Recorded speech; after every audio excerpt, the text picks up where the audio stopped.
Chapter 73. Go away. Along with the "go away," a pen holder on the desk by the window was thrown out to hit the cats. But the 4 cats dodged too fast, and the pen holder fell to the ground along with the pen inside. The window over there was a bang sound, and the curtains were pulled to the end. No one could see what was going on inside. Zheng Tan looked at the closed curtains and was a little disappointed. He didn't expect to be discovered. Shaking his head, Zheng Tan turned to leave, but he saw Huang walk over there and look at a marker pen that fell out of the pen holder on the ground. It raised its paw and poked at it, then suddenly jumped around the marker pen like a kangaroo, rolled on the ground, and played with it with its paw, as if it had found a new toy. The sheriff watched for a while not far away, and came over to play with the pen with Huang Erwo. Zheng Tan sighed. So, these cats didn't understand what they had just seen. In their eyes, live-action movies were not as attractive as a broken marker pen. Lying on the grass and basking in the sun, Zheng Tan jumped onto a tree and waited for Jiao Ma and the others to come back at noon. Although Zheng Tan had brought the access card with him, there was no one at home, and Zheng Tan didn't want to be alone at home. Being outside for more than a month really did affect him, and he couldn't sit still at home. In the afternoon, he still had to go to Xiaoguo's place. Xiaoguo only knew that Zheng Tan was back yesterday, and said that he was going to pick up Zheng Tan today. Zheng Tan had been away for more than a month, and he heard that Xiaoguo's pet advertisement wasn't going very well. Xiaoguo was used to Zheng Tan's high efficiency. When other cats in the store replaced him, not only was Xiaoguo anxious, but the other staff members also wanted to smash the equipment. This time, they really understood the helplessness of those who made animal movies. Sometimes, it wasn't just throwing food to make animals listen to you. During the filming process, a little other factor could make all the efforts go to waste. As Xiaoguo's requirements for advertising became higher and higher, the cats in the store could no longer meet the new standards. The starting point was too high. As a result, once Zheng Tan was not around, Xiaoguo had to spend more time, energy, and money to come up with a comparable advertisement. The good thing was that most of the time, it was just pictures. The video version couldn't be taken out, so there was no need to spend a lot of money on it. Many people who knew Xiaoguo asked him why he didn't have the video version anymore.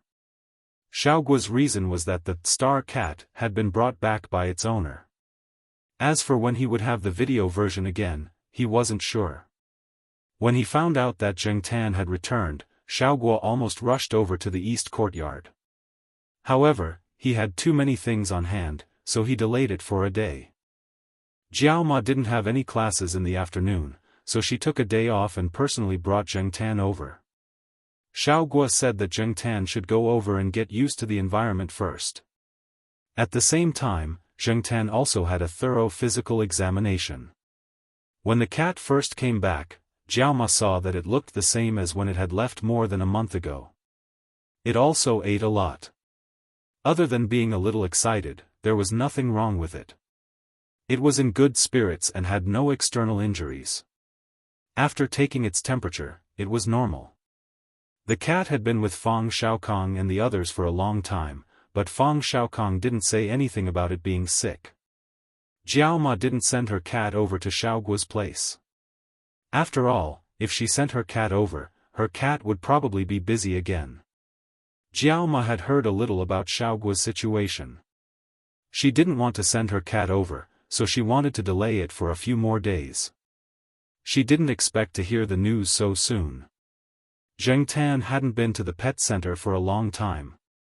He didn't see Li Yuanba and Peanut Candy. He heard that they had just gone out for a walk. After checking Zheng Tan and making sure that he was healthy, Jiao Ma was relieved. She went to the studio where the advertisement was shot and sat down to watch Xiaoguo and the others shoot. The people in the studio saw Zheng Tan as if they had seen their savior. For the past month, every shoot was torture. Without comparison, they couldn't tell the difference. In the past, they thought that such an ordinary black cat was nothing special, except that it was a little smarter than other cats. After more than a month of experience, they knew that this was a big mistake. Jiao Ma sat next to them and saw the expressions of the staff when they saw her cat and couldn't help but praise it. She smiled proudly. Today, they only did some simple activities to let Jing Tan get used to it. In the future, Xiao Guo would come every 2 weeks. If there were special circumstances, Xiao Guo would call the Jiao family. Logically speaking, the advertisement didn't need to be shot so frequently. 1 or 2 would be enough, but Xiao Guo had his own plans. Jing Tan didn't care. After all, he had nothing to do and could earn some pocket money. After leaving the pet center, Jiao Ma didn't go home directly. Instead, she took Jing Tan to the affiliated hospital. There was a residential area next to the affiliated hospital. There were teachers and doctors from the affiliated hospital nearby, as well as some students who rented rooms here. However, the rent here was slightly more expensive, so there weren't many students here. Even if there were, they were either from wealthy families or graduate students at Tsinghua University. At the moment, in room 302 on the 3rd floor of the affiliated hospital building, Bai Yang, a third-year graduate student at the School of Management of Tsinghua University, was writing a thesis on the computer. After the internship and market research, there was a lot of data to be processed. He hoped to sort out a few reports as soon as possible. After graduation, these reports and theses published in foreign magazines would become his personal calling card when he entered society.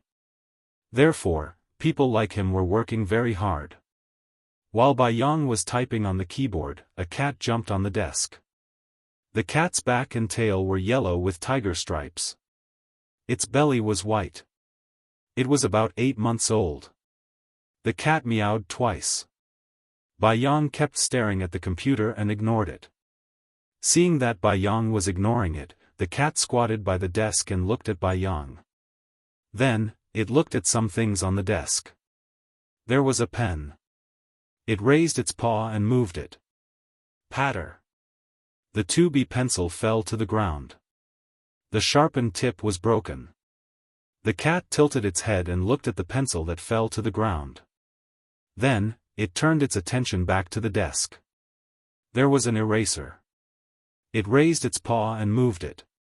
The eraser was thrown off the edge of the desk. Looking at the eraser that fell to the ground and bounced twice, the cat looked at the other things on the desk again. There was a cup of warm coffee next to it. Only half of the cup was drunk. The cat went up and sniffed the cup. It was not interested. Then, it turned its attention to the computer. It looked at the mouse moving on the computer screen.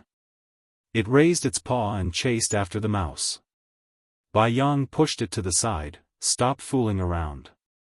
Go play by yourself. After that, he continued to organize his thesis. But the cat did not give up so easily. It pressed the keyboard and blocked the screen. Bai Yang had no choice but to carry it off the desk, go to bed and sleep. Meow, the cat squatting on the floor saw that Bai Yang was ignoring it again. It meowed twice and did not get a response. It went to the other side of the desk and jumped on it. There was a piggy bank there. Next to the piggy bank was a wooden pen holder. There was only a gap between the 2 items. The cat did not leave. Instead, it squeezed between the 2 items and knocked the pen holder over. Then, it slowly walked to Bai Yang's side. There was a pen on the open notebook. The cat looked at the pen for 2 seconds. Then, it raised its paw and moved it. Patter. The pen fell to the ground. Bai Yang processed the data in the Excel and was ready to record it in the notebook. However, he found that the pen on the notebook was missing. He looked at the floor. The pen, eraser, and some plush pendants were thrown on the floor. Bai Yang let out a long sigh and bent down to pick up the pen from the computer chair. Seeing that, the cat lay on the edge of the table and stretched its arm and bent its palm to scratch the hair on the back of Bai Yang's head. Are you done fooling around? Bai Yang got up and roared. Meow, meow your ass. Bai Yang rubbed his forehead. He already regretted promising Li Xiaoqian to raise the cat. The cat was called Dodo. It was named by Li Xiaoqian. Dodo was probably abandoned by the students in the school after they raised it. When Li Xiaoqian picked it up, it was splashed with soy milk. Its whole body was covered in dust. It was skinny and hunched pitifully on the lawn. When the wind blew, it would tremble. As long as someone walked by, it would run away as if it was frightened. After Li Xiaoqian fed it a few times, she gradually became familiar with it. Later, she simply brought it home. Since Jiao was hospitalized, Li Xiaoqian often helped to take care of her. Later, Li Xiaoqian also helped when Jiao came to the hospital for a follow-up visit. In addition, Jiao Pa and Li Xiaoqian's mentor were more familiar, so Jiao had a good impression of this medical school girl. She would chat with her when they met. She knew that Li Xiaoqian picked up a cat to raise. Jiao even saw Dodo a few times. 2 weeks ago, Li Xiaoqian followed her mentor to study abroad. She asked Bai Yang to help raise it. Then, Bai Yang's bitter life began. In the first 2 days, Dodo was still very obedient and didn't run around. However, it completely changed after getting familiar with it. It threw the cup, scratched the sheet, and messed around everywhere. The good thing was that the cat didn't make much noise. It might be because it was castrated. It didn't run out. Even if it opened the door, it didn't run out. It was probably scared of staying outside. After Dodo was familiar with the environment, it was curious about everything in the room. It also wanted to smell the coffee that Bai Yang made. Although it didn't lick it, its whiskers touched the inside. There were also 2 short cat hairs floating on the surface of the coffee. Bai Yang really couldn't drink it. Not only that, but it also stretched out its paw to poke the coffee cup. If it wasn't for Bai Yang's quick hand, the coffee cup would have been sacrificed again. Bai Yang would be scolded by Li Xiaoqian when he broke a cup lid. This cat broke 3 cups in just 2 weeks. Li Xiaoqian didn't say anything when they were chatting online. When both of them finally had time to do an international video call, this cat even snatched the video time. As for sharpening its claws, except for the scratching board, it scratched everything else. The cat's claws could be seen on the curtains, sheets, quilt covers, sofa, clothes, and the jeans that Bai Yang was wearing now. Sleeping at night, he was woken up by the pressure in the middle of the night. The pressure on the chest could easily make people have nightmares. When Bai Yang woke up, he could see the lump on his chest. Sometimes the cat would directly get into the quilt. Not only did it get into the quilt, but it also made a lot of trouble from the head of the bed to the end of the bed, left to right. It would take a long time before it could calm down and sleep. What made Bai Yang depressed the most was, it was still lying on my lap when I watched a movie at night. How can I touch it? Even if you can, why don't you try touching it? With the cat's nature, it would definitely come over and scratch. It was said that when cats were lonely, they would take the initiative to come over and be intimate with you. It sounded beautiful, but the problem was that when it was lonely, Bai Yang was busy and disoriented. Looking at the cat that caused all kinds of trouble in front of him, Bai Yang wanted to slap it. But he couldn't slap it. He promised Li Xiaoqian that he would take good care of the cat. Li Xiaoqian said that Associate Professor Jiao's cat was well-behaved and considerate. It knew to visit Ms. Gu when she was sick and helped to pick up the children every day. Chapter 74. When Bai Yang was staring at Dodo, he suddenly heard someone knocking on the door. Who is it? Bai Yang's tone wasn't very good. There was still anger in his words when he roared at the cat just now. When he opened the door and saw the person standing at the door, Bai Yang was a little embarrassed. Teacher Gu, it's you. Please come in. Bai Yang quickly wiped the chair. The chair was crawled on by the cat. Usually, he didn't wipe it when no one came. Zheng Tan came out from the bag carried by the Jiao. He looked around and saw the cat squatting on the table. Teacher Gu, is this cat yours? Bai Yang handed over a cup of tea and asked. Yeah, my family's black charcoal. I lost it because of some things before. I just asked someone to help me find it a few days ago. Because her family's cat came back, the Jiao Ma had a smile on her face recently. Oh. This is black charcoal. Bai Yang looked at the black cat that jumped on a chair. Is this the black cat that Li Shaoqian has been praising? Zheng Tan noticed Bai Yang's gaze and turned his head to look at him. When Bai Yang and Zheng Tan's gaze met, his heart skipped a beat. He always felt that the cat in front of him was a bit strange. Perhaps he was used to Dodo's antics. When he suddenly saw such a calm and even cold cat, he felt inexplicably weird.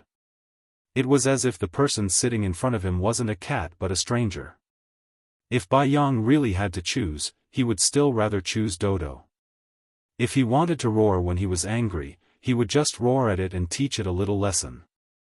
However, when facing this black cat, Bai Yang felt that his aura was a bit incompatible.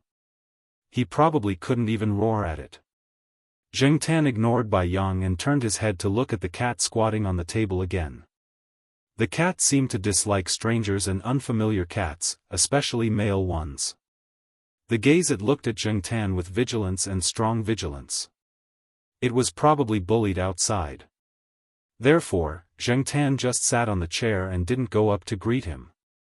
After wandering outside for a while, Zheng Tan was more sensitive to the psychological emotions of many people and cats. He could detect the emotional changes of others. This keen observation ability also saved Zheng Tan some trouble outside, just like Li Yuanba could distinguish who needed to be avoided and who needed to be treated with a tough attitude. Jiao Ma brought some canned cat food this time. She bought it when she went to Xiaoguo's store. Before Li Shaoqian went abroad, Jiao Ma told her not to worry and said that she would often come over to help take care of the cats. Therefore, she kept her promise. She happened to be free this afternoon, so she brought some things over to take care of Dodo and also helped to pass on some words. Bai Yang was about to graduate, and his job hadn't been confirmed yet. Although he had several choices, Bai Yang hadn't given him a definite answer. Jiao Pa also wanted to poach Bai Yang after knowing about it. Tianyuan biology still lacked excellent management talents, so Jiao Ma also came over to mention it. Of course, it was still up to the individual whether to go or not. A forcibly picked melon isn't sweet. Jiao Ma handed an invitation letter and an explanation document that Yuan Zi sorted out to Bai Yang. After a brief discussion, she left with Zheng Tan again. After they left, Bai Yang looked at the document in his hand again and carefully put it into the drawer. He looked at Dodo who was squatting on the edge of the table. You have to be serious when there are outsiders. Meow-why? Do you have a problem with it? Bai Yang took Dodo down from the edge of the table and continued to sort out the thesis. Even if Dodo climbed onto his lap again, he didn't throw it down again. When he returned to the Eastern District compound, Zheng Tan saw Celestine standing downstairs. Speaking of which, Zheng Tan hadn't seen Celestine for a long time. Since Celestine moved to the company, they rarely met. Only occasionally when Celestine called Jiao Pa would he greet Zheng Tan. Little Wei, why are you here? Why didn't you call me when you came? You just stood here and waited, said Jiao Ma. Celestine smiled. I asked the guard. He said that you took black charcoal out. I saw that it was almost time for school to end, and you guys were coming back soon, so I didn't call you. As he said that, he looked at the black charcoal waiting in front of the door. Black charcoal, long time no see. Zheng Tan pulled his ears and hummed twice as a greeting. Still the same old, don't like to talk to people. Sigh, I was going to take you out to play, said Celestine. Jiao Ma, who was about to swipe the card to open the door, and Zheng Tan, who was about to enter, heard Celestine's words and turned their heads to look at Celestine. Cough, let's go in first. Celestine scratched his head. He could see that Jiao Ma was a little disapproving. She was probably nervous about the cat incident. Zheng Tan was very interested. After all, he had nothing to do in school all day. After wandering outside for more than a month, he was getting bolder. Little Wei, you know that black charcoal was caught. It's not easy for him to come back, and now we are all worried about him. For example, I personally brought him to the pet center for a checkup today. I didn't bother Xiaoguo, said Jiao Ma. Of course I know that. But, I also told teacher Jiao about this, said Celestine. What did he say? Jiao Ma suddenly had a bad feeling. Teacher Jiao said that it's up to Black Charcoal to decide on his own. Actually, Celestine didn't think that Jiao Pa would say that when he asked him. After all, who would let a cat make its own decisions? Even if this cat was different from other cats, it was still just a cat.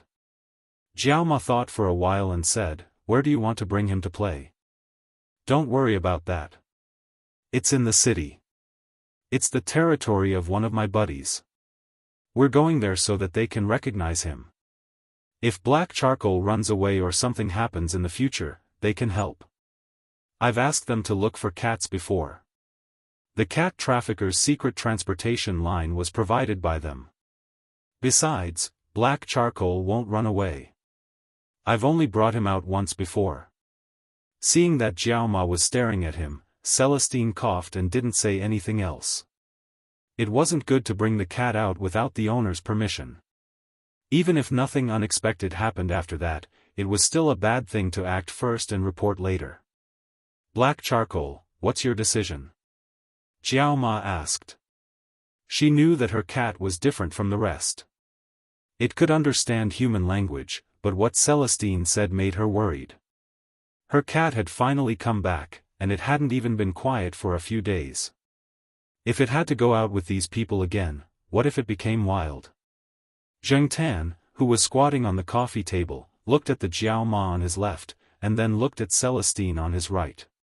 He lowered his head and moved to the right, again, and again. Zheng Tan didn't need to look to know that the Jiao Ma must be feeling bad. However, he really didn't want to be locked up forever. After all, he was still a human, and a young soul. Sometimes, he would be as lazy as a cat. He could stay in the courtyard and bask in the sun for a while, but he didn't want to be locked up here forever. He had to admit that the trip outside had stimulated his restlessness. When he was still a human, Zheng Tan liked to drive around when he was bored. Even now, he was a cat, and it was the same. Jiao Ma was silent for a while, and then waved her hand. "Okay. It chose to do what it wants. Will it come home tonight?" "Don't worry about that. I'll be following it. Even if it can't come home tonight, I'll bring it back the next day. I won't leave it outside all the time. Also, I won't take it out every day," Celestine promised. Jiao Ma nodded. "Stay here for dinner. It's dinner time anyway." Celestine didn't stay this time. He said that he had something to do outside, and that he would come back tomorrow afternoon to pick up the cat. After Celestine left, Jiao Ma called Jiao Pa. The first thing she asked was about Zheng Tan. Zheng Tan didn't know what Jiao Pa said. Jiao Ma didn't seem to agree, but she didn't ask any more questions. At that moment, Associate Professor Jiao was sitting in his office. After hanging up the phone, he rubbed his eyebrows. He knew that Celestine must have something he needed his cat's help with. He was going to reject it, but he remembered the phone call he had with Fang Xiaokong 2 days ago. When Fang Xiaokong found out that he had a company with Yuan Zi and a few others, he also helped a little and promoted a business deal. With third young master Fang as the middleman, the other party gave Tianyuan Biotech a lot of face, and the two parties quickly reached a cooperation agreement. Yuan Zi was excited for a long time. The company's development was faster than Yuan Zi had expected, and it was much smoother. And the accelerator was a cat. After that, Yuan Zi even wanted to come over and worship the cat, but Jiao Pa rejected him. It was better not to let everyone know about this. Before Fang Xiaokong left Chuhua, he gave Associate Professor Jiao a call. The two talked about Zhengtan. Before hanging up, Fang Xiaokong said, "Don't always restrain your cat. Black charcoal is destined to be uncontrollable, and it's not something an ordinary person can control. Your cat is very smart. Loosen your grip. Who knows, it might give you a big surprise." Associate Professor Jiao didn't care if it was a surprise or not. He only wanted his cat to be healthy. The next day, Zhengtan was lying on a tree branch in the courtyard, taking a nap. In the morning, he wandered around the courtyard, but he was bored, so he ran around the campus.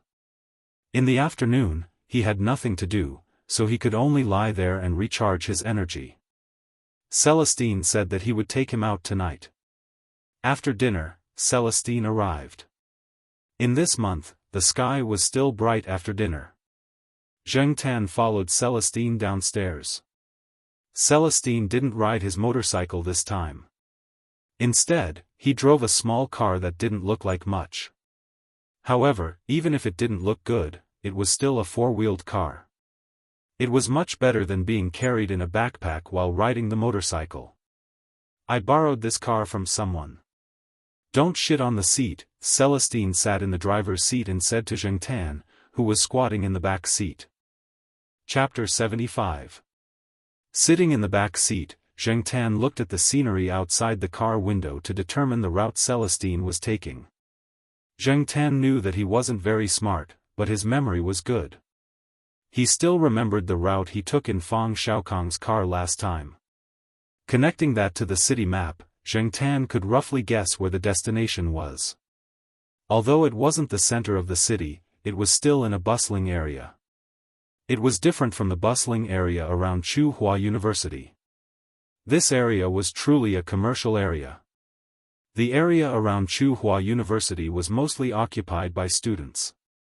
But here, most of the people were office workers. Most of them were white-collar workers and successful people. Most of the rich people in Chuhua City were also concentrated in this area. The car drove on the main road and stopped for a while at a red light. Zhengtan looked at the road sign outside the car window. The name of the street on the sign was familiar. He looked at the surrounding towering buildings and was attracted by the big Shaoguang Hotel sign. Damn, isn't this the hotel marked on the membership card that third Uncle Fang gave me? Zhengtan moved closer to the car window to take a look. He didn't know much about design and couldn't describe the characteristics of this building. But looking at this hotel, he felt that the sharpness and coldness of the city that was piled up by steel and cement had softened a lot. It had a bit of the freshness of a rising star, but it didn't lose the domineering aura of a rising star. It was obvious that Fang Xiaokong must have spent a lot of effort on the design of this building. While Zhengtan was looking at the building outside the window, Celestine turned his head to look at Zhengtan and said, "The Shaoguang Hotel is just outside. I heard that you have a good relationship with the third Master Fang." Third Master Fang? Fang Xiaokong sure had a lot of nicknames. But it wasn't a good relationship. They had a lot of performing together. Celestine didn't expect a cat to answer his question. He had heard a lot of rumors about Fang Xiaokong. He was a legendary person, but also an unpredictable person. Celestine always felt that the third Master Fang was like a cat. It was hard to guess what he would think or do next. Maybe the brain of a genius was different from that of a normal person? Celestine shook his head. The green light was already on, so he continued to drive. When they arrived at their destination, the sky was already dark. The surrounding streets were lit, ready to welcome the people out at night. Celestine drove the car to a large bar. He parked the car in the parking lot. Then he brought Zhengtan out. It wouldn't be good to enter through the front door. According to the rules, pets were not allowed to enter. But if Celestine wanted to bring a pet, the people guarding the door wouldn't really stop him. However, Celestine knew that this wasn't good. He didn't want to enter through the front door. He called out to Zhengtan and prepared to enter through the side door. There was a door on the side for internal personnel. The people guarding there were actually stricter than the people at the front door. They were also much more skilled. After Zheng Tan got out of the car, she looked at the bar in front of her. Although she hadn't entered, Zheng Tan seemed to have felt the explosive and hot atmosphere inside. She thought that she would never be able to return to that kind of life and would never be able to set foot in such a place again. Every time he saw those bars, even if it was just a small one, he could recall the life of luxury. Looking back, it was like yesterday. Not everyone who came to the bar was like Zheng Tan in the past. Bars weren't necessarily associated with depravity and decadence. With the rapid development of the economy, the consumption level of the city was getting higher and higher. Most people clearly felt that the burden on their shoulders was getting heavier and heavier. With the popularity of fashion and the change of social ethos, the local bars gradually became the new favorite of the young people. At the same time, they gradually became the new entertainment and relaxation places. After a busy day, there would always be unsatisfactory work, unsatisfactory career, emotional and other pressures that would increase people's burden. Those would always make people feel tired and numb. Every time this happened, many people would invite a few friends to go to the bar together. For a short period of self-indulgence, they would vent the pressure in their hearts and learn to release. They would temporarily put aside the work reports and the deception and make life more colorful.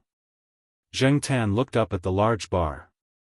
It wasn't at the front, so he couldn't see the sign on the front.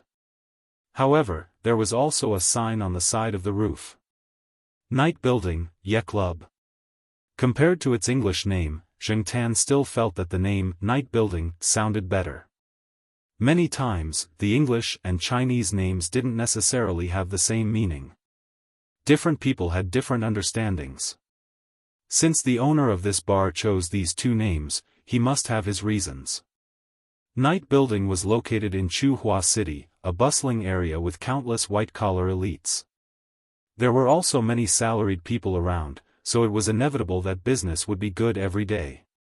Convenient transportation also allowed all customers to arrive here smoothly. It wasn't limited to the population of the area. As for whether it could retain customers, it depended on Night Building's means. However, Zheng Tan saw that the parking lot was almost full. Many people were surging here before the sky was completely dark. The popularity of this bar was indeed good. Groups of people walked over from the street one after another. Zheng Tan looked at those people with some envy, but he didn't expect to suddenly see a familiar figure. Zheng Tan's senses were now very sharp. He also believed in his own judgment. Even if the figure across the street was blocked by people walking past, Zheng Tan could still capture the image. Looking at the figure, Zheng Tan was sure that he definitely knew the person. As for who it was, Zheng Tan wasn't sure. In order to figure it out, Zheng Tan ignored Celestine's greeting and walked across the street. Seeing that the cat ignored him and walked out, Celestine cursed in a low voice and lifted his feet to follow. At this time, everyone was only looking at the brightly lit building and their destination. They didn't pay attention to whether there was a cat around, let alone a black cat. Under such visual conditions, it wasn't easy to notice. Besides, no one would think that there would be a cat walking around in this place at this time. Zheng Tan looked at the cars coming and going. Taking advantage of the slight gap between the cars, he rushed to the other side of the street, opposite Night Building. Directly opposite the door of Night Building, on the other side of the street, there was a person squatting under the lamppost. He seemed to be very young. The man held a cigarette in his hand, but he rarely took a puff. His eyes were fixed on the Night Building across the street. His eyes were filled with yearning and confusion, and his whole body was filled with a sense of disappointment. Everyone had seen a lot of people like this. In the commercial city, there were a lot of people who had failed to achieve their goals or were full of ambition. After climbing to a high position, they were mercilessly slapped down to the ground and suffered so much that they wished they were dead. There were a lot of people like this in the city every day. The people around them were already used to it. Even if a person was dead drunk and fell on the side of the road, no one would care. When the sanitation workers swept the floor in the morning, they would just calmly sweep past him with a big broom. This was the indifference of the bustling metropolis, the social norm under the cruel reality. The young man with the blue stubble put his hand that was not holding the cigarette into his hair and pushed his hair back. He knew what he looked like now. He had no image to speak of. His hair was like a chicken's nest, and he had not bathed for a few days. His body smelled.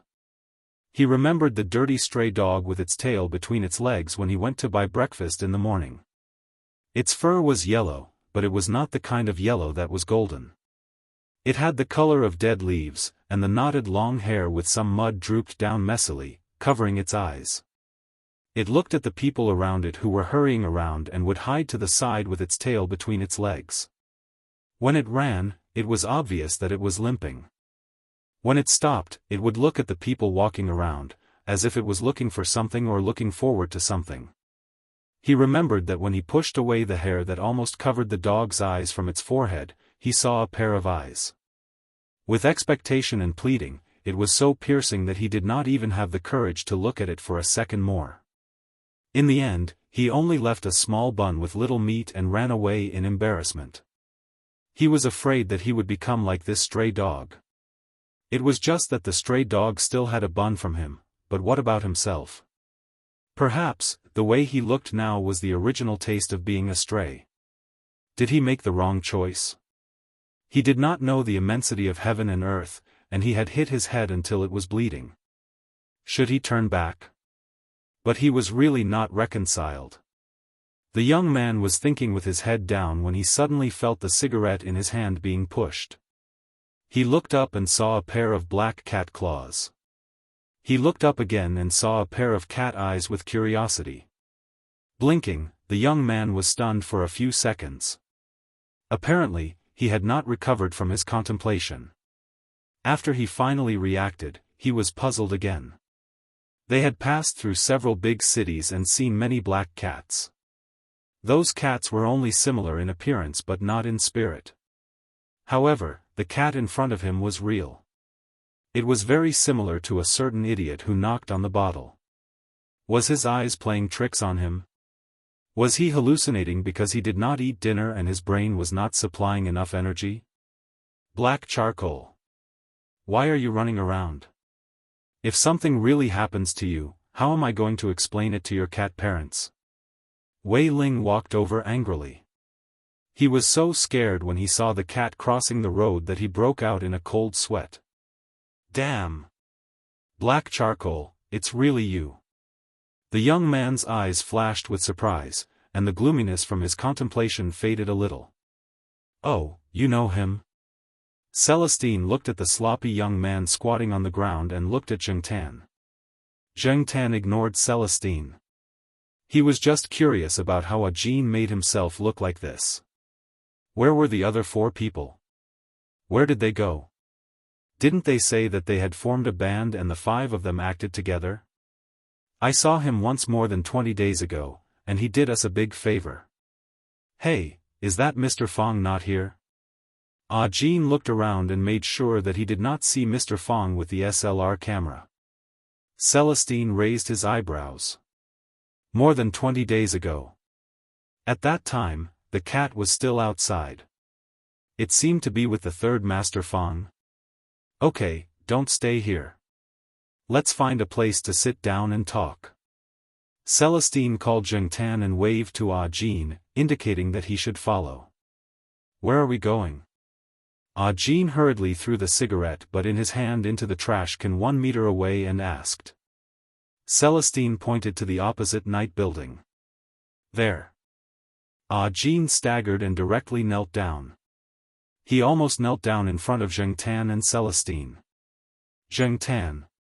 Should I put 3 more incense sticks? Young man, you really don't have to do this. Celestine said. Chapter 76. Although it was true that his legs were numb from squatting for too long, Ah Jin was indeed surprised. He was not surprised that Celestine said he wanted to enter the night building. There were many people who went to the night building, so there was nothing to be surprised about. What he was surprised about was that the other party seemed to want to bring a cat in. Could a cat enter a bar? It was the dignified night building. In the past few days, Jean had come here almost every night. He squatted across the street and watched the people on the street go in. He watched the invited bands go in, and then squatted outside in a daze until someone came out. He heard which band or singer people were talking about when they came out. This made Jean envious. He always thought that one day he could also become the topic of these people's discussion. However, now they could not even enter a small bar, let alone the famous night building. It was only a street away, but it was like a natural chasm. However, Jean did not expect that a moment ago, it was a natural chasm, and the next moment, he was told that he could go in with them. Well, no matter what the other party's purpose was, it was worth it to have a chance to see the night building. Jean followed Celestine and Zhengtan across the street and then walked in from the side door. This surprised Jean. After seeing Celestine, the person guarding the side door called out, "Brother Ling," and then looked at Jean curiously. This was a new face. He looked quite young and down. He really could not understand why Celestine would bring such a person in. However, no matter what they thought in their hearts, they would definitely not ask verbally. They just needed to do their job well and did not ask about other things. As for Zhengtan, the person guarding the door only thought that he was a pet brought by Celestine and did not care at all. With the relationship between Celestine and his boss, this was not a problem at all. Brother Ling, when Zhengtan followed Celestine to the corner, a person came from the corridor. He looked similar to those white-collar elites and wore gold-rimmed glasses, which also made him look gentler. The man had a badge in front of his chest. Zhengtan didn't know what the pattern on the badge meant, but he could tell that the man was a manager. In fact, Zhengtan was a little curious as to why those people called Celestine Brother Ling and not Brother Wei. What Zhengtan didn't know was that when Celestine was called Brother Wei once, the person had a local accent, so it sounded like Brother Wei. Because of this, he was laughed at by Yi Hao for a long time. Since then, Celestine had an idea to not let people call him Brother Wei in the future, but Brother Ling. "Ranchi? You're the one watching the show this time," Celestine said. Well, Brother Hao had something to do at the last minute, so he left with Leopard. He said that if Brother Ling came over, he would let me entertain you. The man named Ranchi glanced at Jean, who was standing behind Celestine. His eyes were suspicious, but he didn't say much. He led the two people and the cat upstairs. The third floor was a top-secret VIP area. Only people with special permission could enter. There were many private rooms here. Obviously, it wasn't the first time Celestine came here. There was a private room here for Celestine and others, so Ranchi didn't ask too much and directly led them there. Jean seemed a little restrained. After wandering for so long, he still had a little bit of knowledge. No matter what the identity of the two people in front of him was, they were certainly not people that he could provoke. The strangest thing was that in addition to these two people, there was also a mysterious cat. No matter how he looked at it, it was strange. "Sit down, don't be restrained." Celestine patted the leather sofa next to him and said to Jean. He didn't care that Jin's clothes were already a little dirty. Ranchi wouldn't say anything.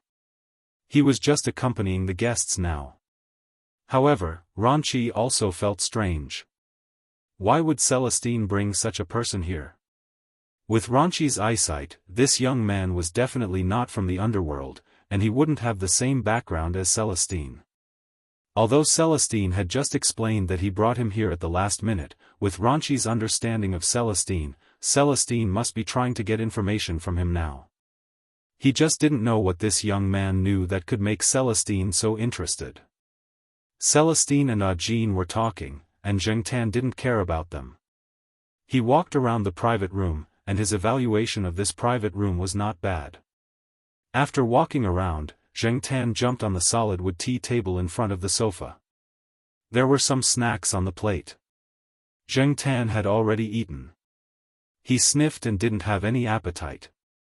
Bored, he continued to look at the layout of the private room and found that it could also be used as a KTV. Zheng Tan was very regretful. If he was still the same as before, he would definitely sing. Unfortunately, he was just a cat now. Ranqi didn't speak, but he was paying attention to Ah Jin. At the same time, he didn't stop looking at the black cat. What did Celestine mean by bringing a black cat here? From Zheng Tan circling around the room to jumping on the solid wood table, Ranqi had been paying attention until Celestine signaled him to serve some wine. Ah Jin, you are still young. Ranqi, get someone to prepare a lower alcohol content bar. When Celestine said this, his fingers moved twice. Ranqi looked at Celestine, nodded slightly, and turned to leave. Zheng Tan noticed the subtle movements of these two people. He knew that Celestine wouldn't be so kind as to bring people in. Zheng Tan was quite doubtful about the authenticity of the so-called lower alcohol content.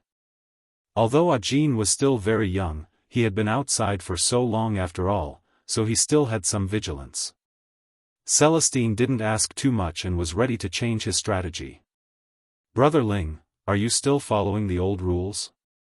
Ranqi turned around and asked when he walked to the door. Same old rules. Celestine didn't raise his head and said. After getting the information he wanted, Ranqi directly opened the door and went out. Zheng Tan looked at the closed door and was a little unhappy. He hadn't made a choice yet, and he had already left. Ah Jin still didn't say much. He sat there cautiously, looking out of place. Celestine didn't continue to ask. He walked to a wall and pressed a button on the wall. The wall moved to the side, revealing a window. At the same time, there was also a passionate sound coming from below. When Ah Jin heard the music, his eyes lit up. He sat up from the sofa and went to the window to look out. Zheng Tan also jumped to the window curiously. Through the window, Zheng Tan could see the scene below. It should be some area on the first floor for the public to pass time. There were some wine tables on the side, and people came and went. There was a round stage in the center, on which a band was performing.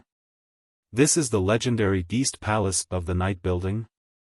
Ah Jin was a little excited.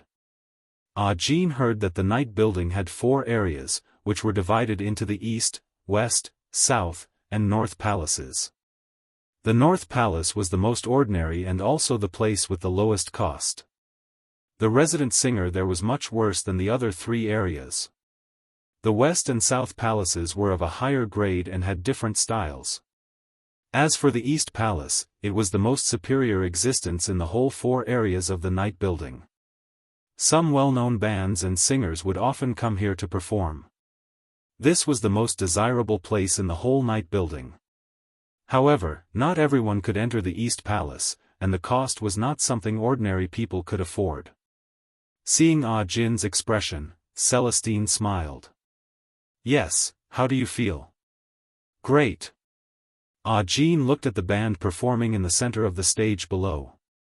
He was envious, but definitely not jealous. The gap between their strength was there, and he could only look up to them, as if he was looking at an idol. Celestine opened the window so that the people in the room could hear the performance below more clearly. The live version was always easier to stimulate the nerves and affect the mood to cause resonance, especially for people like Ah Jin. Zheng Tan looked at Ah Jin's eyes and knew that this guy's vigilance was probably lowered a lot. Shaking his head, Zheng Tan didn't know much about this place, and he couldn't appreciate the performance of those bands. He used to go to the bar for fun and to release himself. As for who was singing, which band was performing, and whether there was a famous DJ, he didn't have the mood to observe. Hearing Ah Jin's words, the area below was quite high-end. While he was thinking, Ranqi pushed a small cart in. Zheng Tan felt strange. Wasn't it just some wine? Why did he push a cart in? When Ranqi took out the wine from a box in the cart, Zheng Tan felt like he was stuck by a fish bone. Red Star Erguoto? Damn, Celestine actually wanted to drink Erguoto in a place like this? And it was the kind with a very ordinary packaging on the outside. Fortunately, Ranqi just handed the Erguoto to Celestine and gave a cocktail to Ajin. Then, he took out 2 bottles of red wine and placed them on the solid wood coffee table. The remaining bottles of red wine were placed in the wine cabinet in the room. After drinking a glass of wine and Celestine's persuasion, Ajin began to talk freely. Zheng Tan finally knew why he only saw Ajin. It was because the other 4 people were in the hospital. 3 of them were lying in the hospital bed, and 1 was taking care of them. Almost all the money they had was spent on the hospital. In this strange city, they had no friends, no relatives, and no backing. As outsiders, they would definitely be beaten up if they had a conflict with people in the bar. Some things couldn't be avoided if they wanted to. Taking a step back might not be a good thing. During the day, Ajin took care of them in the hospital for most of the day. At night, he went out for a walk and thought about it carefully to find a way to solve the current problem. After all, life still had to go on. As the captain, he had to shoulder the burden. At the same time, Celestine also got what he wanted to know about the third Master Fang. Celestine felt that he seemed to have found out something incredible. The dignified chairman of the Shaoguang group actually went to sing? And he was selling it with a cat. If this got out, the Fang family would probably have the idea of silencing him.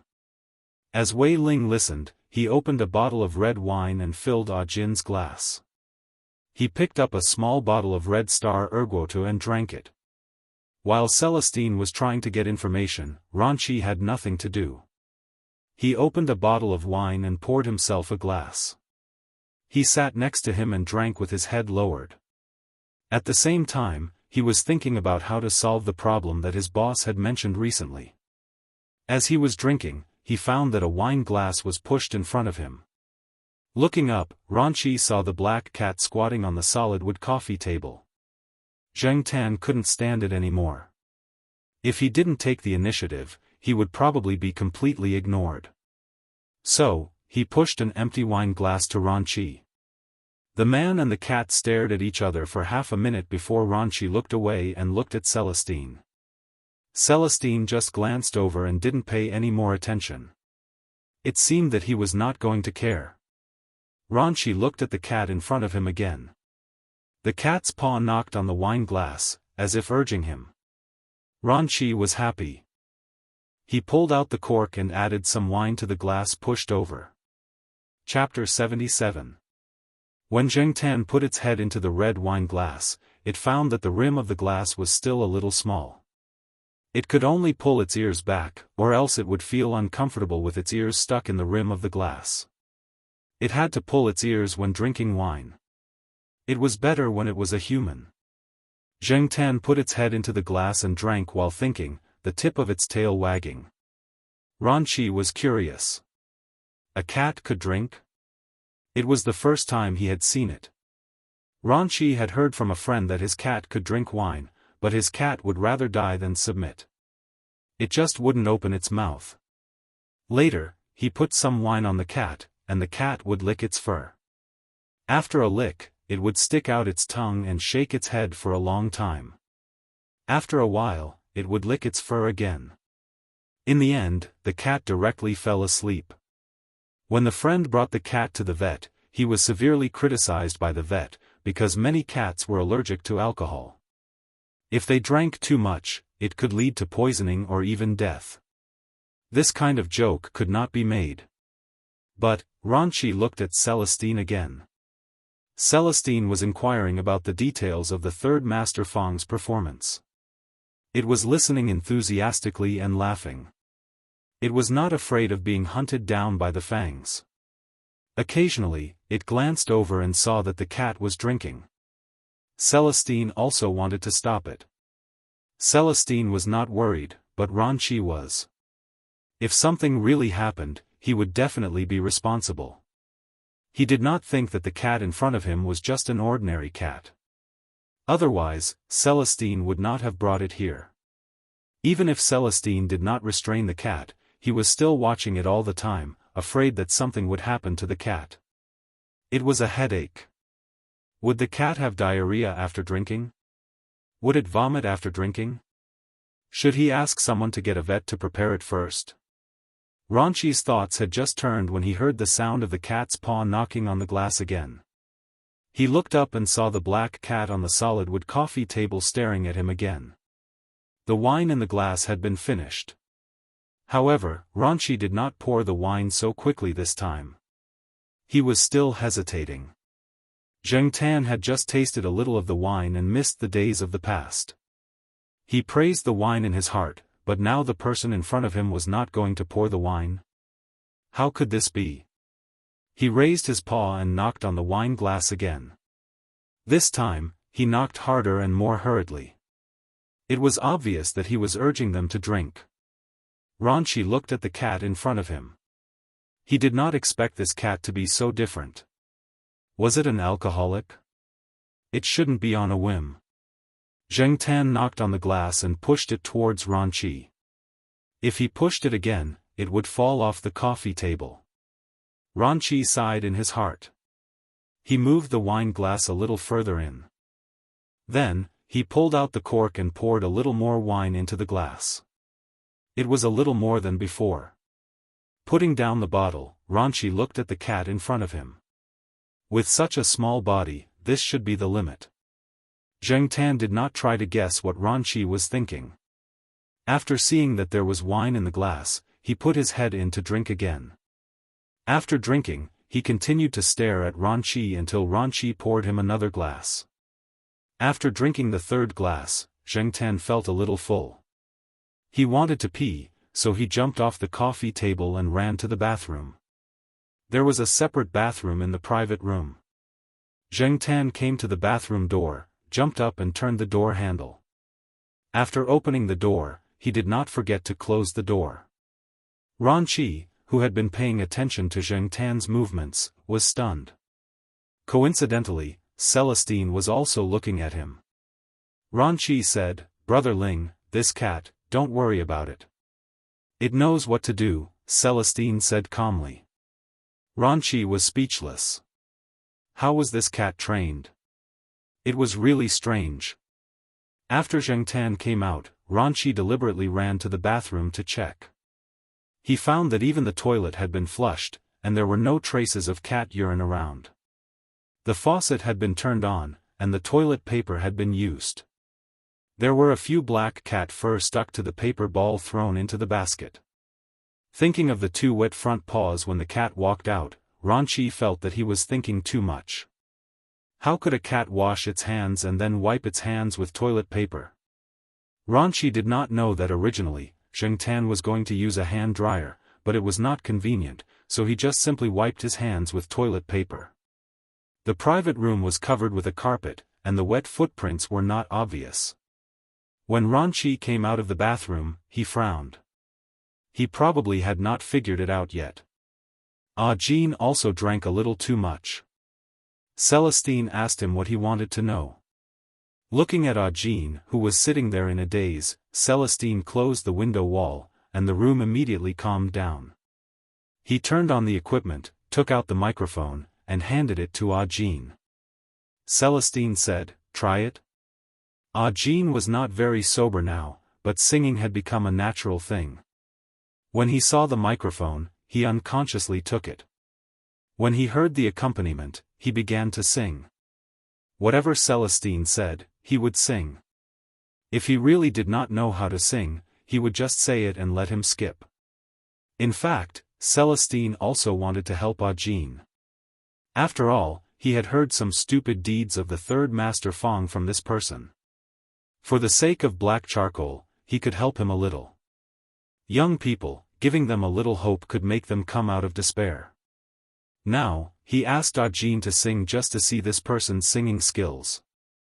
Although he did not know much about singing, Celestine often came here and listened to many songs. He could also distinguish some good and bad. Jin's singing was not bad, but it was not enough. After some training, he would at most be able to make a living in the northern district. As for what he could achieve by then, it would depend on himself, or rather, the ability of his small band. In the night building, being able to sing in which district depended entirely on one's own ability. In the bar, the resident singer had to learn how to drive the atmosphere. He also had to be smart enough to sing the right song for the right occasion. He also had to have a certain ability to socialize and adapt. Celestine already had a rough idea of these problems when he was talking to Jean just now. Although Jean was not good enough, he believed that he could cope with it after some practice. Besides, it was impossible to let them sing directly now. Even the people in the north district of the night building had been arranged. Celestine would not forcibly interfere. When the time came, he would first greet them and let Yihao's people help to arrange it. Just as Jean sang enthusiastically and Celestine was thinking, Zheng Tan took another microphone from Celestine's hand and began to howl. Zheng Tan felt that he did not drink much, but with his current small body, this amount of alcohol was enough to make him drunk. It was still fine earlier, but now that the alcohol had kicked in, Zheng Tan walked in an S shape. After Zheng Tan heard Jean sing, he suddenly had the idea of singing. After getting drunk, Zheng Tan staggered and seemed to see the shaking car with many cat cages. The scene changed, and he seemed to see himself hiding in the dusty attic to avoid the cat catchers. In order not to look like a stray cat, he jumped into the fish pond to take a cold bath, fought with a Persian cat for a pet tag, and was chased and beaten while waiting for the bus.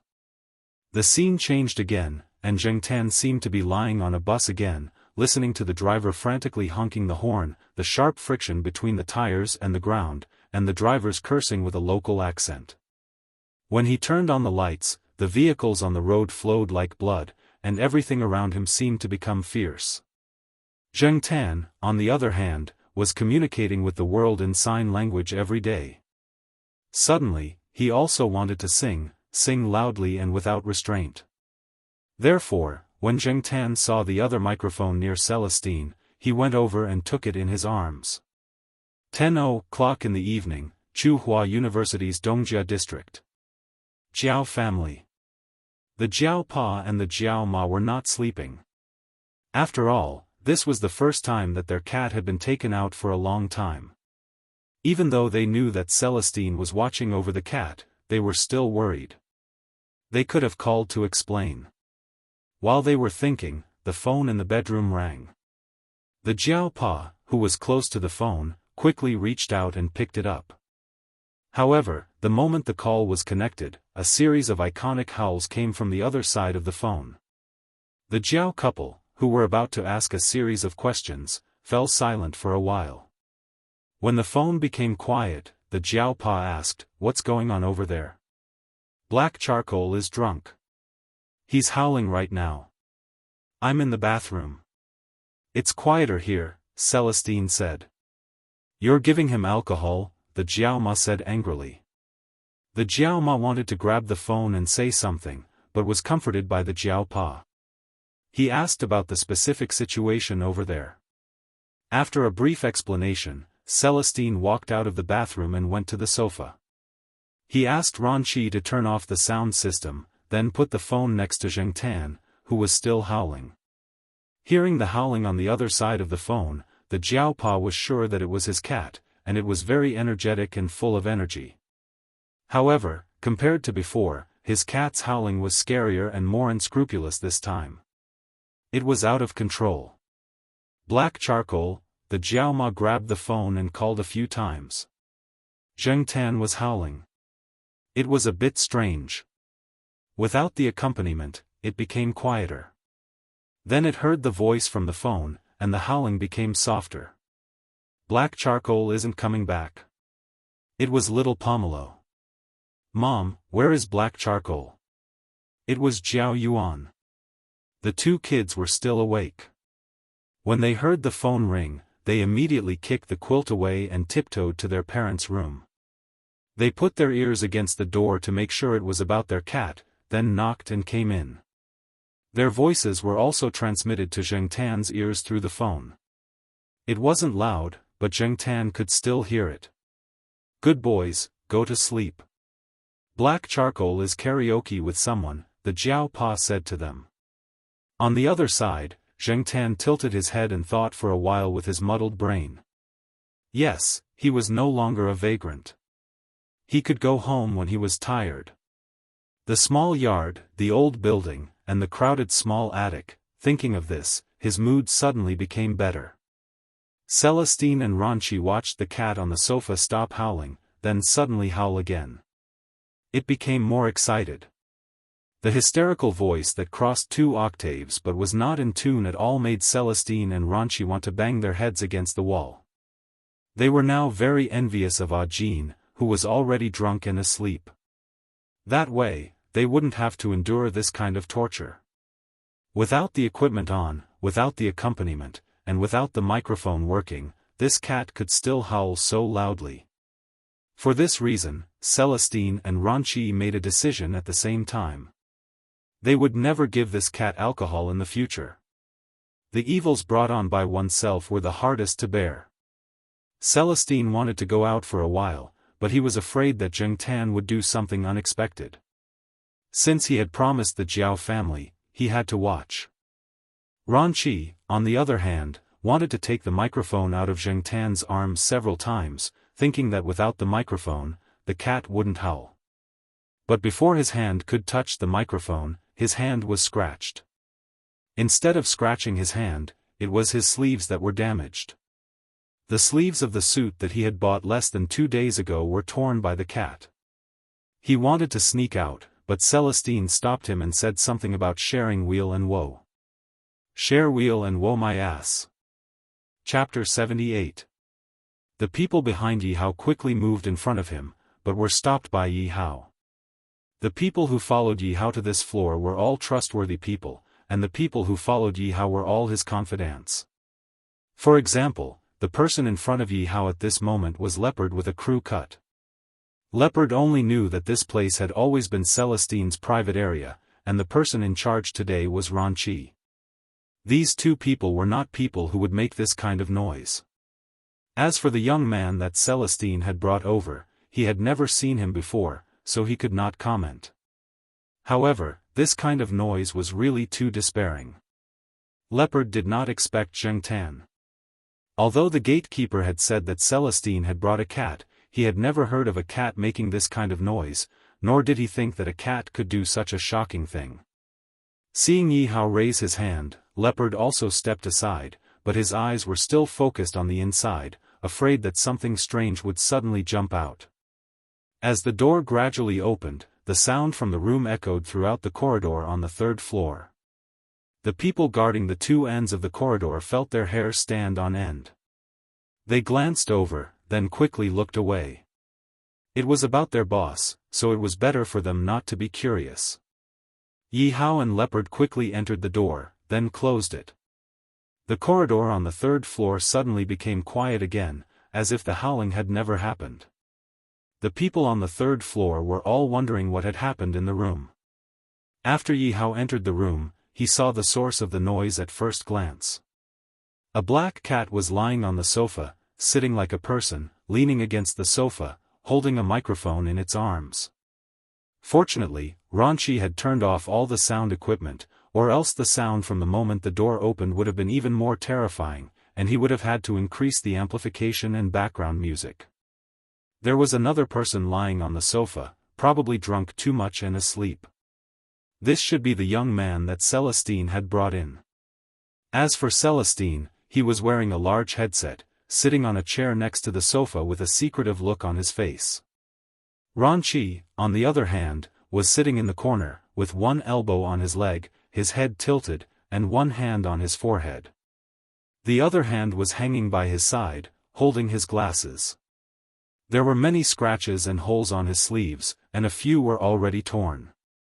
Leopard knew about Ranchi's newly bought suit, and heard that it cost a few thousand yuan, but tonight, the suit was scrapped. Ranchi pinched his eyebrows, and felt the door open. He looked up, and after seeing Yi Hao and Leopard, Ranchi looked as if he had seen his father.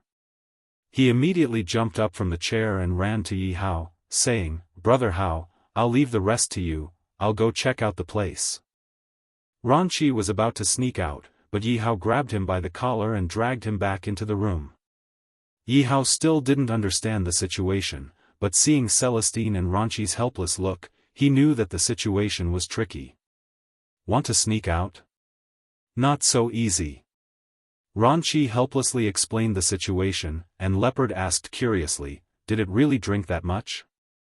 I've never seen a cat drink before. Now you've seen it.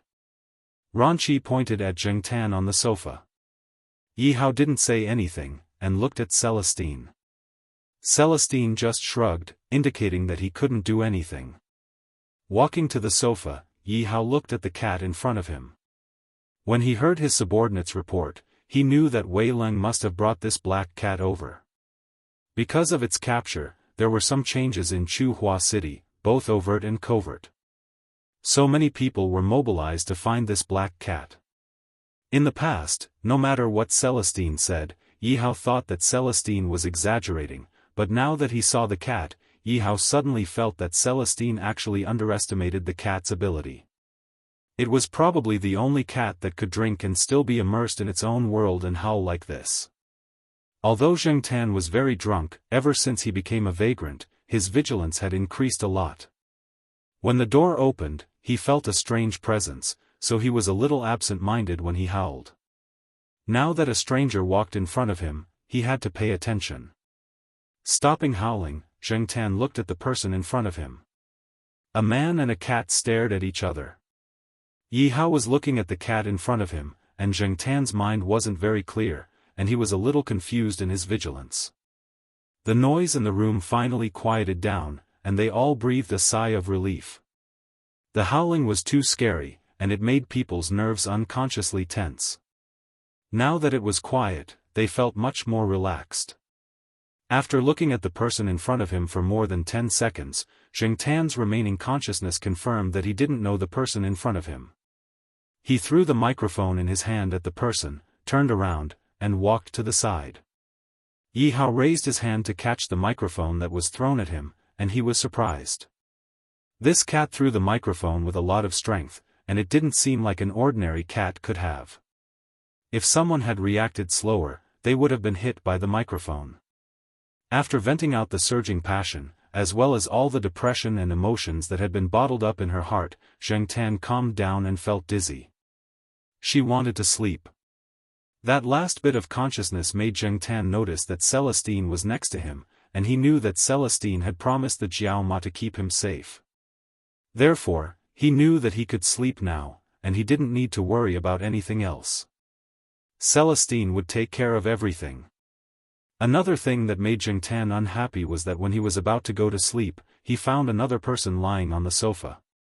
He didn't remember that Ajin was here at all. He sniffed, and the smell was not unfamiliar, but also not familiar. He was sure that it wasn't someone from the Jiao family. Zheng Tan walked over, lifted his foot, and kicked Ajin, who was sleeping on the sofa, off the sofa. He walked around the sofa, and when he felt that the sofa was spacious enough, he lay down in the middle of the sofa and adjusted his position to make himself more comfortable. The room was silent. Ajin, who had been kicked off the sofa, was still asleep. Maybe it was because the floor was covered with carpet, so it didn't hurt. Even if it hurt, Ajin was so drunk that it was unlikely that he would wake up. The 4 people in the room, including Celestine, were shocked by Zheng Tan's actions. Celestine knew that this cat was stronger than ordinary cats, but he didn't expect it to be so strong that it could directly kick Ajin off the sofa. Even his master's cat wouldn't be able to do that, right? As for Yi Hao, Ranqi, and Leopard, all kinds of guesses and ideas began to emerge in their minds. God? Cat demon? Monster? Mutant? Or a secret weapon of a special department? This cat. Yi Hao pointed at the black cat lying in the middle of the sofa and looked at Celestine. Celestine waved his hand, it's just a little special. Just keep it to yourself. Don't tell anyone. What the F***ck, was this just a little special? Ranqi looked at Ajin, who had been kicked to the floor, and then looked at his sleeves, regretting. If he had known that this cat was special, he wouldn't have blindly grabbed the microphone and ruined his suit. Yi Hao dragged a chair over, lit a cigarette, and took 2 puffs. After a moment of silence, he said, "You mean, we can ask this cat for help with that matter?" "That's an idea." Celestine nodded.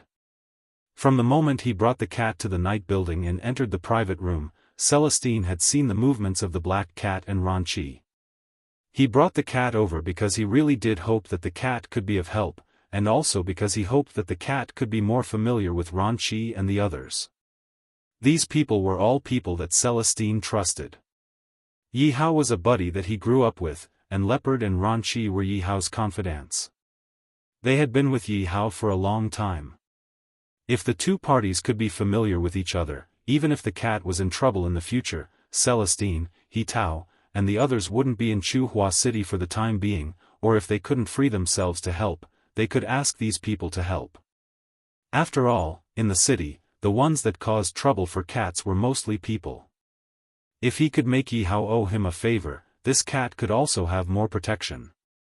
However, whether this cat will agree to cooperate or not, we'll have to wait until it wakes up. I've already called its family. We'll let it sleep here tonight and ask for its opinion tomorrow, Celestine said. If Celestine had said this before tonight, Ranqi and Leopard wouldn't have believed that the cat could help solve that matter. But now, they kept silent. At the same time, they were also curious about the cooperation that Celestine mentioned. Also, Celestine raised his head, his face more serious, "About this cat, I hope that everyone can keep it a secret." "Of course, I understand." Yi Hao tilted his head. Leopard and Ranqi behind him immediately said, "We know, Brother Ling. We definitely won't tell anyone." "Okay." After Celestine agreed, he turned his attention to Ah Jin, who was lying on the floor and didn't know anything. He shook his head and said to Yi Hao, "This child and the cat are quite fated. They have a band, and they are all underage children. When the time comes, let them come here first to familiarize themselves with it and learn." Without being too specific, Yi Hao knew the general meaning of Celestine's words. "Okay, Ranqi, you arrange it when the time comes." "Okay, Brother Hao," Ranqi replied. After finishing the matter, Celestine changed the topic and talked about the third Master Fang's performance. "So, it may not be bad for you to have a relationship with this cat. Think about the recent actions of the Shaoguang group. You should know that," Celestine said. The recent actions of the Shaoguang group were indeed very big. After the return of the third Master Fang, as many people expected, every time he returned, there would be big actions. Ranqi took Ah Jin out of the room, and Leopard guarded outside the door. In the room, except for Celestine and Yi Hao, there was only the black cat lying on the sofa, sleeping soundly. The next day, when Zheng Tan woke up, he shook his head. His mind was still a little numb, and the memory of last night was slowly coming back to him. Zheng Tan secretly scolded himself. Last night, he was like a psychopath, an idiot. It really ruined his image. Fortunately, the Jiao family didn't see it, or they would definitely think that his cat was crazy. After drinking, the protein in the body was seriously lost. Yi Hao asked people to prepare a very rich breakfast. Celestine and Ah Jin sat at the table. Ah Jin was going to go to the hospital first, but Ranqi said that he had already sent someone to help transfer him to another hospital and take care of the rest of the things. He told Ah Jin to eat breakfast first and not to worry too much.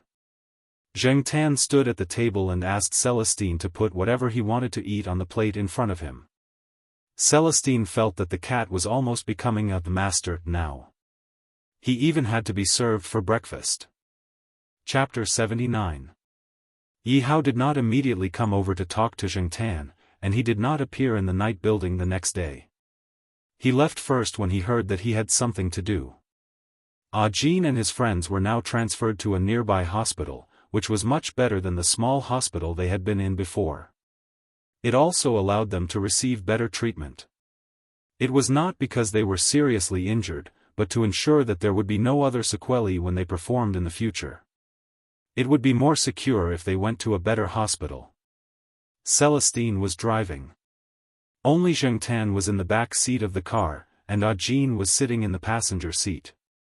Originally, Jin was going to sit in the back seat, but he found that he did not know how to treat the black cat.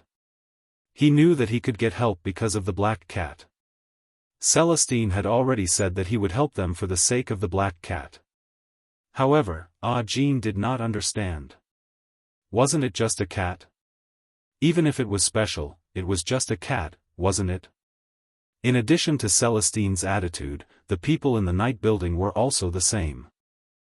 Jin recalled what had happened in the morning. When they came out of the night building, they met Ranqi, who was talking to someone on the first floor. When Ranqi saw him and Celestine, he greeted them with a smile.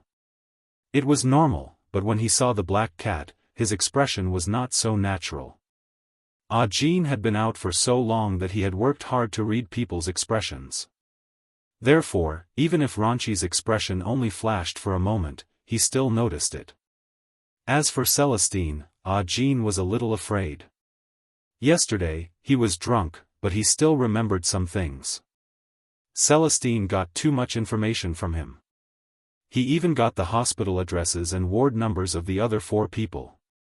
Although Celestine did not mean any harm, Jin felt that he was still not vigilant enough. Yesterday, he was too impulsive in the night building. Especially when he saw the performance in the East Palace, he immediately let down his guard. It seemed that he still needed to train. As for Mr. Fong, Celestine told him not to talk about Mr. Fong to others in the future, or he might get into trouble. Sure enough, they were not ordinary people. Even the cat was not an ordinary cat. After parking the car, Celestine took out his backpack, unzipped it, and shook it before looking at Zheng Tan. Zheng Tan felt helpless, but he could only jump into the bag. Ranqi had already told them their ward number. Celestine and Jin went straight to the ward. It was not a single ward. There were 4 beds in each ward. However, there were only 4 of Jin's friends in this ward. 3 of them were bedridden, and one of them could sleep on the remaining hospital bed when he was on duty. Seeing Jin come in, the 4 of them had a lot of questions to ask, but because Celestine was present, they didn't ask too much. They were still puzzled.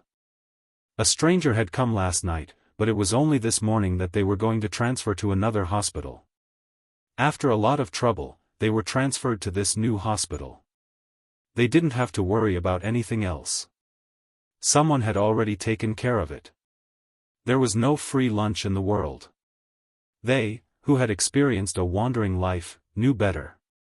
Therefore, the other party's behavior made the 4 of them even more uncertain. They hoped that Jin would come back soon so that they could figure out the reason.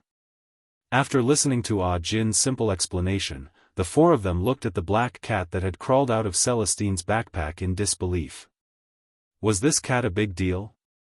No matter how big its background was, they could live here and have the opportunity to enter the night building to learn the singing skills. Even if it was only in the north of the night building, it was great news for them. Originally, they had made all kinds of plans for the worst. They were even ready to pack up and go home. They didn't expect that things would turn around. Everyone wanted to return home in glory, instead of escaping when they were in a desperate situation.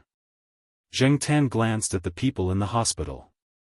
Of the 3 people lying on the hospital bed, one had a bandage on his head, one had a cast on his foot, and the last one probably had internal injuries.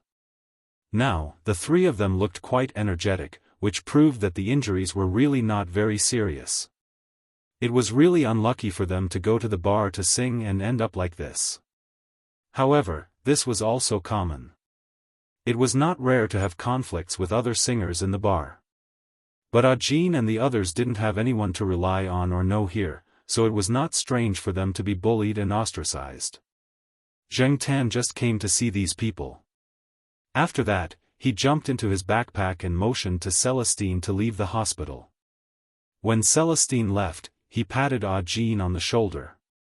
Young man, you still have a lot to learn. Remember, don't be so easily tricked in the future. Jean was surprised. It seemed that Celestine actually knew that what he had done was not appropriate, but at the same time, he also taught Jean a lesson. After leaving the hospital, Celestine directly sent Zheng Tan to the family area of Tsinghua University. If he didn't send the cat back, the Jiao family would definitely be more dissatisfied. In that case, it would be difficult for him to borrow the cat to take Zheng Tan back to play in the future. However, on the way to Tsinghua University, Celestine was also paying attention to the black cat in the back seat. It tilted its head and seemed to be thinking about something. In fact, Zheng Tan was thinking about some details after he got drunk yesterday. He secretly sighed that he was still too impulsive. Zheng Tan didn't expect that he would have so many emotions in his heart. Because of such an opportunity, all of them were released through howling. Fortunately, it was in the night building. The soundproofing was good, and no one else knew about it. Otherwise, it would be embarrassing. In addition, Zheng Tan also guessed that the thing that Celestine wanted him to help with was definitely related to Yi Hao. Zheng Tan could roughly guess what kind of background Yi Hao, Ran Qi, and Leopard had. To be able to support such a big night building and safely operate in such a prosperous area, they must have a certain amount of power. As for what Celestine wanted him to help with, Zheng Tan didn't know yet. Zheng Tan was thinking about it when Celestine, who was driving in front, spoke. "Black charcoal, look, there are pigeons outside," Celestine said. Zheng Tan stood up and looked out of the window. There was a square there, and there were a few pigeons in the square. There weren't many pigeons, unlike the pigeons on TV. At this time, no one would feed the pigeons, so there was nothing to see.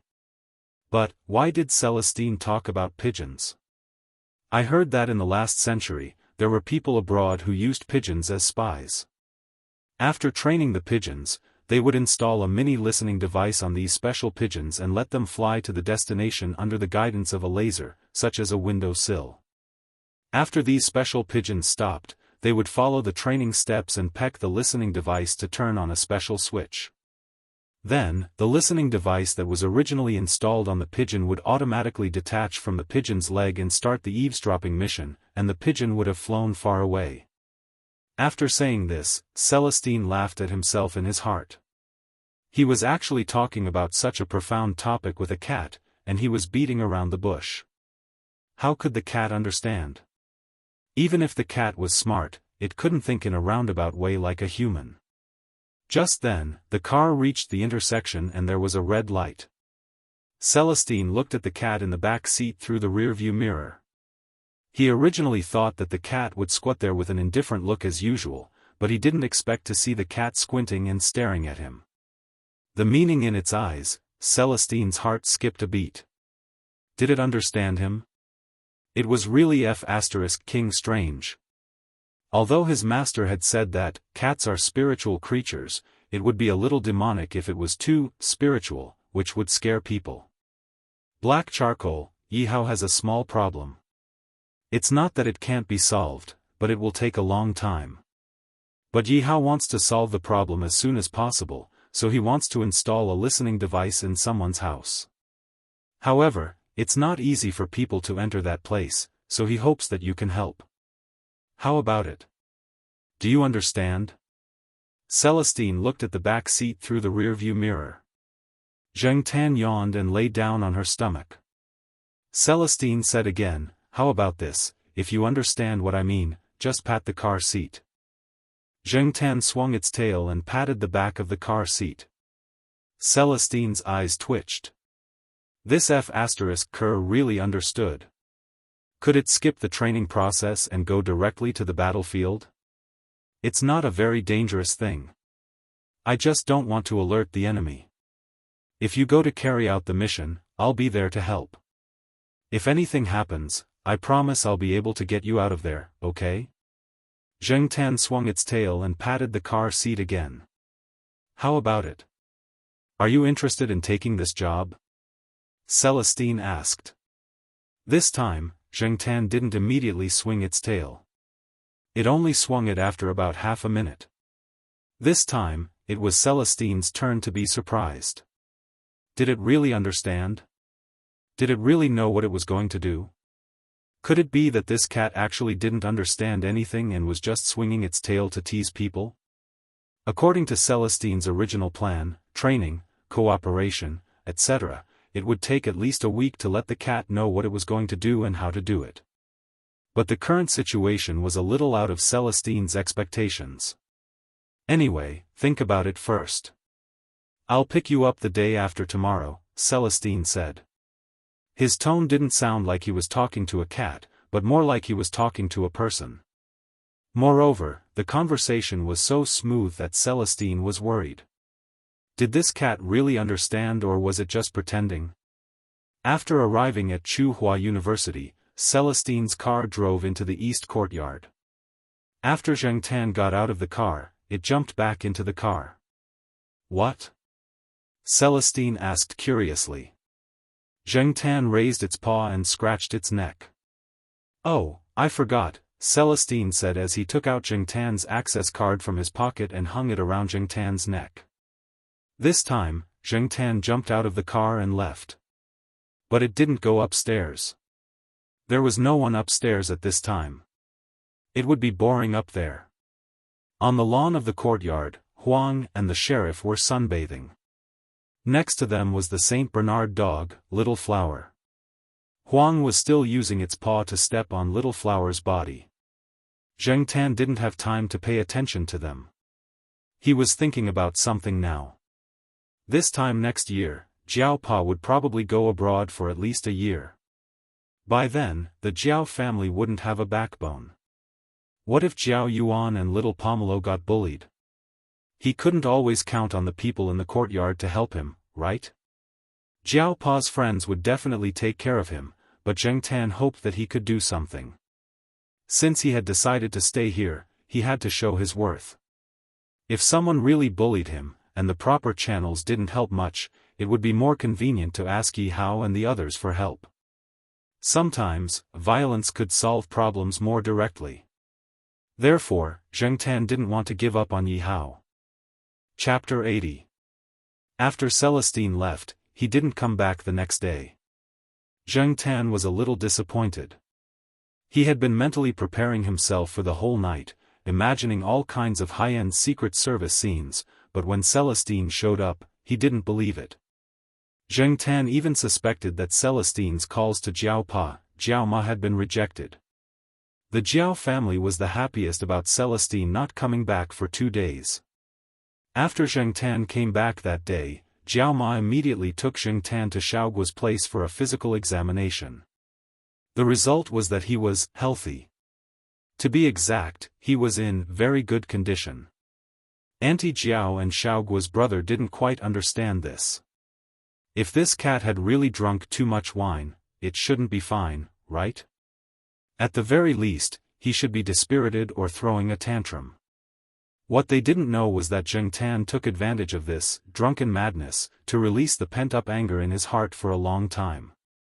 Perhaps it was hard for them to imagine how a cat could have such a psychological barrier, but it was the truth. For humans, when their psychological barriers were not released, over time, they would develop into mental illnesses, such as ADHD and anxiety caused by inattention, depression and anxiety caused by the pressure of studying, OCD and mania caused by setbacks, and so on. From a 10-year-old child to a 70-year-old man, every age group had different psychological barriers. Zheng Tan's psychology was still that of a human. Even if he had no choice but to accept the reality of becoming a cat in order to survive, it wasn't that easy to get over the psychological barrier. Although drunken madness ruined his image, it was indeed a good way to release his anger. Zheng Tan didn't know how long he would still be in his cat form, nor did he know when this psychological barrier would completely disappear, but at least now he had found a relatively good way to release his anger. It was a way to relax his mind without spending a dime. Well, when he felt depressed again, he would go to the night building and let out a drunken howl. Anyway, the Jiao family couldn't see it, nor could the people around him, so they wouldn't know that he had ruined his image. As for what Yi Hao's people thought and whether they would suffer, it was not within the scope of Zheng Tan's consideration. This was the conclusion that Zheng Tan came to after he came back yesterday and lay on the tree for the whole afternoon. On the other hand, Yi Hao, Ran Qi, and the others were busy dealing with the matters at hand. They didn't even know that a cat had set its eyes on their territory. This week, there was no need to go to Xiaoguo's place to shoot the advertisement, and there was no call from Celestine. There was no one at home. People went to work, and people went to school. Zheng Tan lay on the tree in the courtyard. He didn't know what kind of trees those bushes on the lawn were, but now he knew that they were all smiley flowers. The air was filled with a faint fragrance. Zheng Tan lay on the tall sycamore tree, yawned, stretched, and looked down at Niu Zhuangzhuang, who had started digging on the lawn again. This guy had been thinking about the lawn ever since he saw the hole in the Sahara Desert. Many places on the campus were cement, and the only places that could be dug were the flower beds and lawns. Every time Niu Zhuangzhuang was let out, it would always find a place to dig on the lawn. Sometimes it would hide something in it, and sometimes it was purely for the sake of digging a hole. Could it be that this was also a way to vent its emotions? Zheng Tan didn't understand. He wasn't a dog. Besides, he didn't even understand the psychology of many cats, but cats were hard to guess. Since he was bored, Zheng Tan planned to go to the Shi family area. He hadn't seen little Zhua in a long time. Speaking of which, little Zhua's due date had long passed. She should have given birth already, right? However, he hadn't heard the Jiao Pa and Jiao Ma mention it since he came back. It seemed that he had to find the answer himself. Just like Ren Chang's case, Zheng Tan only found out about Ren Chang's downfall when he went to the Jiao Pa's building after he came back and heard the students talking about it. It was said that Ren Chong had an improper relationship with a female student in the School of Economics, and he also had an affair with a certain belle in the School of Foreign Languages. Professor Ren had a wife, who was originally abroad. It was said that she came from a good family and had a temper. When she found out, she flew here and slapped Ren Chong a few times in front of many people, making Ren Chong, who always cared about his reputation, embarrassed. It was also said that Professor Ren was involved in the underworld. All kinds of negative rumors spread wildly in the school. The school originally wanted to let Ren Chong take a break for a while and wait for the storm to blow over. After all, Ren Chong was indeed capable. However, later on, for unknown reasons, Ren Chong was forcibly dismissed. Many students guessed that Ren Chong must have offended some big shot in the school. Otherwise, he wouldn't have been fired so easily. Zheng Tan recalled the face that always had a hypocritical gentleman's smile and thought about some of the rumors he heard. He felt that Celestine, Zhao Lu, and the others must have done something. After all, Zhao Lu must be more familiar with the gossip from other schools. As for the forcible dismissal, it should be the work of Zheng, Old Man Lan, and the others. The Jiao Pa didn't have the ability to do that.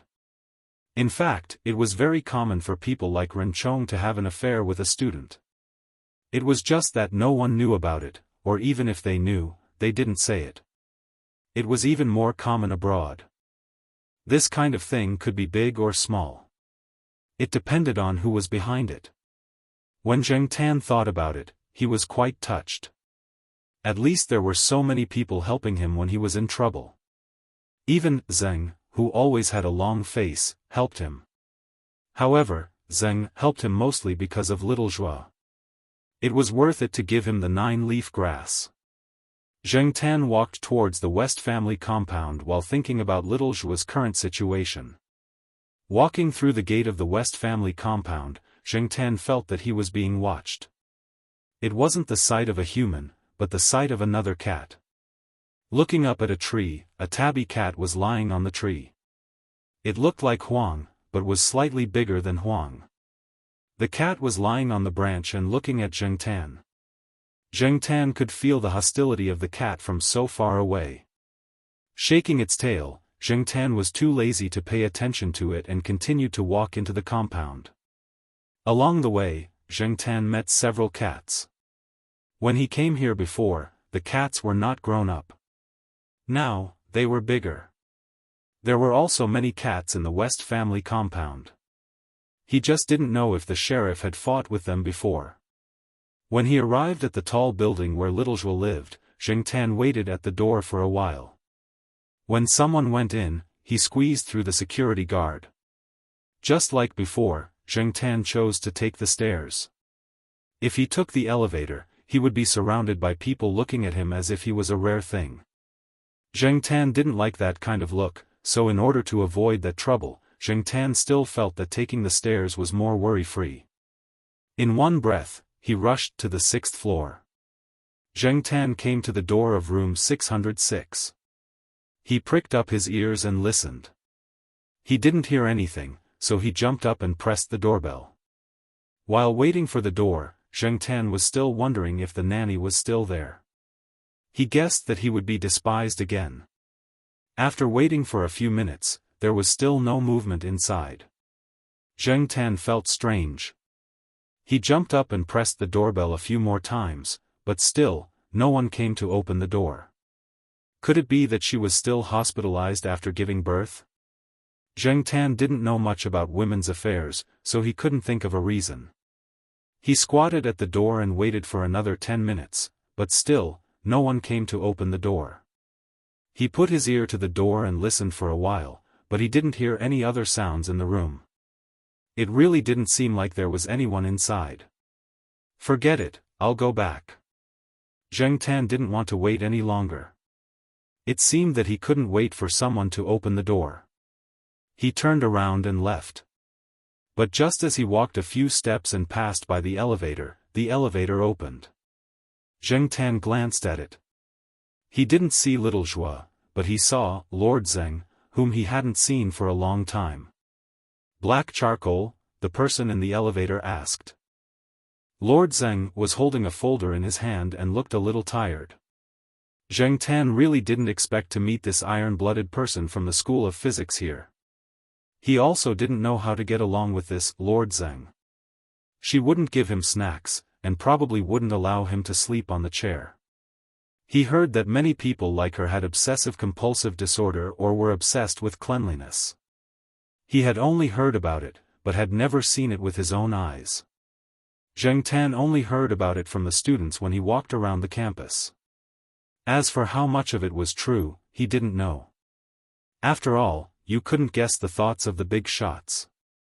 Are you here to see Little Zhuo? Lord Zeng asked. The tip of Zheng Tan's tail twitched. He didn't know how to answer. Lord Zeng didn't wait for Zheng Tan to answer. He looked at the watch on his wrist, turned around, and walked into the elevator. He waved to Zheng Tan outside. Come in, let's go down together. Zheng Tan stood in place and thought for a while. Then he lifted his foot and walked in. When the elevator went down, Zheng Tan felt that the atmosphere inside was a little strange. It was too serious. The enclosed environment always made people inexplicably nervous.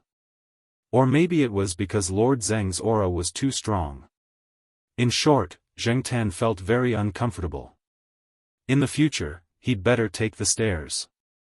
The space was more spacious and he felt more comfortable.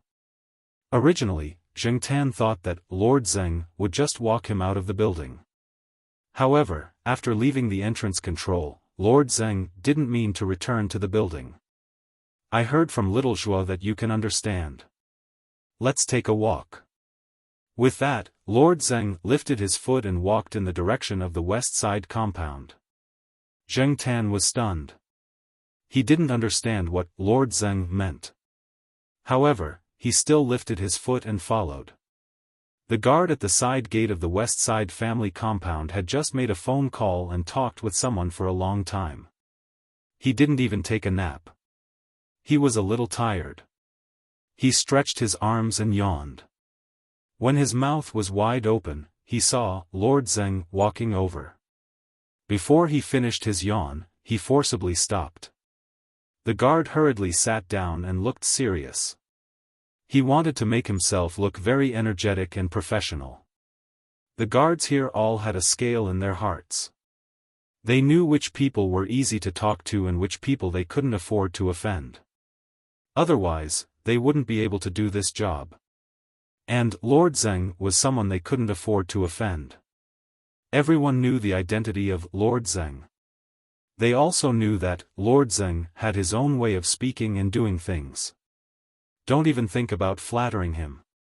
However, today the guard felt strange. Recently, Lord Zeng only came here to take a nap or to rest after being busy. Today, it didn't seem like he had taken a nap.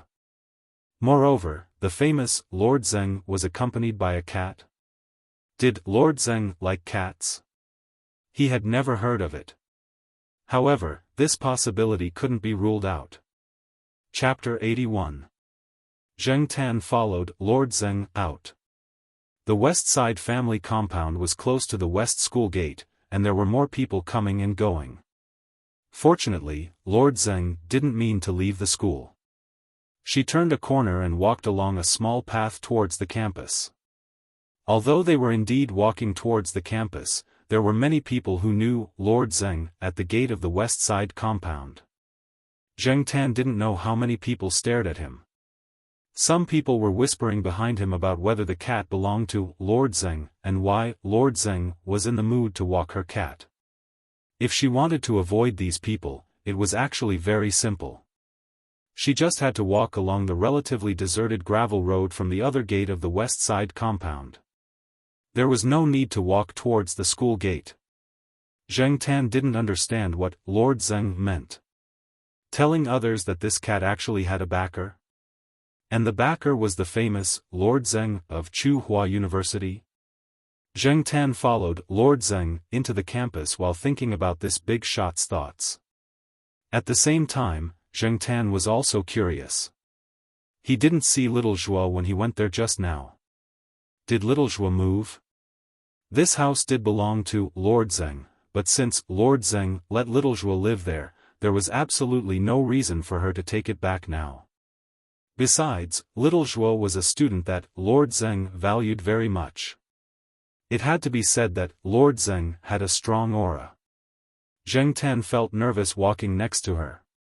It was really a pity that the physics department often met Lord Zeng students. Lord Zeng didn't walk all the way. She sat down on a long wooden bench next to a quiet path, patted the seat next to the bench, and looked at Zheng Tan, indicating that he could sit there. Zheng Tan jumped onto the wooden bench and sat next to Lord Zeng, indicating that he was under a lot of pressure. It was obvious that the teachers who had to work with Lord Zeng every day had to bear more psychological pressure than the other teachers. Lord Zeng didn't speak after sitting down. She just looked at the woods in front of her. Zheng Tan studied the forest for a while. There was nothing special about it. There were many small forests like this in Tsinghua University. Looking at Lord Zeng's expression, was he thinking about something? Zheng Tan suddenly felt that people like Old Man Lon were not so bad. Although his temper was a little weird, at least he would speak his mind and let others know what he was thinking so that they could come up with a way to deal with him. However, Zheng Tan was also glad that he was just a cat now.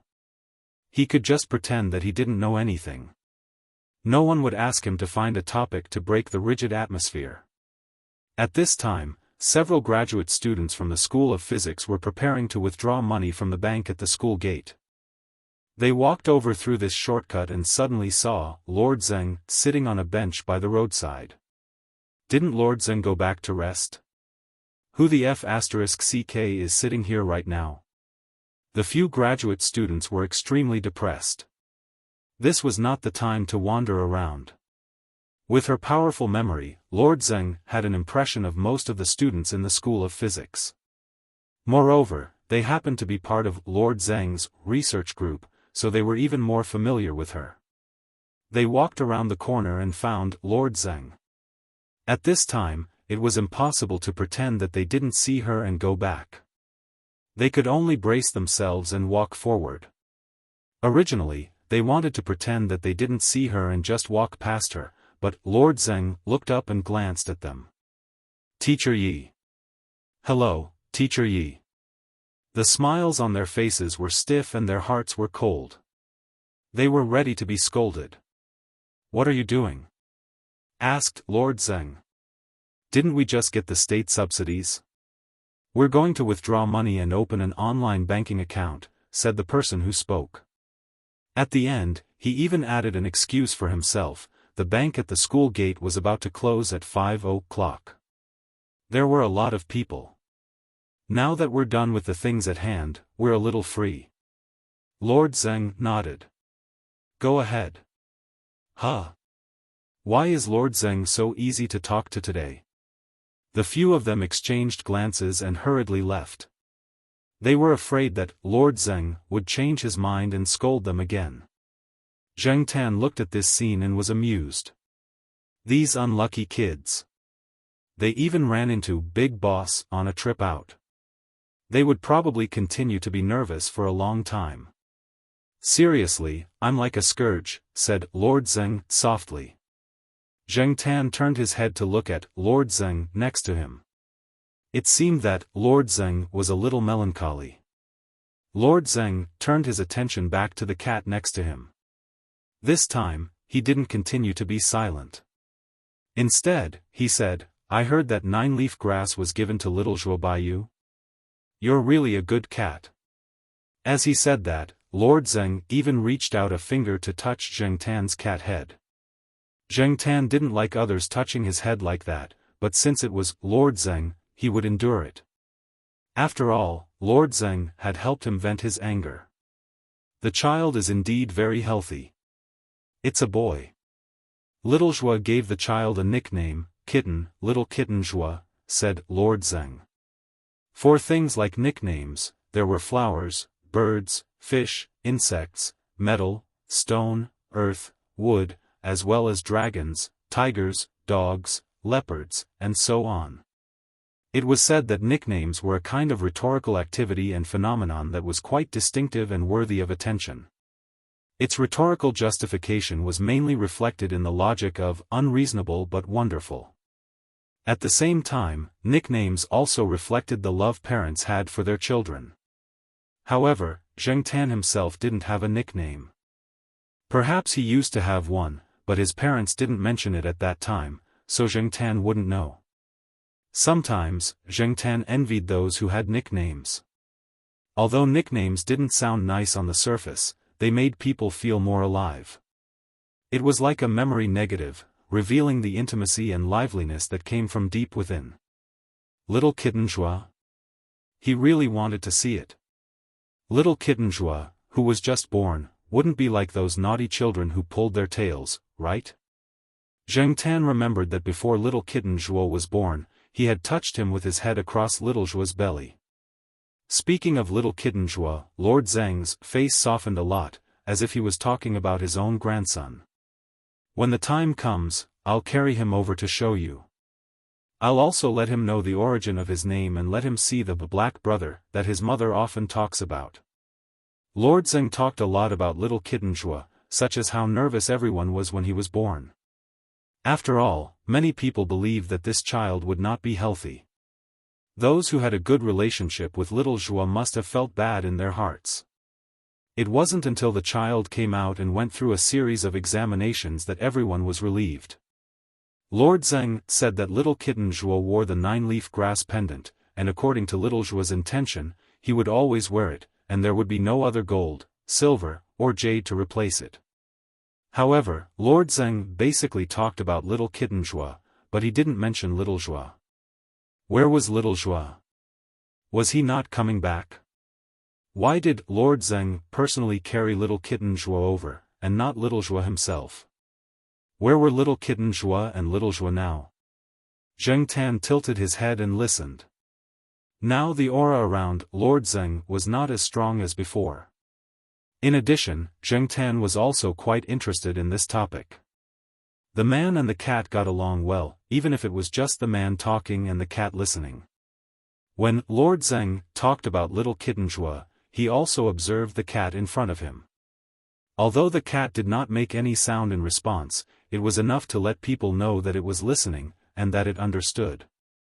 It was no wonder that Old Man Lon was furious with Ren Chong over this cat. Lord Zheng was not as prejudiced against black cats as little Zhuo's previous nanny.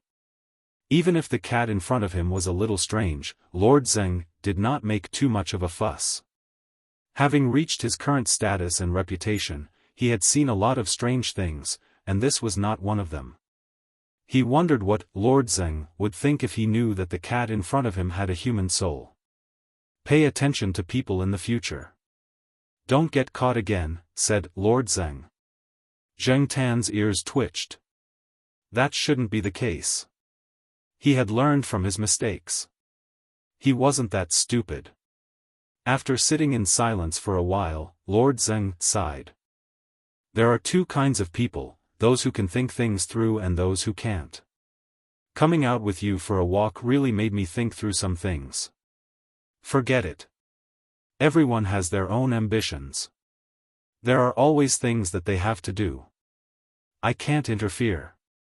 Zheng Tan did not think that he had done anything that could make Lord Zheng think things through. He also did not know what Lord Zheng had thought through. Seeing Lord Zheng get up, he knew that Lord Zheng was about to leave, so he also got up from the bench. You don't have to go there in the short term. They're not there, said Lord Zheng as he was leaving. Lord Zheng did not know if the cat could understand the meaning of his words. He just wanted to try and say what he wanted to say. The house in the Western District was often empty. She only went there occasionally to take a rest or take a nap. The time was uncertain. She did not go there every day. Even if the cat went there, no one would open the door. The man and the cat walked back along the path and separated at the intersection in front. Lord Zheng went to the family compound in the west, while Zheng Tan went back to the family compound in the east. When he returned to the family compound in the east, Zheng Tan saw the Saint Bernard dog, Little Flower, walking slowly on the grass with a child on its back. The child was from the compound. He went to kindergarten and lived in the same building as Little Flower's family. The little kid usually liked to ride Little Flower around the yard. The other little kids were envious of him. Even though Little Flower's temperament was gentle, not everyone could ride on its back. Looking at the little kid who was laughing happily on Little Flower's back, Zheng Tan could not help but think of Zhuo the kitten that Lord Zheng had just mentioned. Well, if Zhuo the kitten wanted to ride a big dog in the future, he would let Little Flower suffer. Anyway, Little Flower was big. It would be happy to run around the yard with a child. Just as he was thinking, Zheng Tan heard the beeping of a car horn. He turned around and looked in the direction of the sound. It was Celestine's car. Celestine stretched out its arm from the car window and waved at Zheng Tan. It asked Zheng Tan to get in the car. Was it preparing to start a high-end mission? Zheng Tan ran over and jumped into the car through the open window. He looked at Celestine in the driver's seat. Go to the night building. I called your cat father and told him that you can leave directly. Zheng Tan originally thought that he was going to take on the task of installing a bug. However, on the way to the night building, he heard Celestine's nagging. Was there something else? So what Wei Ling said about the listening device the day before yesterday was just to deceive the cat. Those words were just a test. That was a little too cautious. But thinking about it, it was also true. In the 1960s, Kleber boasted that it was the world's first-class bug. Today, it could be bought in many foreign toy stores. Yi Hao and the others should have been familiar with eavesdropping wars. If they really wanted to eavesdrop, with Yi Hao's ability, they would not need the help of a cat. Chapter 82. This time, Zheng Tan did not walk into the night building openly. Instead, he was brought in by Celestine. When they reached the third floor and entered one of the rooms, Celestine let Zheng Tan come out. This time, it was not the room where he borrowed Drunken Howler, but another one. The space was slightly bigger, and the decorations were a bit strange. There were many props. In the room, other than Yi Hao, Ran Qi, and Leopard, there was also a young man in his mid-20s. He looked ordinary, unlike Ran Qi, who had an elite temperament, and was not as strong as Leopard. The first impression he gave was really nothing special. However, to be able to stay here, he was definitely not an ordinary person. Yihao saw Celestine come in with the cat and gestured for them to wait. Then, he walked into a small room with Leopard. It was a temporary office. In the hall of the room, Ranqi was sitting there, listening to the young man explain something. Zheng Tan looked and saw that the young man was fiddling with some coils, transistors, and other things. Zheng Tan did not understand these things, so he could not understand what they were talking about. Zheng Tan also did not understand the content of the conversation between the two people. The young man said something like, Lenmas during the Vietnam War, Lampard in the 1980s, and other phrases that Zheng Tan had never heard of. Driven by curiosity, Zheng Tan jumped out of the backpack, walked over, and stretched his neck. The two people who were talking noticed Zheng Tan's approach and glanced at him. Ranqi unconsciously stepped back, and the unfamiliar young man looked at Zheng Tan, then looked at Celestine, who was sitting not far away and eating peanuts, and continued talking. Zheng Tan saw a diagram on the table in front of the two of them. It was a hand-drawn circuit diagram with letters and numbers on it, such as R1, R2, Q1, Q2, NF, PF, and so on. Zheng Tan was dizzy from looking at it, so she gave up looking at it. After squatting aside and listening for a few minutes, Zheng Tan finally understood that this young man was teaching Ranqi how to make a simple eavesdropping device. It seemed that this young man was a master of eavesdropping devices. After teaching him how to make a simple eavesdropping device, the young man also talked about some things related to eavesdropping devices, as well as some anti-eavesdropping jobs he had taken on. The more Zheng Tan listened, the more interested he became. This kind of gossip was relatively easy to understand. He didn't expect that so many officials in Chuhua City had asked this person to remove their listening devices and secret recording devices. Officials would also use such spy-like equipment to collect dirt on each other, spy on each other, and climb up the ranks by grabbing onto their opponents' weaknesses. In particular, those who held the power of approval were the targets of many people's prying eyes. There could be all kinds of eavesdropping devices in air conditioners, power sockets, cars, and so on. This world was F***king crazy. So many people say that these things are bugs. In English, eavesdropping devices and bugs are the same word. They are both bugs. Many times, they would directly ask me, are there any bugs here? The young man joked as he talked about the things he had encountered. However, he didn't reveal the names and identities of the customers at all. It seemed that he was more professional. In this way, Zheng Tan also understood that he couldn't help with the eavesdropping device. With an expert around, it wouldn't be his turn to take the risk. These people probably wouldn't be at ease. The difference in ability was there, so Zheng Tan had nothing to be unhappy about. Sometimes, Zheng Tan also admired people like this. They could specialize in one profession without worrying about food and drink, and silently make a fortune. He guessed that this kind of person was suitable for high-end Secret Service work. Geniuses and lunatics changed the world. This saying was indeed true. After the Water X incident, Secret Service agents everywhere developed laser eavesdropping devices in order to not follow in the footsteps of others. Later, they developed sensor eavesdropping devices. Those spy technicians were really F***king geniuses.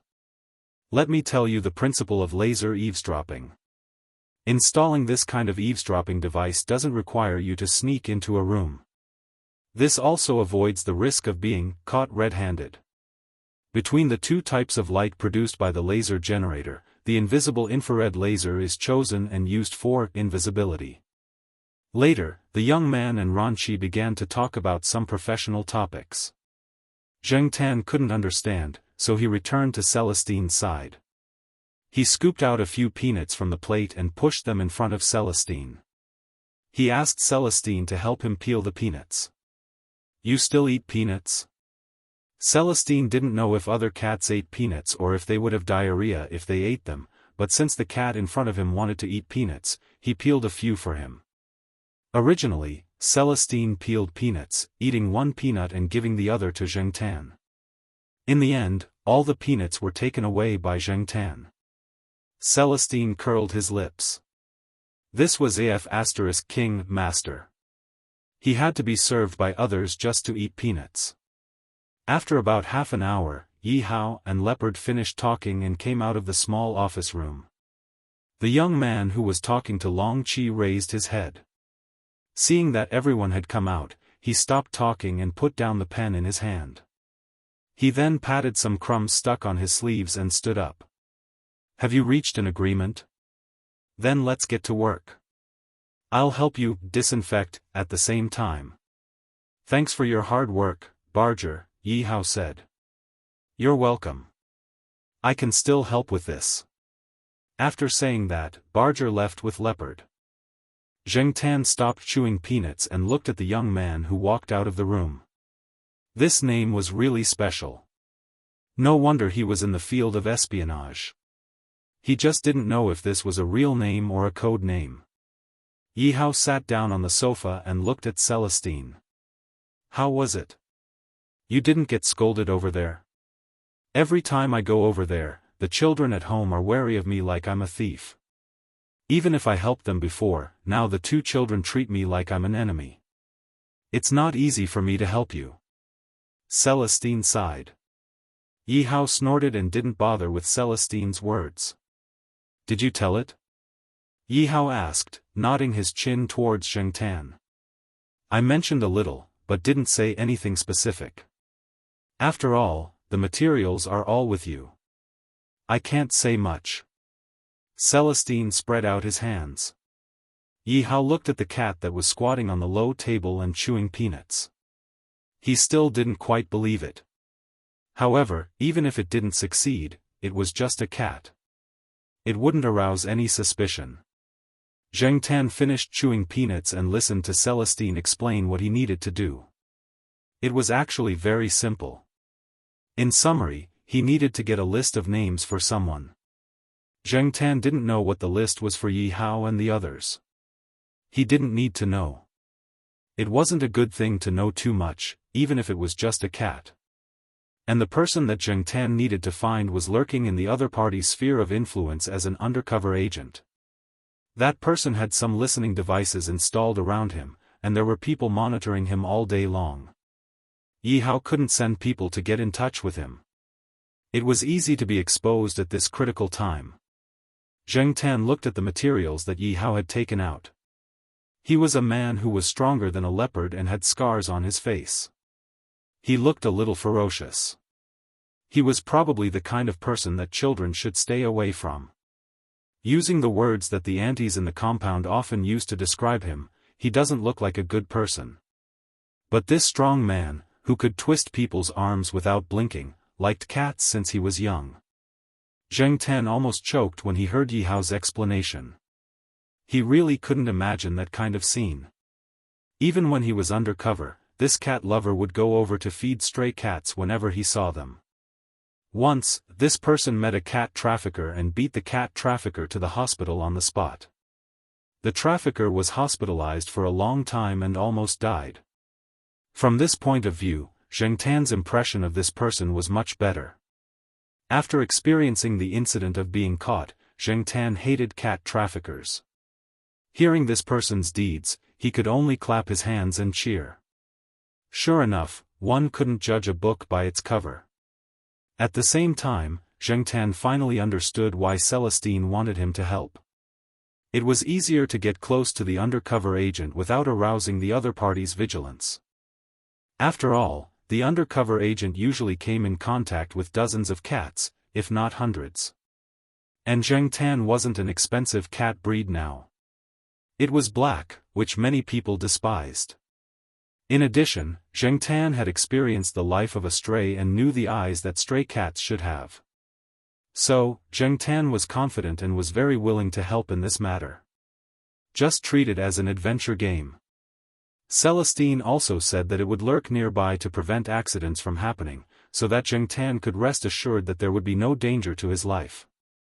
Since he had decided to help, the necessary preparations still had to be done. Zheng Tan and Celestine practiced for a while. To do this kind of contact work, they still had to have some acting skills. Zheng Tan also had some experience from filming the advertisement, so his performance also made Yi Hao and Celestine very satisfied.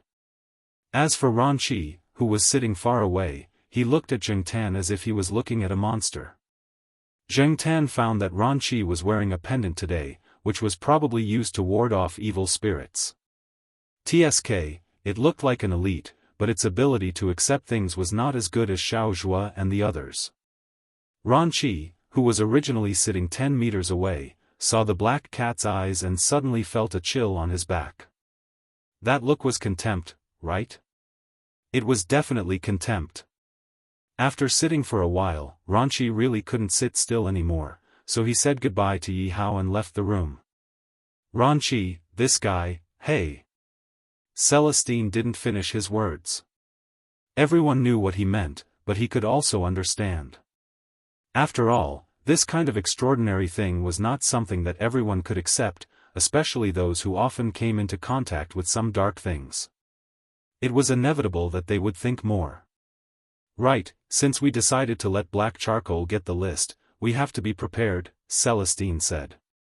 Zheng Tan didn't understand what the so-called preparation meant, but when Celestine opened a box, Zheng Tan's face froze. If it wasn't for the cover of the black fur on his face, he would definitely find that Zheng Tan's face was like sh*t.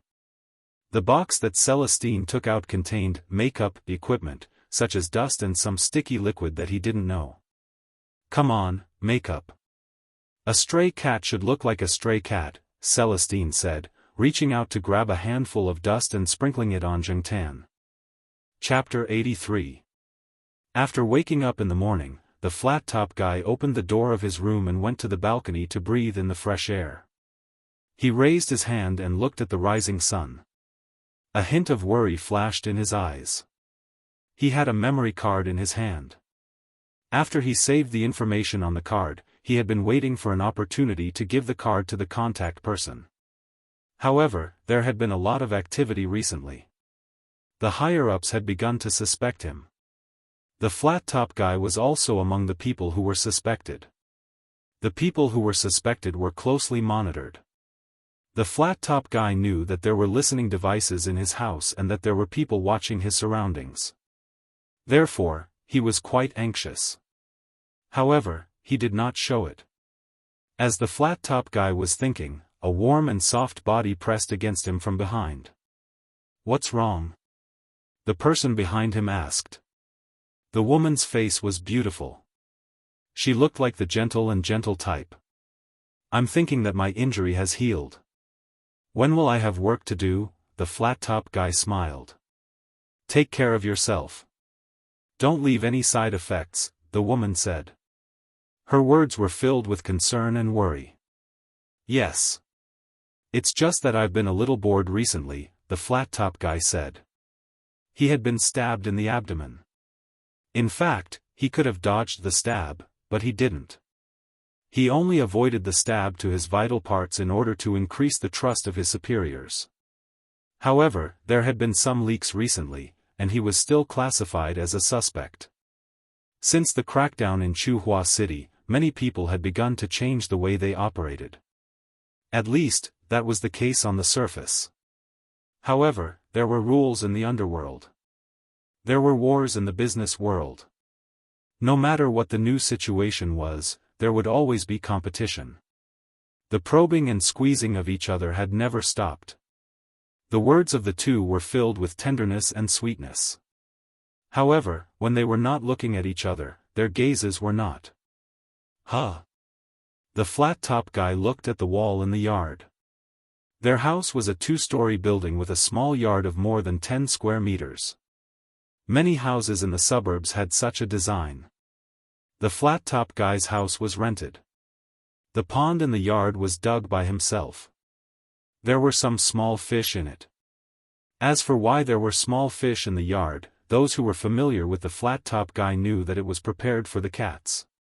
The small fish in the yard were actually for the cats to catch them. Because they were afraid that cats would drown, the pool was not too deep. The sides of the pool were either made of smooth tiles or earth walls, so that cats that had fallen into the water could climb out of the pool. There would always be stray cats coming here to fish. They would see one every 2 or 3 days, so the people here were used to it. The flat-top guy stood on the balcony on the second floor and could see everything clearly. A black cat jumped up from the courtyard wall and looked at them warily. After hesitating for a while, as if it felt that they would not do anything else, it walked towards the pond. Another stray cat, the woman behind Flattop said. His eyes were filled with disdain. She was actually very repulsed by stray cats. They could carry parasites, skin diseases, and other diseases. If the higher-ups had not arranged for her to get close to the flat-top guy and monitor his movements and the people he came into contact with, she would definitely not be here. Stray cats were already driving her crazy. Zheng Tan stood on the wall and looked up at the balcony on the second floor. He looked at his target, Flathead, again. After confirming that it was the person he was looking for, he jumped off the wall and went to the pool. Zheng Tan was very satisfied with his performance just now. He wanted to give himself an Academy Award. Compared to domestic cats, stray cats were more vigilant, even fierce. They did not trust people very much, so they deliberately showed vigilance and hesitation. And as a cat, the first thing they cared about was food. Even if Zheng Tan did not like it, he had to pretend. Celestine had also told him that there was a fish pond in the courtyard, specially for cats. He could go catch as much as he wanted. But Zheng Tan did not have much interest in catching fish. First of all, he was not interested in raw fish. Ever since he became a cat, he had not eaten raw fish. Second of all, he did not have much experience in catching fish. As a cat that was adopted on the first day he woke up, Zheng Tan did not worry about food except for the time when he was astray. Even when he was astray, he would steal food. He did not catch fish himself. How to catch fish was entirely based on his feelings. Zheng Tan looked very embarrassed now. If the Jiao family saw Zheng Tan now, they would be very distressed. Their black charcoal looked very pitiful now. Zheng Tan could not do anything about it. Celestine said that he wanted to put on makeup. If he did not put on makeup, it would not be easy. Although Zheng Tan had black fur and was not as dirty as white or light-colored cats, there was not much luster to her fur. Perhaps it was because of the layer of dust on her fur. Some parts of her fur were clumped together in clumps, as if they were lumps. It had to be said that Wei Leng's makeup skills were amazing. The places that the cat could lick didn't have these lumps. Only the places that the cat couldn't comb would have lumps. This way, they were more careful and had an extra layer of naturalness to prevent suspicion. After finishing the fur, Celestine commented, "You are so strong. If you don't put on makeup, how can you look like a stray? Couldn't stray cats be stronger?" Zheng Tan remembered that when he was a stray, he had seen a few cats without cat tags wandering outside. They were all quite strong. If they were not strong, would they be able to snatch food and territory and survive safely? Especially in the wild. Not every stray cat was thin and weak. Zheng Tan felt like he was a homeless person wearing tattered and patched clothes. He came to the side of the pond and looked at himself in the water's reflection. He had mixed feelings. Retracting his attention, Zheng Tan looked at the small fish swimming in the pond and wondered how to catch them. The fish in the pond were not colorful ornamental fish. They were indeed very ordinary fish. There were some stones around and in the pond for cats to catch fish, so they could stand on the stones to catch fish. Zheng Tan knew that the two people standing on the second floor were paying attention to him, so he had to show the same preferences as other cats. This was normal. He circled the pond twice, then stood by the pond, raised an arm, and looked at a fish that was slowly swimming over. He stretched out his claws. He did not catch it. That small fish swam away in the blink of an eye and mixed with the other small fish. He could not tell which one it was. Zheng Tan shook the water off his claws, then changed to another place and waited for another opportunity. Maybe the fish here were often stimulated, so they were more delicate and not easy to catch. After not catching fish twice, Zheng Tan was also frustrated. If he did not catch a fish, Zheng Tan would be embarrassed to call himself a cat. When a small carp the length of a finger slowly swam to the side, Zheng Tan saw the opportunity and stretched out his claws. He bent his palm and accurately picked up the fish from the water, then threw it directly to the grass by the pond. The small fish that was thrown to the grass flapped its tail and jumped. Zheng Tan shook the water off his claws and walked over. When he walked to the fish, Zheng Tan hesitated. The fish was out. What should he do? He could not eat it, right? *CK, I can't do it. Facing a raw fish, a fish that had not been scaled, had not been gutted, and was still covered in grass and mud. Maybe someone had even peed in the pond. How could Zheng Tan eat it? As picky as Zheng Tan was, he could not eat it at all. At this moment, Celestine, who was hiding in a nearby residential building, was using binoculars to observe the situation. He rubbed his forehead. He remembered that the Jiao family had said that the cat did not eat raw fish. Black charcoal, after you catch the fish, what should you do? Although he was a little helpless, Celestine felt that the cat should be able to handle this kind of thing, so he continued to observe. Zheng Tan looked at the fish jumping on the grass and thought for a while. It seemed that if Huang and the sheriff were not very hungry, they would first play with the prey they caught. They would play with the prey until it was about to die and did not struggle, then eat it. Or they would just leave the prey that was about to die. This was a good idea. Zheng Tan thought. After making the decision, Zheng Tan thought back to when he saw Huang and the others playing in the courtyard. Then, he copied how Huang played with the grasshopper. He bent his claws and hooked the fish that was jumping on the grass. When the small fish was thrown into the air, Zheng Tan raised his body and stretched out 2 claws to hold the small fish. The next step should have been to bite, but Zheng Tan could not bear to bite it. He decided to rub it twice instead. However, the fish was too sticky and slippery, and Zheng Tan did not use his claws to nail the fish. When he rubbed, he did not use enough strength and directly rubbed the fish out. The small crucian carp made a beautiful parabola in the air and fell to the side of the pond. It flapped its tail twice and fell into the pond before Zheng Tan could reach it. It swam away. Flathead, Celestine, Zheng Tan really did not intend to let the fish go. He originally planned to play with it and then throw it where it was, but in the end, he accidentally rubbed the fish away. The woman standing next to Flathead saw this scene and covered her mouth to laugh. This cat is so stupid. Maybe this cat is not hungry and just wants to catch fish to play, Flathead said.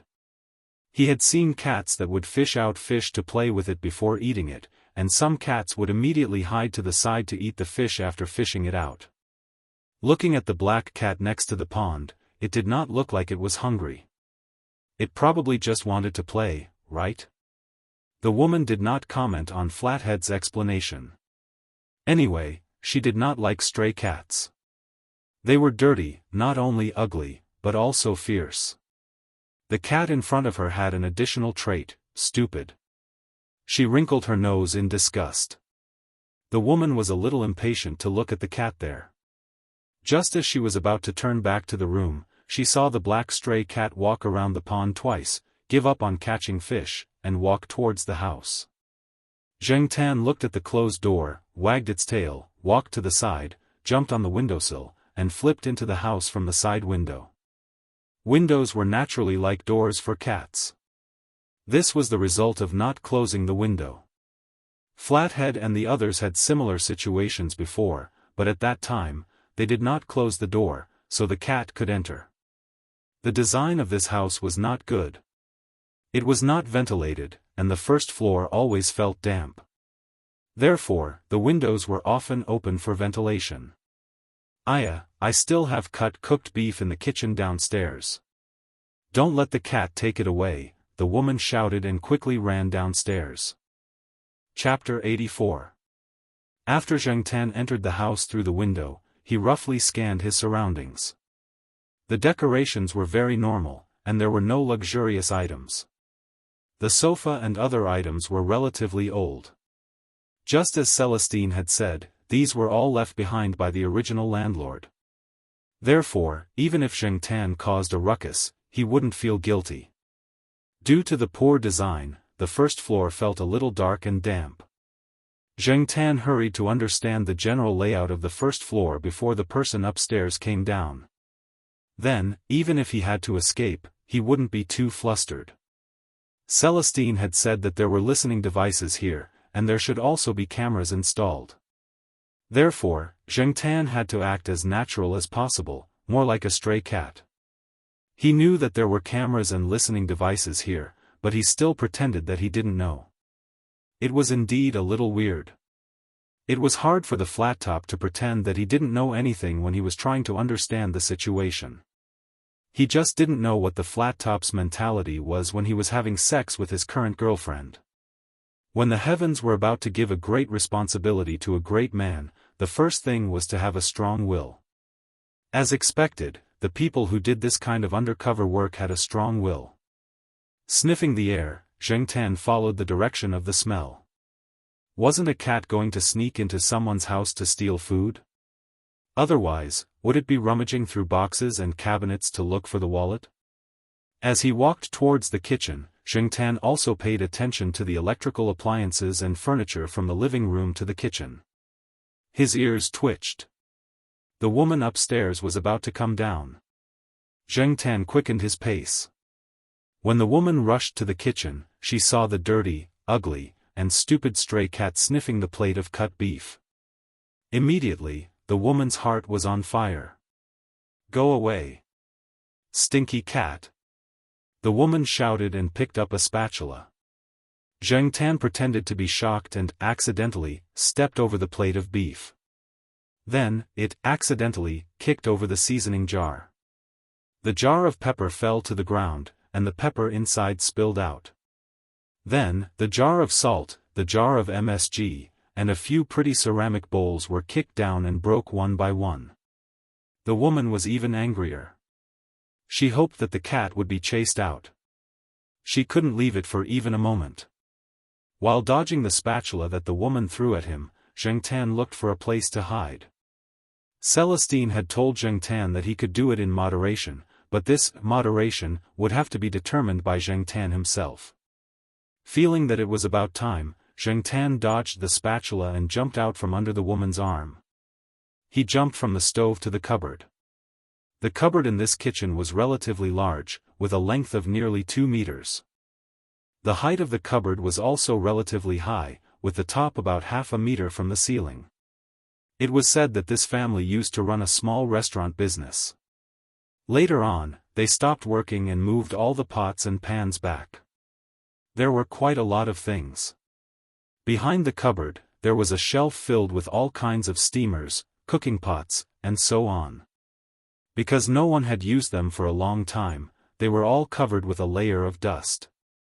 After Zheng Tan jumped onto the cupboard, the woman had no choice but to hit it twice with the spatula, hoping to chase the cat down. However, the cat just hid there and ignored her. The woman was so angry that she threw away the spatula in her hand and turned to look at Flathead, who was standing at the kitchen door. "Why are you still standing here? Hurry up and chase this cat out." After thinking about it, she felt that Flathead might not be satisfied with her actions just now. She looked at the pot of beef and pointed at it. "When the time comes, let it eat the beef." After saying that, the woman walked out of the kitchen. Because of the cat chase, the kitchen was covered in dust. The woman was going to the bathroom to take a shower. She hoped that she wouldn't have to face that ugly and dirty cat when she came out. Seeing the woman walk out, Zheng Tan felt that she wouldn't come back to the kitchen for a while. He was relieved, but he couldn't let his guard down. Since Celestine said that there might be surveillance everywhere, Zheng Tan couldn't act too abruptly. Looking at the kitchen again, Zheng Tan thought about the ideal place to make a move. Before coming here, Celestine told Zheng Tan that if there were surveillance cameras installed here, they should be installed in a higher place, looking down or at the same level. This was a habit of many people. This way, they could better observe the overall situation. Of course, it didn't rule out the possibility of installing it near the ground. However, in a place like the kitchen, the possibility of the latter was very small. Besides, no matter how secretive and difficult the situation was, the other party wouldn't be the crow from the KGB. It wouldn't be that complicated. Thinking about it, Zheng Tan made a decision in his heart. Flathead looked at the black cat hiding on the cupboard and turned to leave. After a while, he returned to the kitchen with a can of cat food in his hand. Opening the can of cat food, Flathead took out a plastic plate from the cupboard and poured the can of cat food into it. Me, come and eat the can, Flathead said as he walked closer. Zheng Tan, you're the me.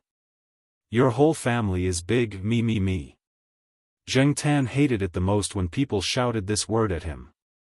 This kind of behavior was King stupid. Originally, Zheng Tan had a good impression of Flathead, but as soon as he said this word, his impression of him plummeted. However, even if he didn't feel good, he still had to do what he needed to do. When Flathead approached the cupboard, Zheng Tan jumped down and hid directly under the cupboard. Behind the cupboard was a shelf. Whether it was the shelf or the cupboard, the space at the bottom was relatively dark. At the same time, it was enough for Zheng Tan to walk around. Zheng Tan crouched down and walked around the bottom. He didn't find any suspicious surveillance objects. Other than a few insect corpses, there was some dust. Since his body was dirty, Zheng Tan wasn't afraid of getting dirtier.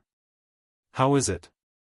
The woman with wet hair and a bathrobe walked to the kitchen door and asked while drying her hair with a towel. *CK, isn't this too fast? Zheng Tan cursed in his heart. Probably afraid that Flathead would take the opportunity to leak the secret, the woman came out quickly. It was obvious that Flathead was being watched quite closely. No wonder Celestine said that it was not good to let people come in contact with him. However, Zheng Tan wasn't worried now. He stayed under the cupboard and waited for Flathead. Do you want to use a broom or something to drive it away? The woman asked. The more you do this, the less it will come out. Flathead said helplessly. He held a plate of canned cat food in his hand. He bent down, lay on the ground, and put the plate in his hand under the cupboard. The woman standing at the door had a flash of contempt in her eyes. She didn't go in, but stood at the kitchen door and watched. The kitchen was still filled with the smell of pepper. The sunlight from the window could see floating dust particles. This made the woman frown even more and she took a step back. As long as Flathead didn't do anything suspicious, it was fine. There was no need for her to go in and suffer. 3 minutes passed. There was still no progress. Zheng Tan also wanted to quickly finish the handover with Flathead, but Celestine had already reminded Zheng Tan a few times to be patient and calm down. Zheng Tan thought about Celestine's conclusion. As a stray cat, it has to show its sorry side, but it also has to show its hesitation and vigilance towards humans. It shouldn't trust people so easily. The details determine success or failure. And because of that woman, Flathead definitely won't let you stay there forever. This is because those people once killed a stray cat that hid in the house without coming out. No matter what, Zheng Tan felt that he should act like he wanted to resist. No, it should be retreating in order to advance. The woman standing at the door was already impatient. When will it come out? Don't blame me for being blunt, Flathead. I really want to take a feather duster and hit it twice. Look at the kitchen that I worked so hard to tidy up, and now it's like this. The woman complained. Zheng Tan, who was squatting under the cupboard and shelf, heard the woman's words.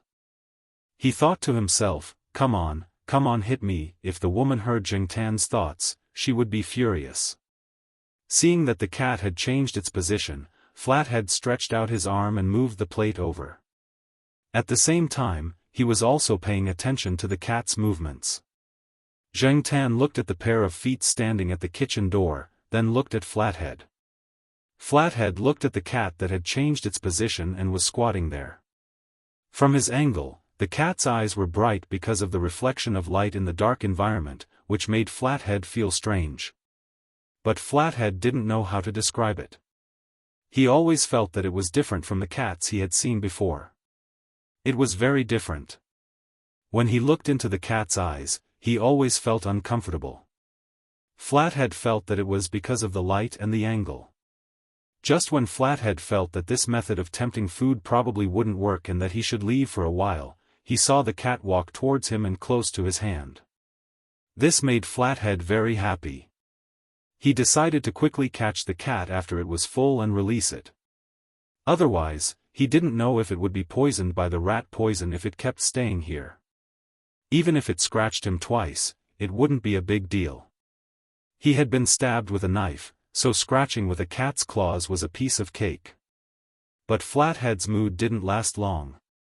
The next moment, Flathead felt the hair on his back standing up. He saw that when the cat got close to his hand, it raised one of its paws and put it by its mouth. Then, the cat stretched its paw towards him and a small plastic film fell on his hand. Flathead was very familiar with this kind of plastic film. He used to use this kind of thing to communicate. Zheng Tan wasn't very satisfied with this method of communication because the thing was placed in his mouth. There was a small bayonet on his fangs, so Zheng Tan didn't open his mouth when he came here. After taking out the thing in his mouth, Zheng Tan felt that his mouth was a lot more comfortable. Zheng Tan was comfortable, but Flathead's mood was like a vertical roller coaster that swooped down dozens of floors.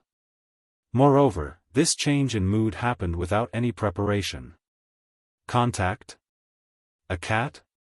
Damn, the contact was actually a cat? How did they find such a weirdo?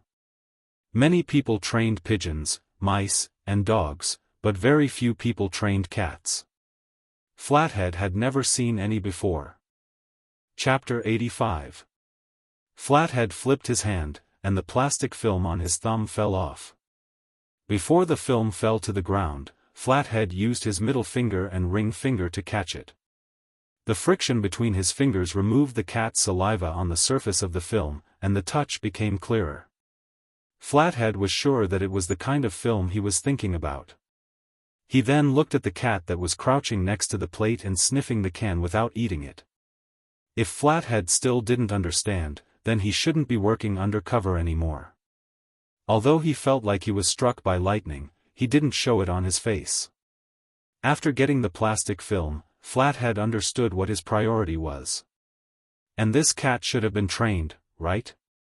Nothing would happen for now. He retracted his arm. The plastic sheet that he had been holding between his fingers was nowhere to be seen. He stood up and said to the woman standing at the door, "I'll go find some gloves and a flashlight. I'll grab it later so that it doesn't hide in there forever." The woman nodded. After Flathead left, she gathered her bathrobe, squatted down slightly, and looked under the cupboard. Zheng Tan wasn't hiding too far away. The plate was only an arm's length away from the cupboard, so the woman could see what was going on inside. It wasn't very clear, but at least she could roughly see what was going on inside. When the woman lowered her body to take a look, she happened to see the cat open its mouth, revealing its fangs. When the cat closed its mouth and their eyes met, the woman saw the two bright eyes that reflected the light. She stood up abruptly and took 2 steps back. Because her movement was so sudden, she almost fell. She remembered the cat that she had asked someone to get rid of when Flathead wasn't around. It was also a stray cat like this. That was why stray cats were the most annoying. They were ugly, stupid, and had fierce eyes. If Zheng Tan knew that his behavior had caused this woman to hate him so much, he would definitely cry out. This was because he just wanted to yawn. Before, there was something stuck in his mouth, so he didn't dare to open it. Now that he took out the plastic film, he could yawn as much as he wanted. The woman did not want to continue watching the cat. She went to the junk room and saw Flathead rummaging through something.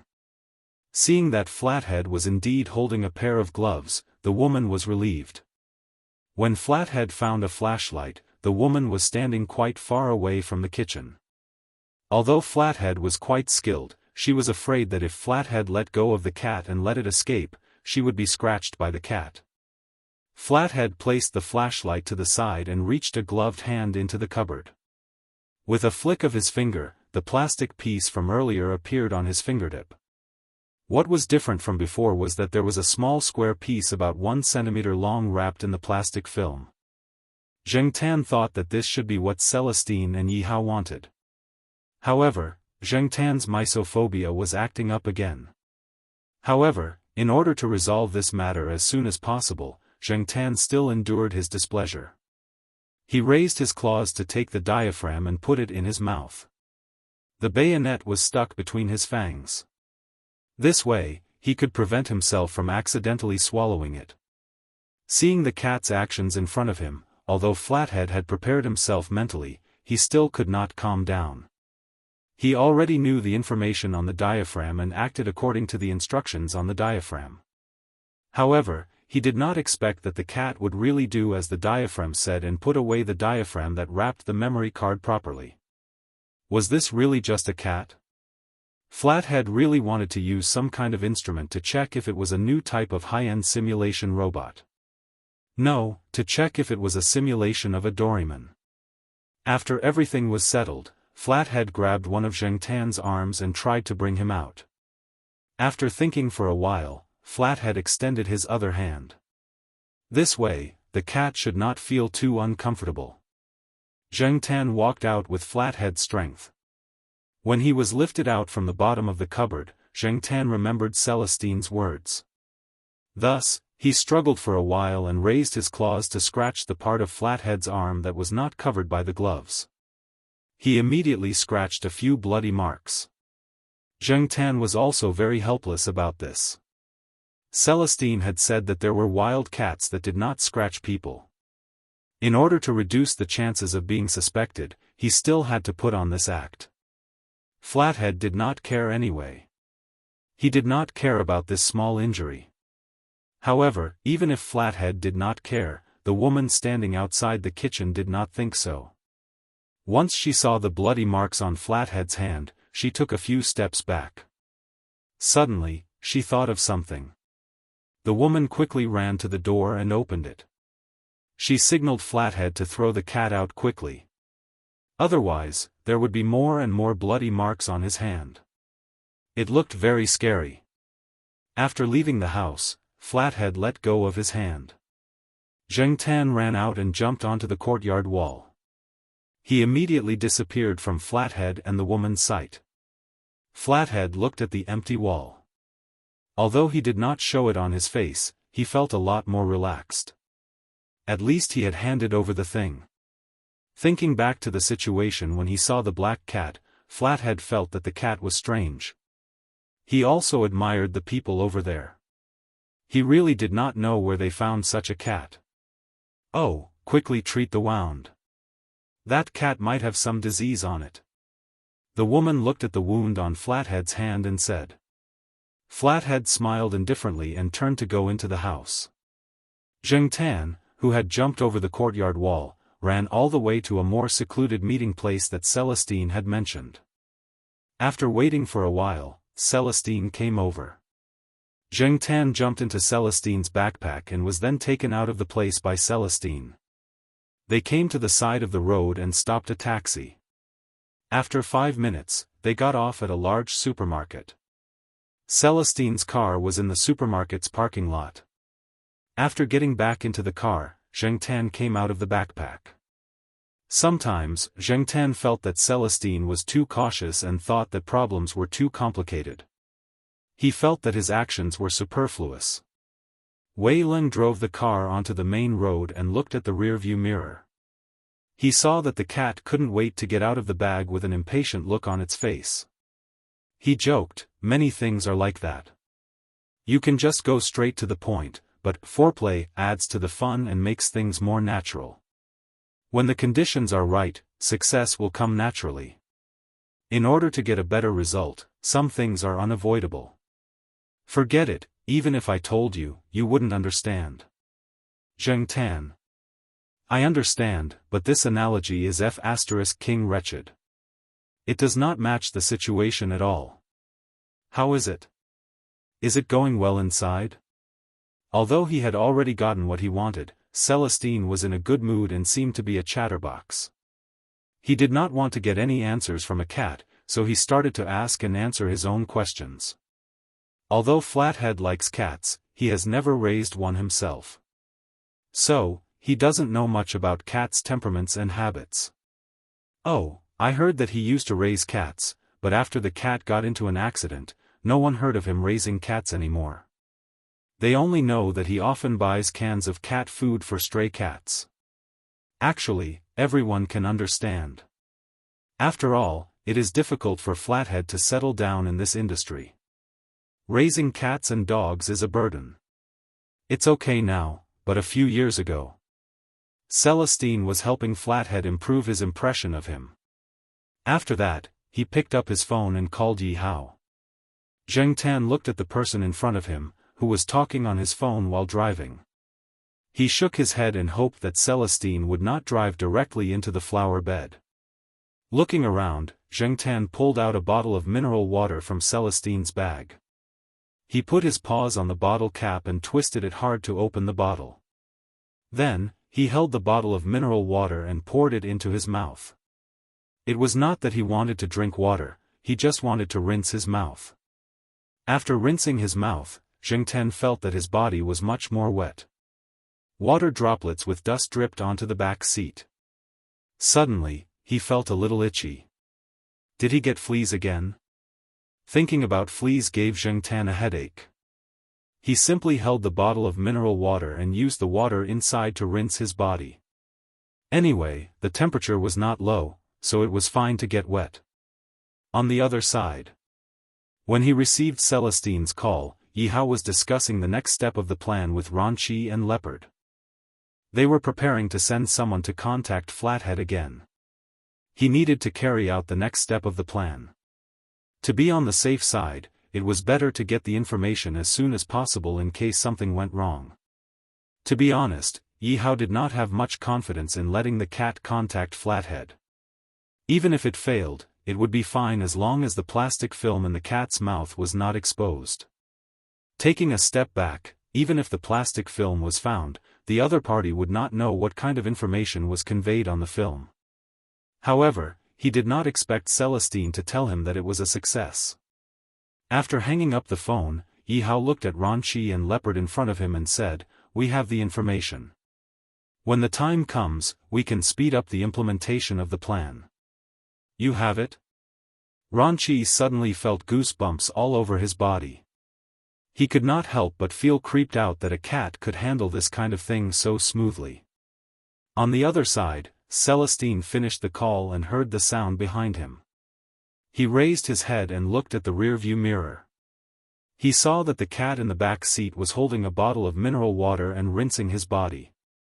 He almost drove the car directly into the flower bed on the side of the road. "You actually started taking a shower in the car?" No matter what, after this, Celestine's car had to be cleaned from the inside out. This time, Celestine did not take Zheng Tan to the night building, but to a quiet villa. Yi Hao, Ronqi, and Leopard were all in the house. When they saw Celestine come in, the three of them looked behind Celestine at the same time. They did not see the cat, and then turned their eyes to Celestine's big backpack. After Celestine unloaded the backpack, Zheng Tan jumped out of the backpack. He did not look at the three people with different expressions and began to look for the bathroom. He felt uncomfortable when he thought about the fleas on his body again. It must have been when he was in the grass near Flathead's house. His luck was really King bad. Celestine saw Zheng Tan's behavior and knew what he was going to do. After giving the things to Yi Hao, he went to the bathroom and turned on the water. After the cat finished bathing, he used a hairdryer to dry his fur. After washing and drying his fur, Zheng Tan finally felt refreshed. Celestine did not stay for long. He rejected Yi Hao's invitation to stay and changed his car to send Zheng Tan back to Tsinghua University. He did not come back for another night. The Jiao family would probably scold him again. It was better to send him back as soon as possible. At night, at the Jiao family, Zheng Tan took a shower again. He sprayed some of the anti-flea medicine he got from Old Man Lon and then crawled into little Pomelo's bed. Chapter 86. The campus in July was lush and green. Although there were often people who would repair the flower beds and green belts, the growth of the plants was too fast. Every few days, they would change their appearance. For the people of Tsinghua City, July and August were always annoying. The weather was too hot, so people rarely went out during the day. Zheng Tan lay on the balcony on the 5th floor. There was a pot of orchid beside it, which was a gift from Old Man Lon. Zheng Tan liked to lie on the flower pot and sleep there. At this time, the balcony was shady, so it might be hot for people, but for cats, the temperature was still okay. After all, their body temperature was higher than that of humans. Therefore, Zheng Tan preferred the balcony to the indoor air conditioning. In the blink of an eye, he had been here for more than a year. Zheng Tan didn't notice it before, but when he found out that Jiao Yuan and little Pomelo were on summer vacation, Zheng Tan realized that it was summer vacation again. At this time last year, Zheng Tan had not been here for long. He was repulsed by everything. He felt insecure, lost, helpless, and had other complicated feelings. Now that he thought about it, his feelings back then were a little blurry. However, he could still remember everything that had happened since he came here. As he was thinking, he felt a little itchy under his chin. Zheng Tan rubbed his chin on the protruding edge of the flower pot, yawned, and squinted his eyes to look at the people walking around with umbrellas. Jiao Yuan was still crazy outside on such a hot day. Jiao Yuan and Xiong had been going out to play recently. Today they went to the swimming pool, and tomorrow they went to play basketball. Their schedule was full. Except for meals, they weren't at home much during the day. Anyway, the children in the courtyard were all together, and there were always some parents around. They were all familiar with each other, so the parents of the other families weren't worried.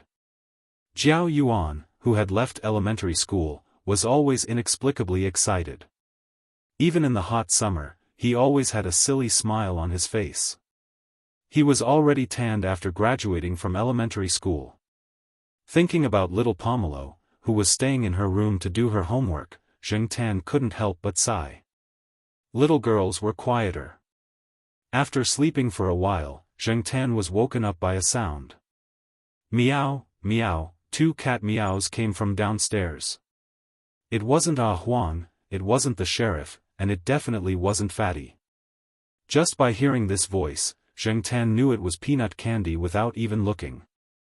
Candy Peanut had been following Li Yuanba around the streets ever since it was little, so it was familiar with the surrounding terrain.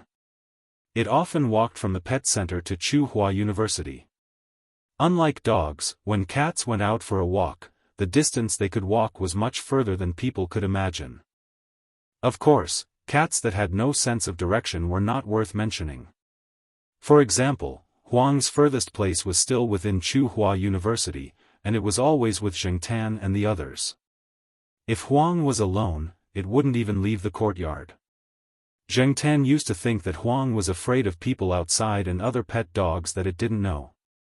However, after taking this guy out a few times, Zheng Tan realized that this guy didn't really remember the way. Perhaps after it lost its power, it stopped peeing everywhere. Without road signs, it couldn't remember the way. As for why Candy Peanut was walking alone now, it was mainly because Li Yuanba was sick. It had an intestinal infection or something.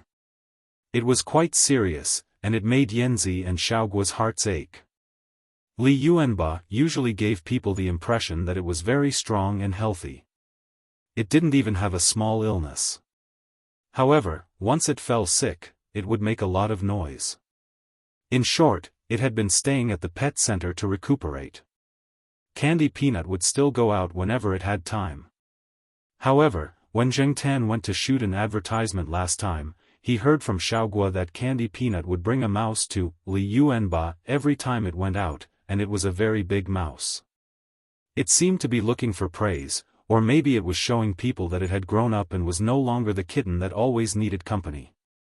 No matter what Candy Peanut was thinking, this kind of behavior continued. Sometimes, Candy Peanut would come over and call a few cats in the courtyard to go out with it. When there were more cats, it would probably be more imposing and not be bullied. Candy Peanut seemed to be only 7 or 8 months old, but it was bigger than other cats that were 7 or 8 months old. It was almost the same size as Zheng Tan and the others. Plus, its fur was slightly longer and thicker, so it was like a big cat. As for the personality mole on the side of Candy Peanut's mouth, as it grew bigger, the mole also became bigger, and it looked very funny. Zheng Tan went out with Candy Peanut a few times, and during these few times, Zheng Tan noticed a phenomenon. First, Candy Peanut was very skilled at catching mice. It seemed that Li Yuanba's teaching had played a key role. Second, this guy never caught mice in the same place. Today, it was on the street next door. Tomorrow, it would be at a warehouse in Tsinghua University. The day after, it would change to another place. In short, the mice came from different places every day. This made Zheng Tan a little puzzled. Different places. Could it be that the mice smelled different? Or maybe this was Candy Peanut's way of showing to Li Yuanba that it was very familiar with the surrounding terrain? Zheng Tan didn't understand, but he appreciated Candy Peanut's behavior. When Candy Peanut barked downstairs, the sheriff, who was sleeping in some corner of the grass, rushed out. It looked quite happy because every time Candy Peanut called for its partner, it was very likely that it was going to fight with a cat in a certain place. Maybe the cat there was blocking its way, so it fought once and cleared the way. Zheng Tan got up, stretched, and ran downstairs. Huang had been locked up at home recently, and the Pang wouldn't be far away from its old lady. Therefore, only Zheng Tan and the sheriff accompanied Candy Peanut to walk the streets. In one of the side doors of Tsinghua University, there was a small street about 100 meters away. There were some private houses there, and they were all built with several floors for renting to students. It was a little messy. Most of the people who rented there were guys. Girls didn't dare to come here because it was too remote. There was a building behind it that was said to be an abandoned project that hadn't been cleaned up yet. There were often fights there, and there were a few bloody incidents. Therefore, gradually, many people didn't go there. The remaining people chose to rent there because of the low rent. Otherwise, it would be very desolate. That was where Zheng Tan had followed Peanut Candy to today. Unfortunately, there were a few families holding a celebratory banquet and so on. They didn't go to a big hotel. The people here were used to celebrating in their own homes. Anyway, their houses were all 4 or 5 floors high, and there was a lot of space.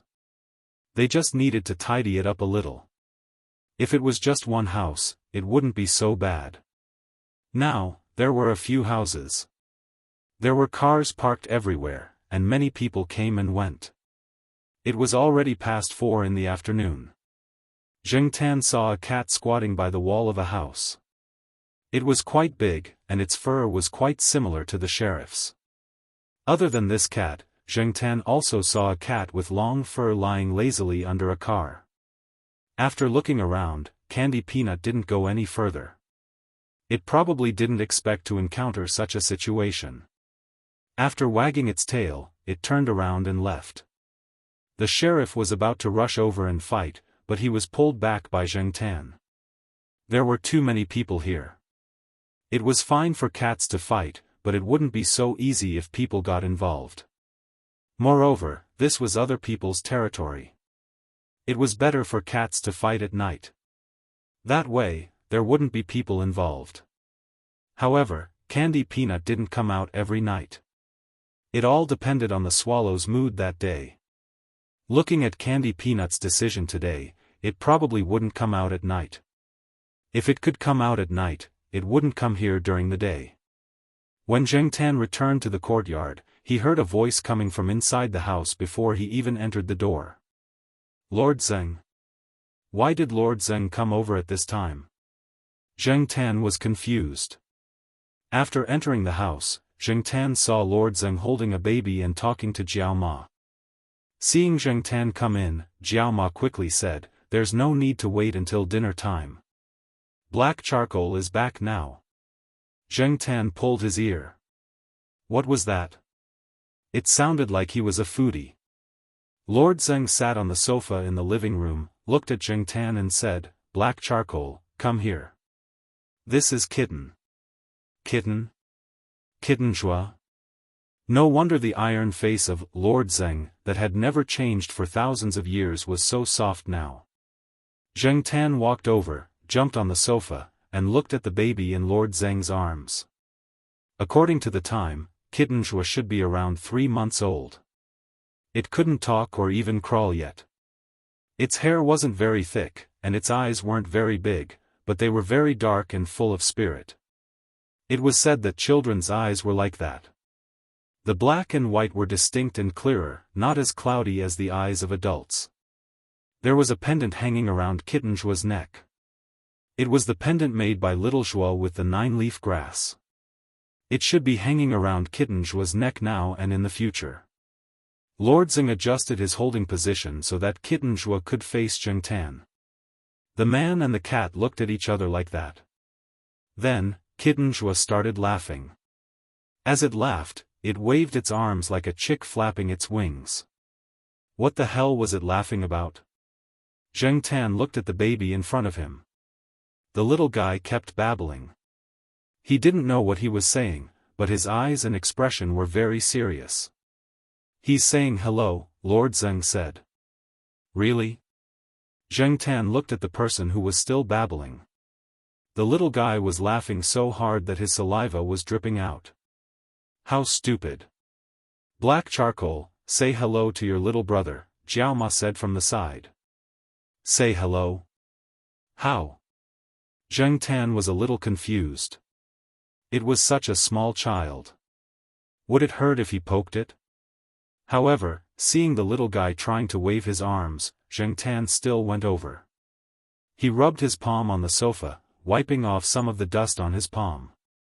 Then, he shook it and looked at his palm. After making sure that the sharp claws were hidden, he stretched out his palm.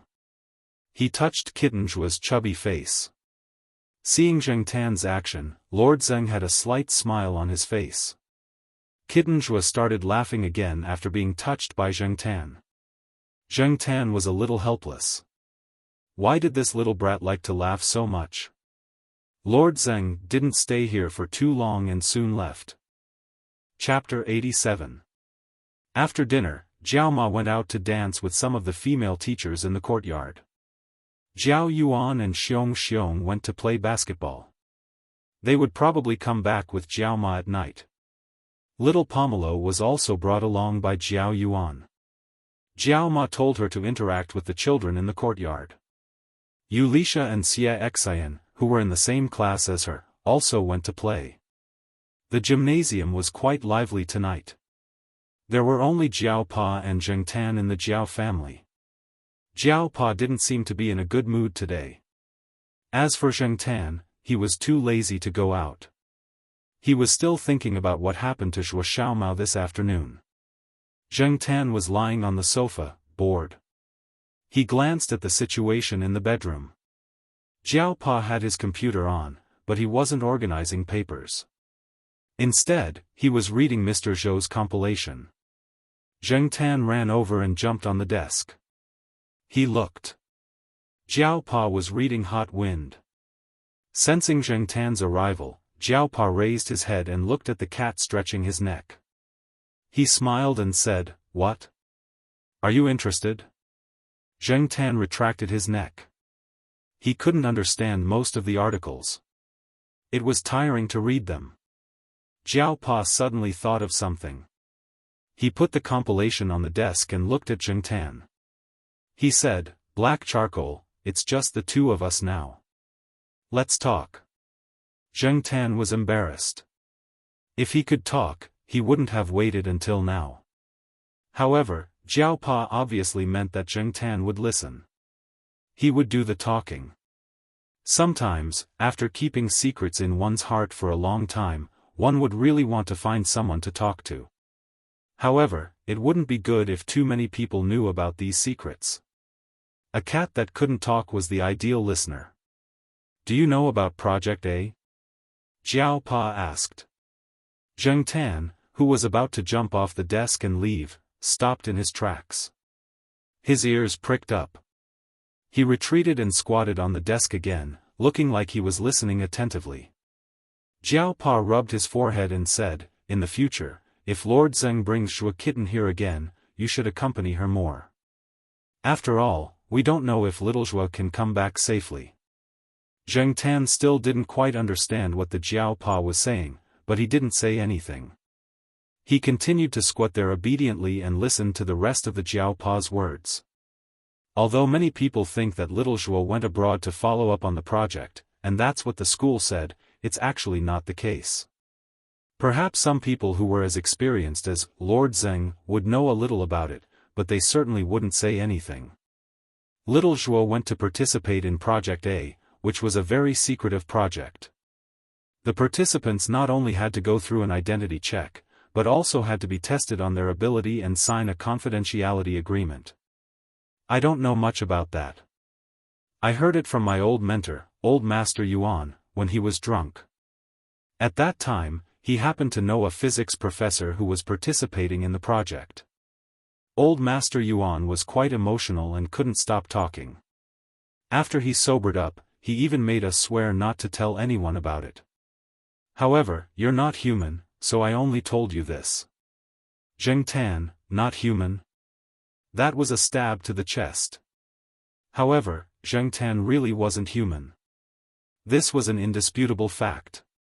In the past, Old Master Yuan even joked that the people who participated in projects like this were special forces in the field of scientific research.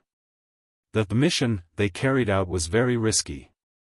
The reason why Lord Zheng was always in a bad mood was because she wasn't sure if little Zhua could come back safely after completing the project. Zheng Tan also felt a little heavy. To be honest, he really hoped that little Zhua could come back safely, and he didn't want her to participate in this troublesome project. When we found out about this kind of project back then, we were actually a little against it. However, after thinking about it, the existence of this kind of project must have its own meaning. Those projects can't be made public, at least not in recent years. Many things will definitely cause public dissatisfaction once they are made public. However, from a higher point of view, it is necessary for it to exist. There are so many countries in the world, and many of them have their own secret research projects. On the surface, they say they are against XX research, but in fact, they are secretly carrying out projects. Biochemistry, nuclear war, these are only some of the things that the public knows. Other than that, in the field of life science, there are cloning, cross-race embryo research, and so on. Those are actually allowed in the project. Otherwise, many technologies in this world wouldn't have developed so quickly. The aliens that people often talk about may actually have come from there. When Zheng Tan heard Jiao Pa's words, he felt a chill down his spine. The things that he always thought were science fiction actually existed? Do you know what a geophysical weapon is? Some people have even said that weather control is more important than an atomic bomb. For example, in the 1970s, the KGB invented artificial storm technology. It suddenly changed the climate of a certain area to adapt to the needs of the battlefield. Maybe one day, this technology can be improved to directly create hurricanes. Or maybe, this technology has already existed before we know it. The importance of the project is actually directly related to its danger level under certain circumstances. On a larger scale, national defense technology, national security, and technological development all rely on these projects. There are so many research institutes and universities in China, and a large number of professors and associate professors. However, those who really go deep into it know that a lot of the data of scientific research results are fake. As you can imagine, it is difficult to rely on these to solve the real needs of this country. These projects are actually not too far away from everyone's sight. It's just that no one knows about them. For example, aerospace is definitely not the so-called face project that many people think it is. There are many secrets involved, and not many people can say for sure. Jiao Pa picked up the glass of water and drank. When he saw Zheng Tan's rigid and confused look, he smiled and nodded Zheng Tan's head. It's too far away to talk about this. Let's put it from another perspective. There may be other reasons why Little Zhuo decided to participate in this project, but one of the reasons is definitely for little kitten Zhuo. As a benefit of participating in the project with their lives, the participants will receive some compensation. Reputation is impossible. After all, it is a confidential project. However, they can receive many conveniences that others can't enjoy, such as files. For example, little kitten Zhuo. According to reality, what will his personal file say in the future? Father unknown, mother unmarried? This will definitely be criticized. In our country, although reform and opening up, and people's thoughts are much more open, after all, the influence of thousands of years of etiquette and rules will still have some color when looking at people. But because of Little Zhuo, little kitten Zhuo's file will be different in the future. Perhaps in the father column, someone who sacrificed himself for scientific research will be arranged, or perhaps someone else. In short, those files will be real, can stand up to investigation, and are also recognized by the law. Zheng Tan lowered his head. These things were really heavy. It was hard for Jiao Pa to keep it in his heart for so long. Sure enough, the lives of ordinary people were actually very happy. They didn't have to know about those things in the dark, and they didn't have to face the truth that might destroy their worldview. Being an ordinary person, being an ordinary cat, the world was still King beautiful. Actually, Jiao Pa thought of something again. Zheng Tan really wanted to cover his ears.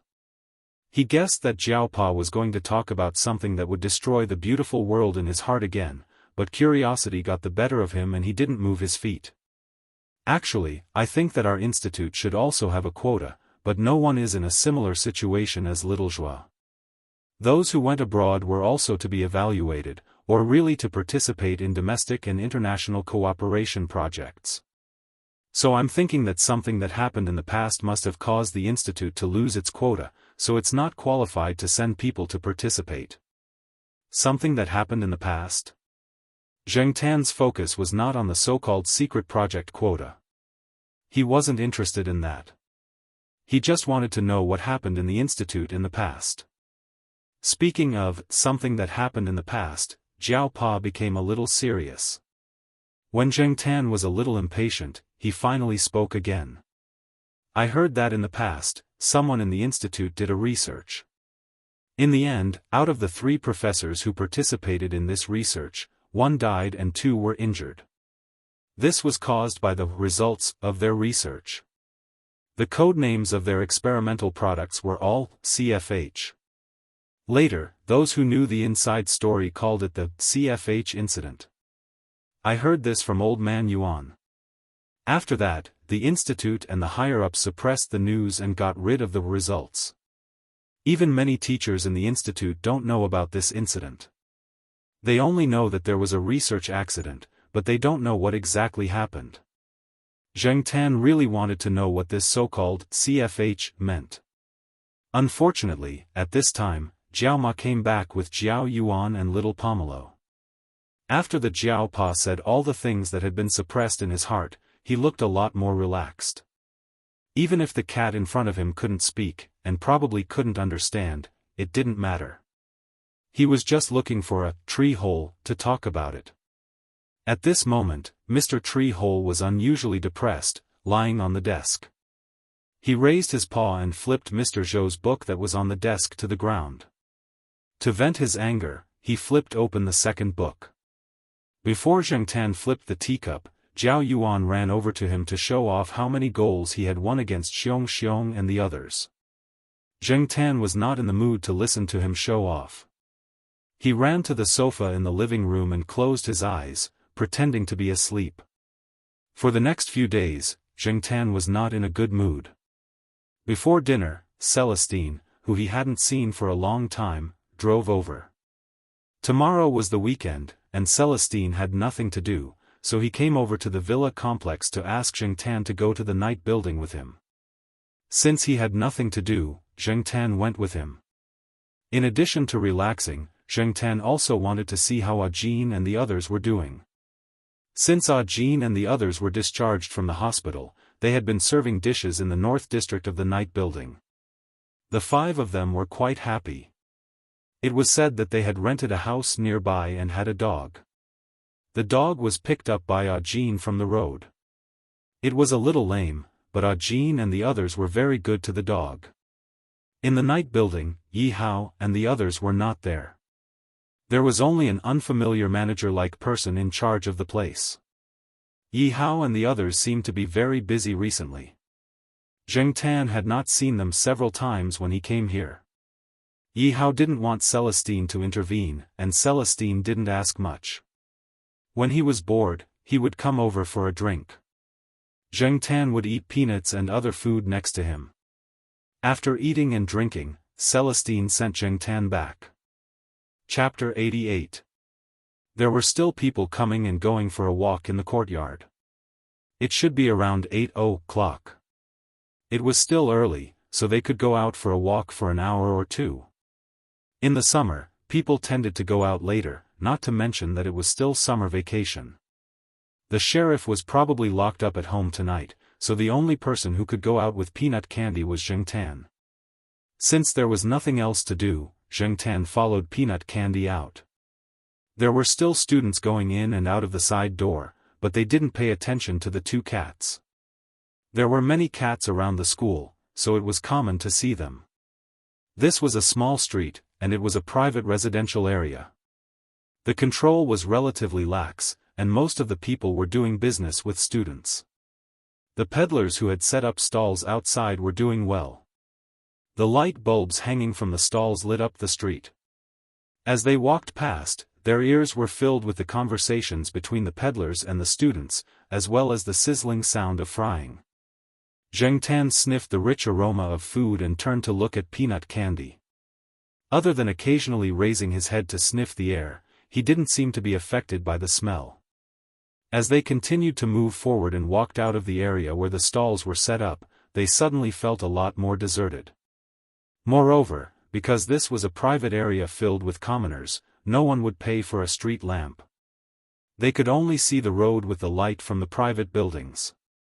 Therefore, after 10:00, many people here gradually fell asleep, and there were a lot fewer people walking around here. It was only 8:00, and the surroundings were still very bright. At least, it was still quite bright for Zheng Tan and peanut candy. Occasionally, they would encounter pet dogs squatting outside. If they had a leash, Zheng Tan and peanut candy wouldn't run away. They would maintain their original walking speed and be very calm. If an unleashed dog chased them, the 2 of them would jump on the wall and let the dog bark. After all, it wouldn't be long before someone came to call the dog. No matter what the situation was, they wouldn't run around. Zheng Tan had to admit that peanut candy's IQ was indeed higher than many cats. He just didn't know if this was taught by Li Yuanba or if she was born with it.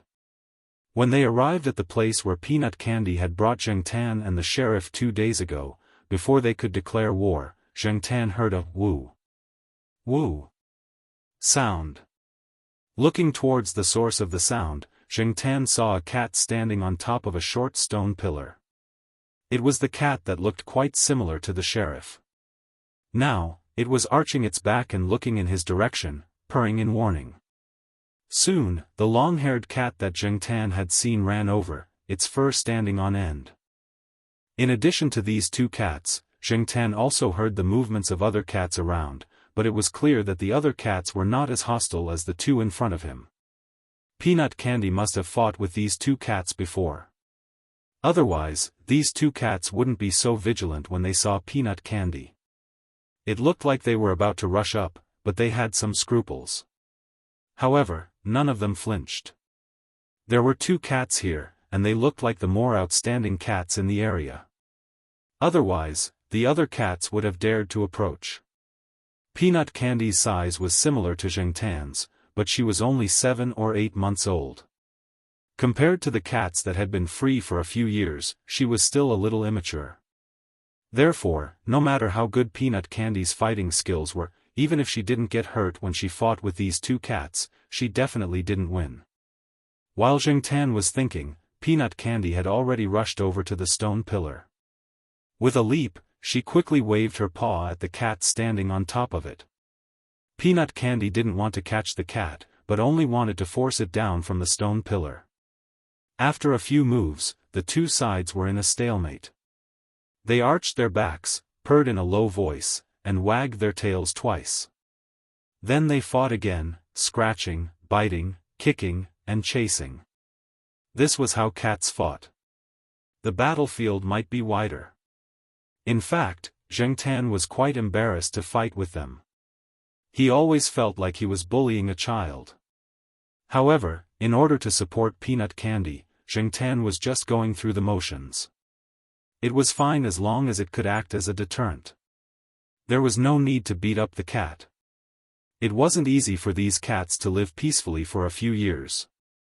Therefore, Zhengtan just restrained the long-haired cat so that it wouldn't interfere with the battle. After that, he didn't do anything else.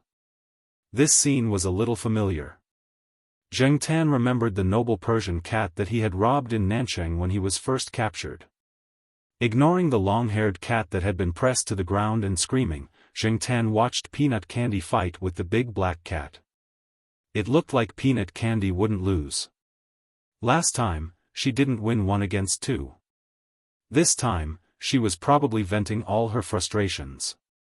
There were a few cats hiding in the corner watching the fight, but they didn't come over. A few wanted to come over, but after a few steps, they squatted down, probably wanting to observe the situation. Occasionally, someone would pass by. Due to the light, they didn't notice Zhengtan, who was standing to the side. They only heard the cat that Zhengtan was pressing down on constantly meowing and cursing, then immediately walked away. After all, when the cat wasn't crying so coquettishly, it sounded a little creepy, especially at night. Thinking of the poor security around here, the passers-by were all in a hurry. Zhengtan looked at the cat that was struggling to no avail on the ground. He thought to himself, why do you have to do this? I won't do anything to you. Although holding you down here is better than scratching you a few times. When Zhengtan realized that Peanut Candy was getting further and further away from the big black cat, she finally let go of the cat she was pinning down and followed them. As soon as the long-haired cat was released, it quickly left and didn't follow. It probably went back to its own home to seek comfort. The surroundings were relatively quiet. Zhengtan could distinguish the sounds of the two cats fighting from the surrounding sounds. He could also tell from the occasional sharp screams that Peanut Candy was in a good situation. The one that screamed was the other cat, so he wasn't too worried and didn't walk in a hurry. Anyway, he wasn't going to get involved in the fight between the two cats. This time, he had achieved his goal of coming over. The long-haired cat had gone home, so he let Peanut Candy fight to her heart's content. He was a male cat, after all. He had to fight a few times. Speaking of which, Peanut Candy was fighting an away game. As he walked, Zhengtan was still in the mood to look at the surrounding environment and buildings. He hadn't been here before, but he heard that it was a little messy. The few times he had been here, he didn't go too deep, so the places he walked through now were relatively unfamiliar to Zhengtan.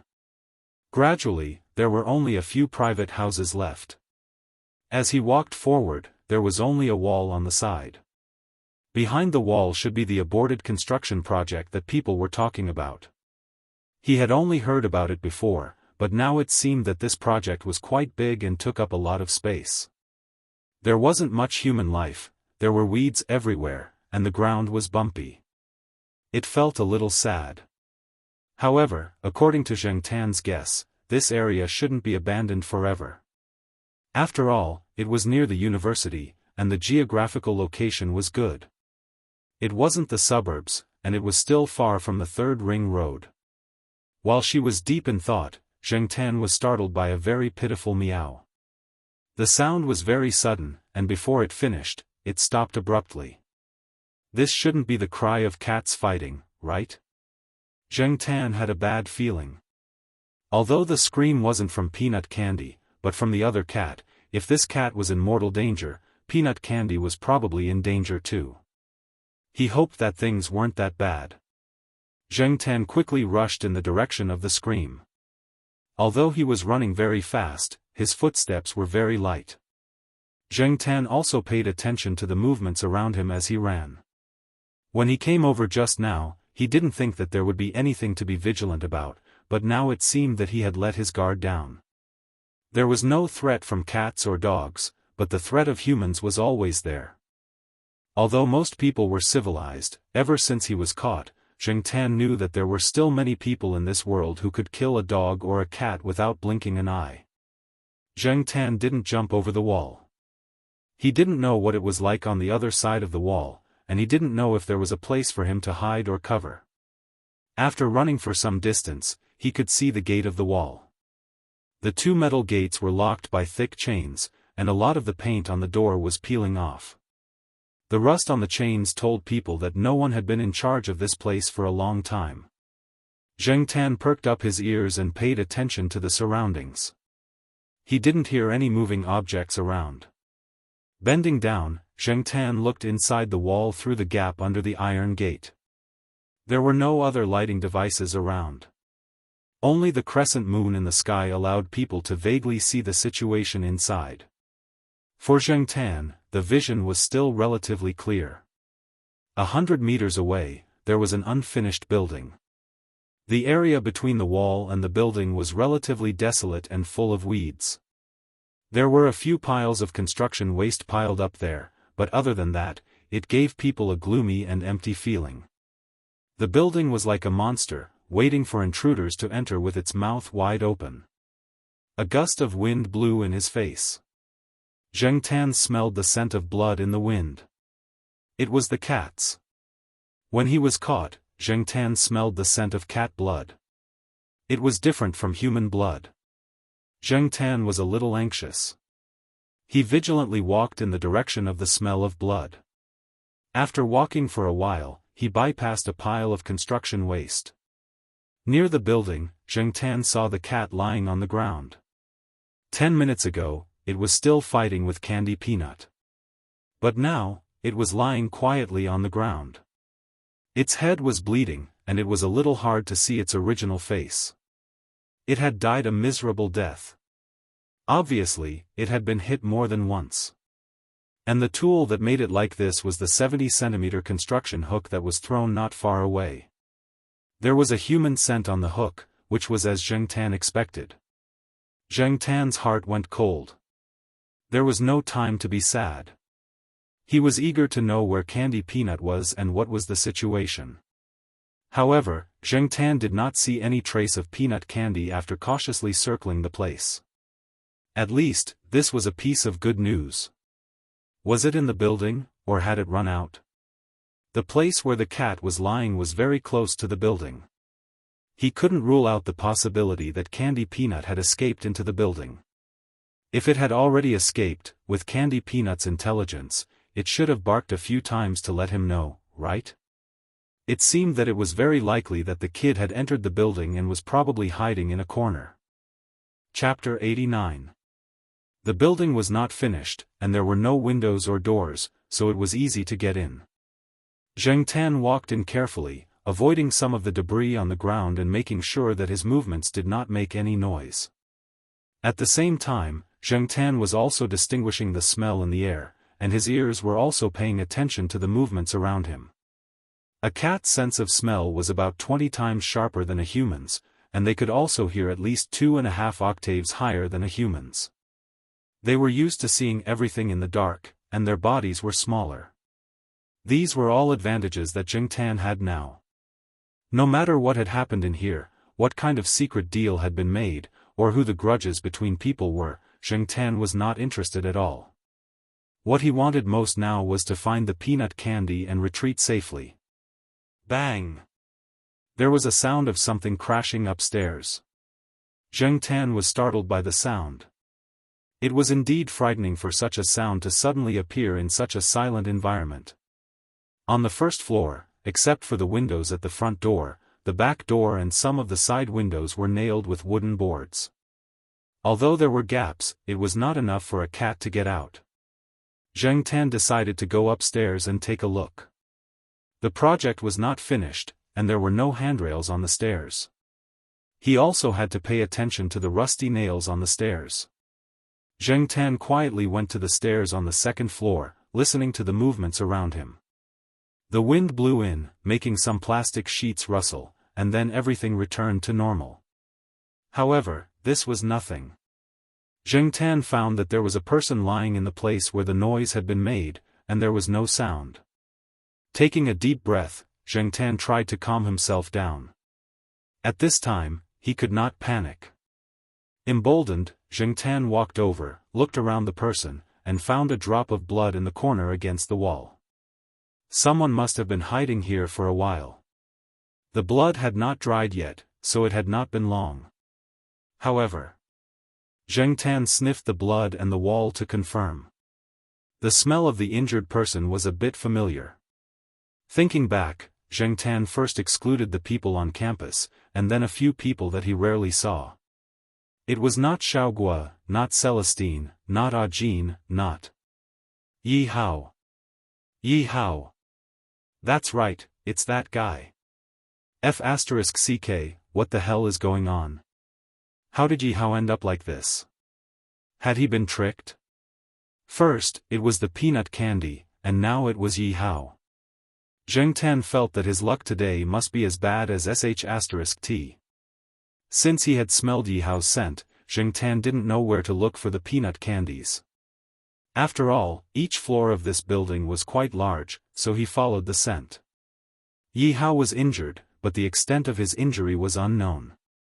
Zheng Tan could find traces of blood from a distance. It wasn't much, but the blood stains and the lingering smell around were enough for Zheng Tan to accurately locate Yi Hao.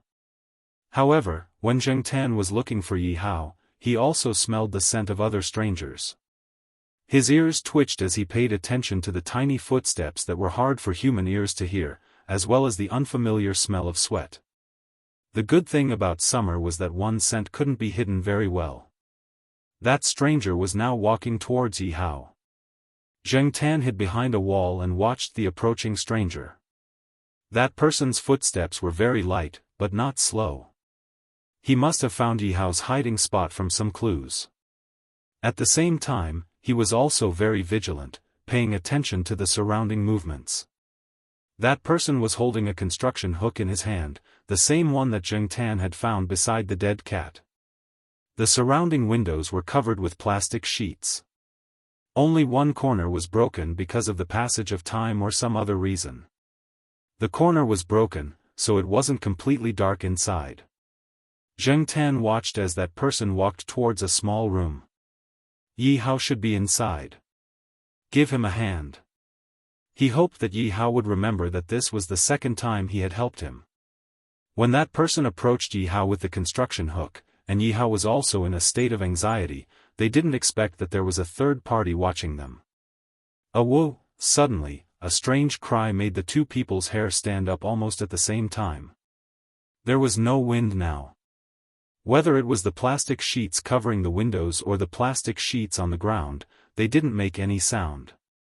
In the dead silent and tense atmosphere, when the two people thought that there was only one enemy and no other living creatures, it had to be said that this sudden cry made their scalps go numb. However, after this meow, the two of them had completely different feelings. The stranger with the construction hook was annoyed after being nervous. He regretted that he didn't get rid of all the cats in the surrounding area and only got rid of one. Yi Hao, who was holding the wound on his abdomen and was gradually losing strength, was prepared for the worst. After the shock, he felt a burst of joy and a little doubt. This cry was quite familiar.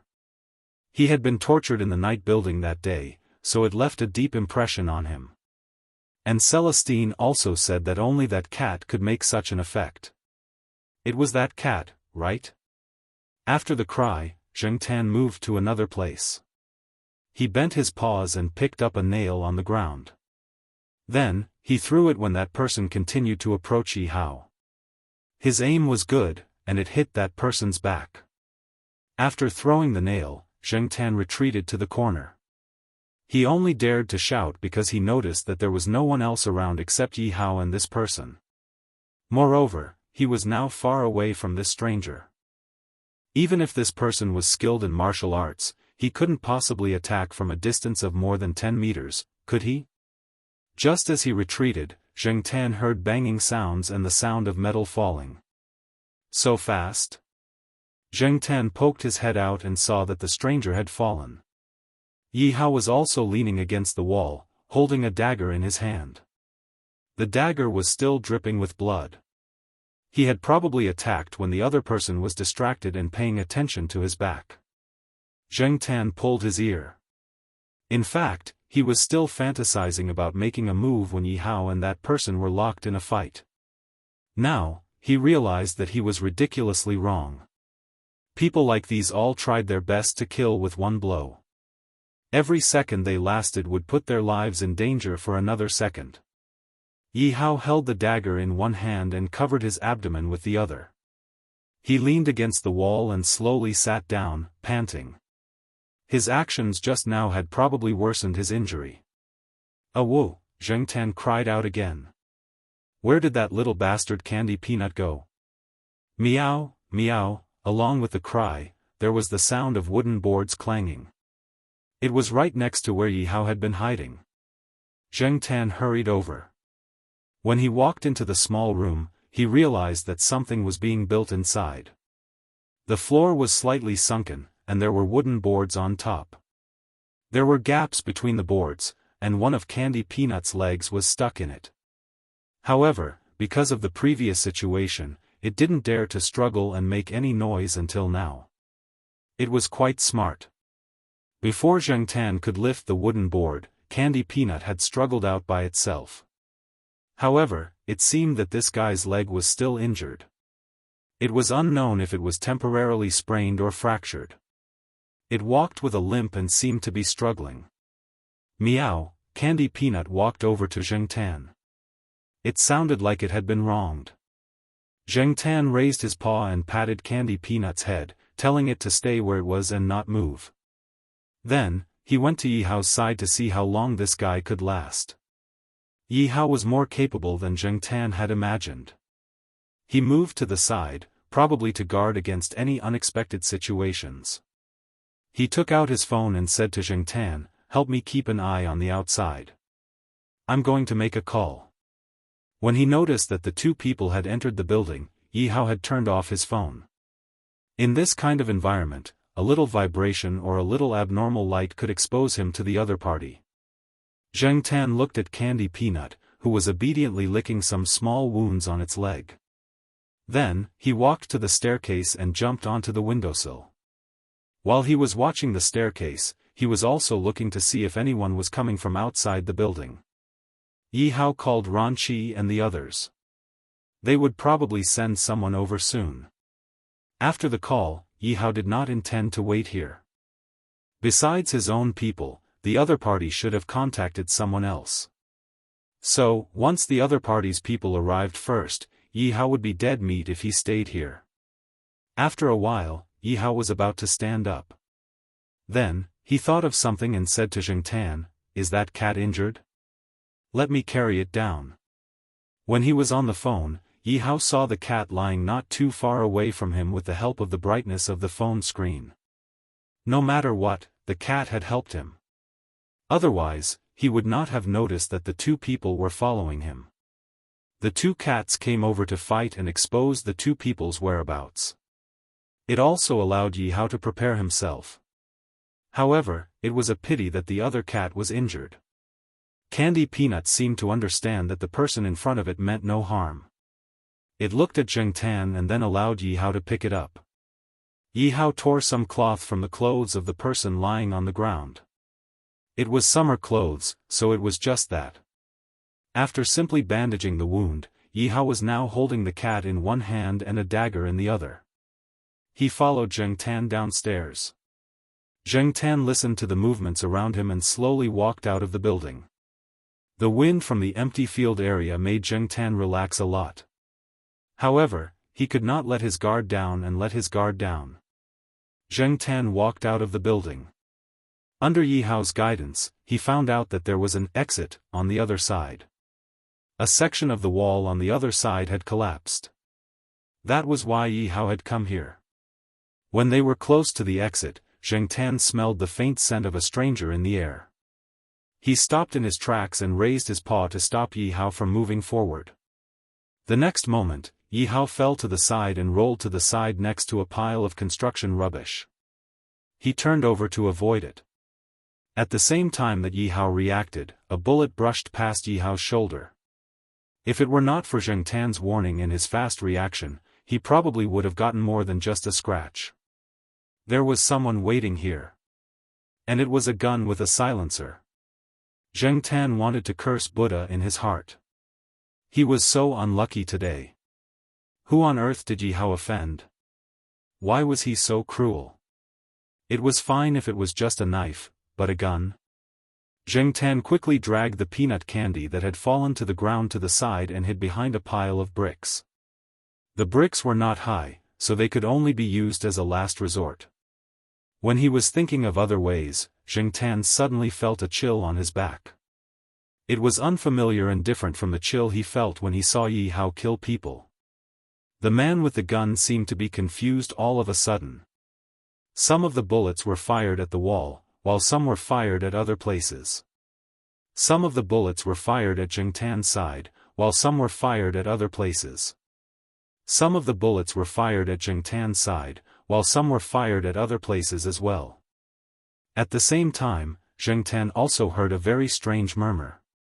It was like a suppressed roar coming from the throat. Other than that, there was the scream of the man with the gun. Zheng Tan carefully poked his head out to take a look. He happened to see the man with the gun fall down, and a figure rushed over. The sound of flesh being torn apart was chilling. The man lying on the ground twitched, and the gun in his hand had fallen off. There were several deep bloodstains on the hand holding the gun, and they were all on the wrist. As for the figure, was it a dog or a cat? Or some other creature? No matter what it was, it waved its paw at the neck of the man on the ground again. The man on the ground twitched for a while, and soon he stopped breathing. This scene shocked both Zheng Tan and Yi Hao. The chill spread all over their bodies, and their hair almost stood on end. Chapter 90.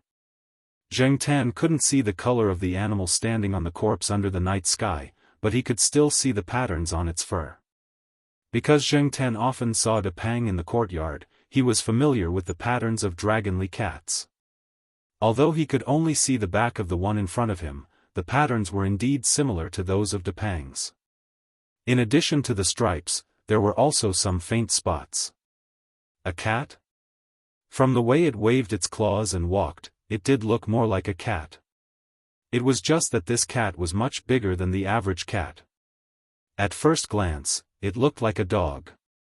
Its fur was slightly longer and looked quite thick. However, its body proportions were closer to that of a cat. It stepped on the man's chest and looked at him quietly.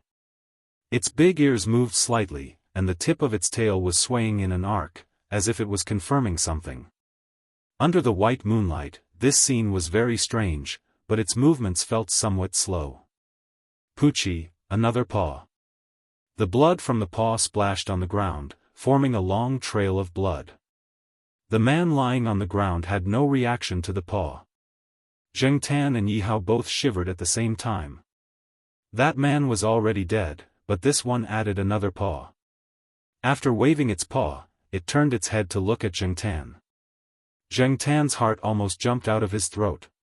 He now understood why so many people showed such a frightened expression when they saw his eyes at night. This feeling was really scary.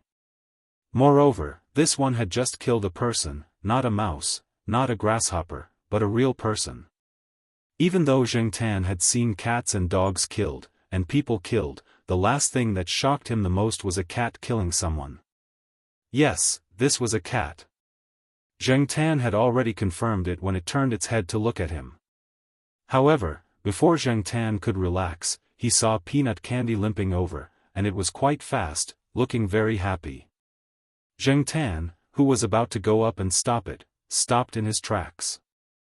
Logically speaking, Peanut Candy knew how to recognize threats under the guidance of Li Yuanba. From the previous incident, it could be seen that this guy actually knew how to protect himself. Now that he was so eager to get closer, Zheng Tan was a little confused, but his attention was still on Peanut Candy. He was a little nervous. Yi Hao covered his abdomen with one hand and leaned against the pile of construction waste. His other hand was hidden behind his back, holding a dagger. He was also frightened by the sudden appearance of this cat.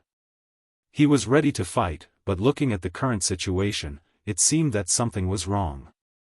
No matter what, Yi Hao still decided to be careful. He had always felt that cats were temperamental animals. They could act coquettishly and stick to you one moment, but the next moment, they could scratch and bite you, not to mention that the cat in front of him had killed someone. Zheng Tan had been trying to drag Peanut Candy behind the pile of bricks, so he hadn't paid attention to how the cat had killed someone. However, Yi Hao had seen it. Whether it was the cat's jumping ability or reaction speed, it was quite amazing, and it was also very smart. Yi Hao was only guessing at the beginning, because at that time, he had just hidden behind the pile of construction waste. The cat must have taken advantage of the time when the gunman was aiming at him and scratched his wrist.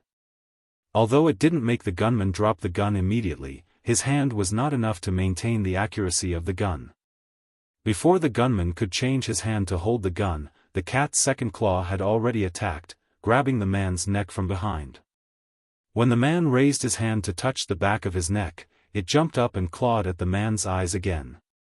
Then, it clawed at the neck near the pulse. Finally, it clawed at the same spot on the neck again, and again, until the man stopped breathing.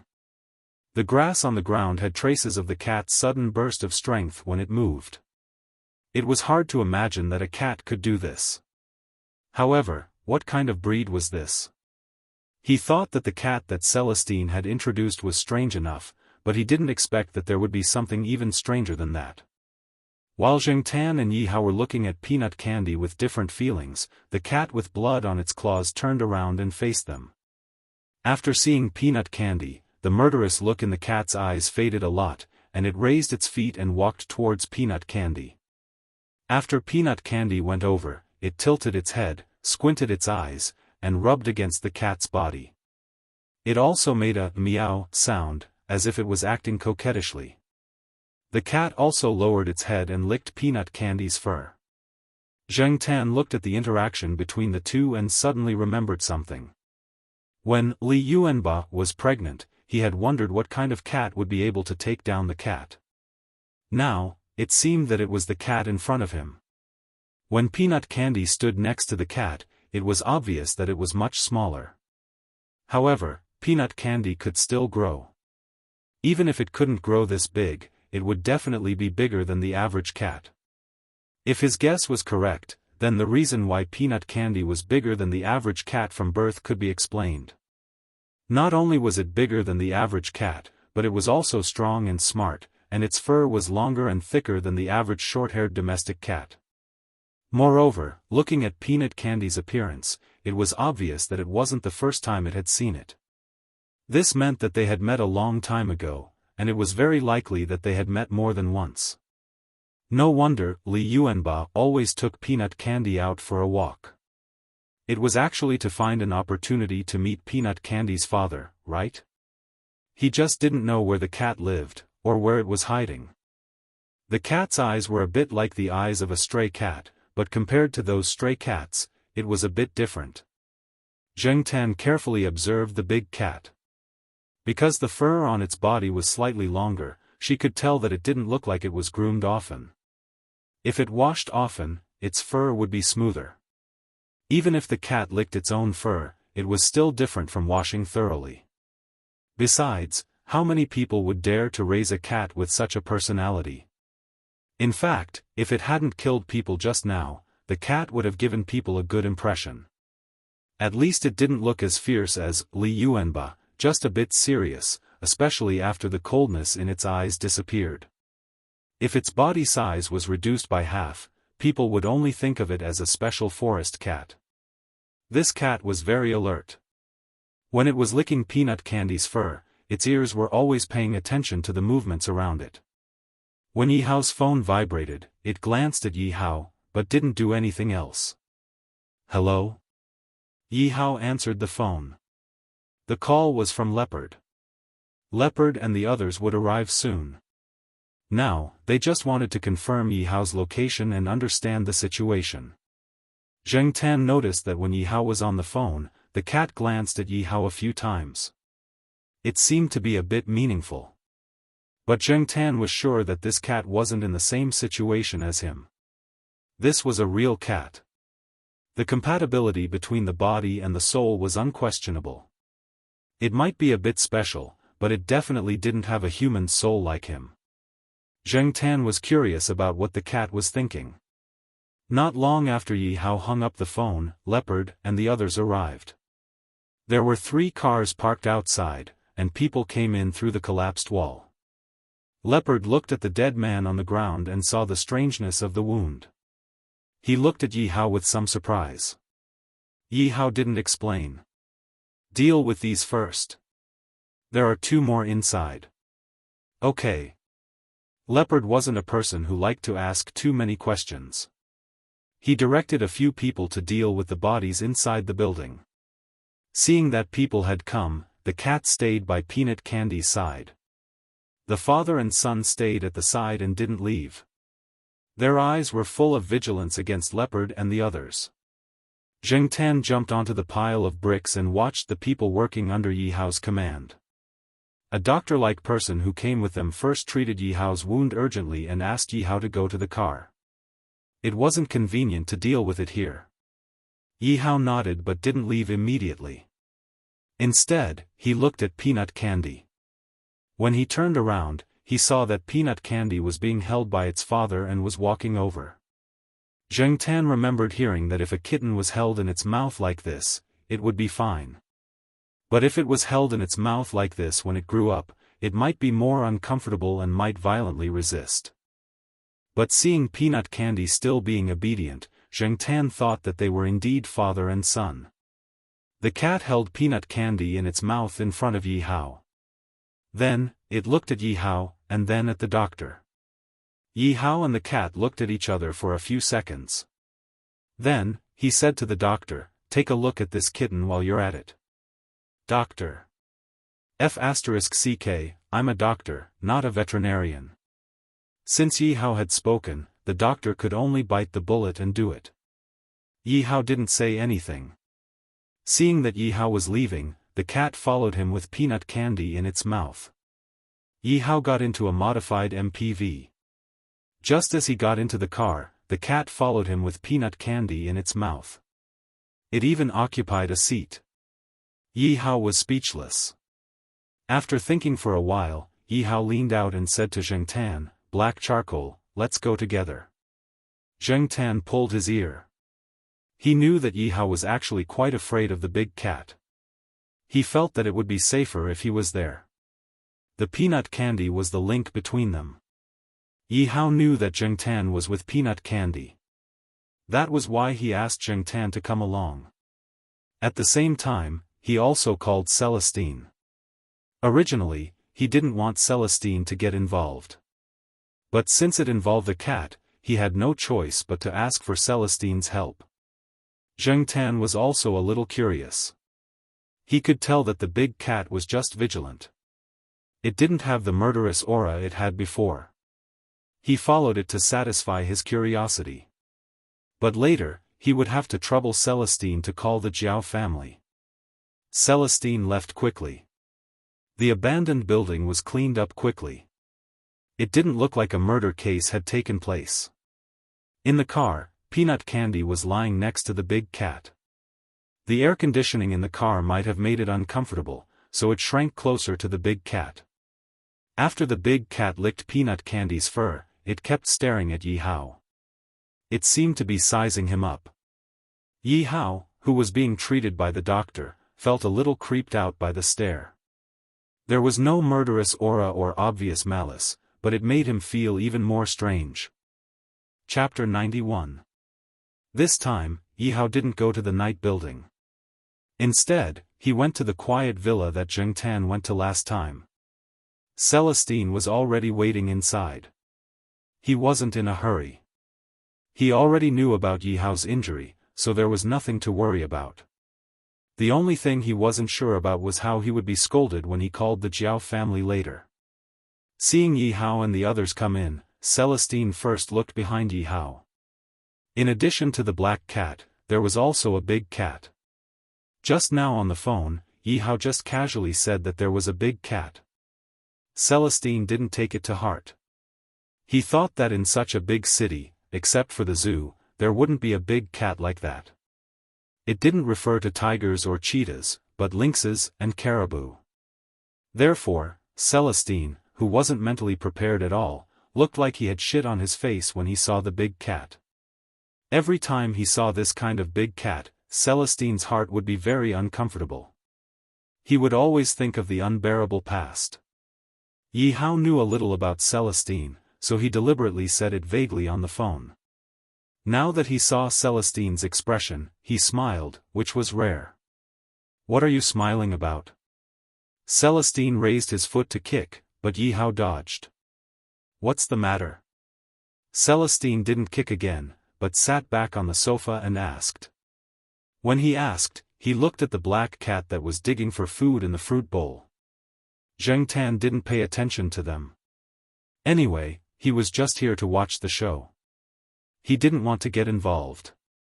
He just wanted to see what the big cat was planning. Yi Hao's injury was treated, and it wasn't a big problem. When it was the peanut candy's turn, the doctor was very nervous. After all, he wasn't a veterinarian. But after finding out the reason, he calmed down. Perhaps when the candy peanut was stuck between the wooden planks, it was pierced by the thin wood chips on the edges of the wooden planks. Although it didn't bleed much, it felt pain with every step it took, so licking it was useless. The doctor had originally planned to use some forcibly fixed things, but when he found that the peanut candy was quite cooperative, he took the tools and began to remove the thorns. Once he pulled it out, peanut candy would meow. It seemed to be in great pain. There were a few times when it reflexively turned over and almost bit the doctor directly. He had only pulled out half of the thorn and it was already like this. Would he be bitten or scratched by a cat when he pulled out the rest? Just as the doctor was hesitating, Zheng Tan saw Peanut Candy's father walk over, raise his foot, and press Peanut Candy down. Then he looked at the doctor, indicating for the doctor to continue. Zheng Tan. Suddenly, he felt that Peanut Candy was very miserable. Not only did she have a strict mother, but she also had such a father. Peanut Candy, who was pressed down by force, cried out in pain. It even struggled a few times, but couldn't break free from its father's claws. Celestine and Yi Hao's expressions changed as they watched from the side. When they finally finished removing the thorns on Peanut Candy's leg and applied the ointment, the doctor's forehead was covered in a layer of sweat. It wasn't because he was hot, but because he was nervous. The big cat next to him was too strange, and it made him want to run away as soon as possible. Celestine called the Jiao family and told them that the cat wouldn't be coming back tonight. The Jiao Ma wanted to hear Zheng Tan's voice to confirm that the cat was safe, so Zheng Tan howled into the phone. The big cat, who was licking Peanut Candy's fur, was startled by Zheng Tan's howl and jumped up. It looked at Zheng Tan vigilantly for a while, then returned to its original position and squatted down. After dealing with the Jiao family, Celestine and Yi Hao didn't know where to start with Peanut Candy. They didn't know who it belonged to, and it would take time to find out. "Didn't you ask the Jiao family just now?" Yi Hao asked. "No, I was just thinking about how to avoid being scolded. I couldn't wait to hang up the phone after I finished talking, Celestine said helplessly. After thinking for a while, Celestine put the phone in front of Zhengtan and pointed at Peanut Candy, who was rubbing against the big cat. You take care of that cat. Zhengtan understood what Celestine meant. Ever since Celestine knew that he could make phone calls, he often asked Zhengtan to help him make phone calls when he was driving. But now, Zhengtan didn't immediately dial the number. Instead, he raised his head and looked around. Only Yi Hao and Celestine were in the living room. The doctor had just left, Leopard seemed to have been sent on a mission, and Ranqi was said to be injured and was in the hospital. There were a few people in the small rooms outside the living room, but they didn't come in without Yi Hao's permission. Since they were all familiar with each other, Zhengtan didn't have too many scruples. He took the phone, dialed the number, and pushed it to Celestine. Yi Hao, who was sitting next to him, twitched his face. He suddenly wanted to find something to ward off evil spirits like Ranqi. This was 2F** King weird. Other than Yi Hao, the big cat had seen everything that happened between Celestine and Zhengtan. It tilted its head and seemed to be thinking about something. Zhengtan had dialed the number of Xiaoguo's studio. Usually, Xiaoguo would be there, and today was the same. When the call went through, Celestine got Peanut Candy's name from Xiaoguo. He only said that Peanut Candy was injured and that he had brought her over. He would send her back the next day. He didn't say anything else. Knowing that Zhengtan was also there, Xiaoguo felt a lot more relieved. He thanked Celestine again. After solving the problem with Peanut Candy, Celestine and Yi Hao looked at the big cat at the same time. The big cat looked at the two of them, yawned, and laid down next to Peanut Candy, preparing to sleep. Celestine and Yi Hao were speechless. It fell asleep just like that? When Celestine called Xiaoguo, he didn't hear Xiaoguo say that there were other cats. He turned around and asked Zhengtan, who was eating a piece of pork jerky, "Do you know that cat?" Zhengtan thought about it, shook his head, and continued to eat the pork jerky. Although he knew Peanut Candy and Li Yuanba, and guessed that this was Peanut Candy's father, he didn't know it. He hadn't even heard of it. If there was such a cat around, Zhengtan would definitely be warned by the Jiaopa.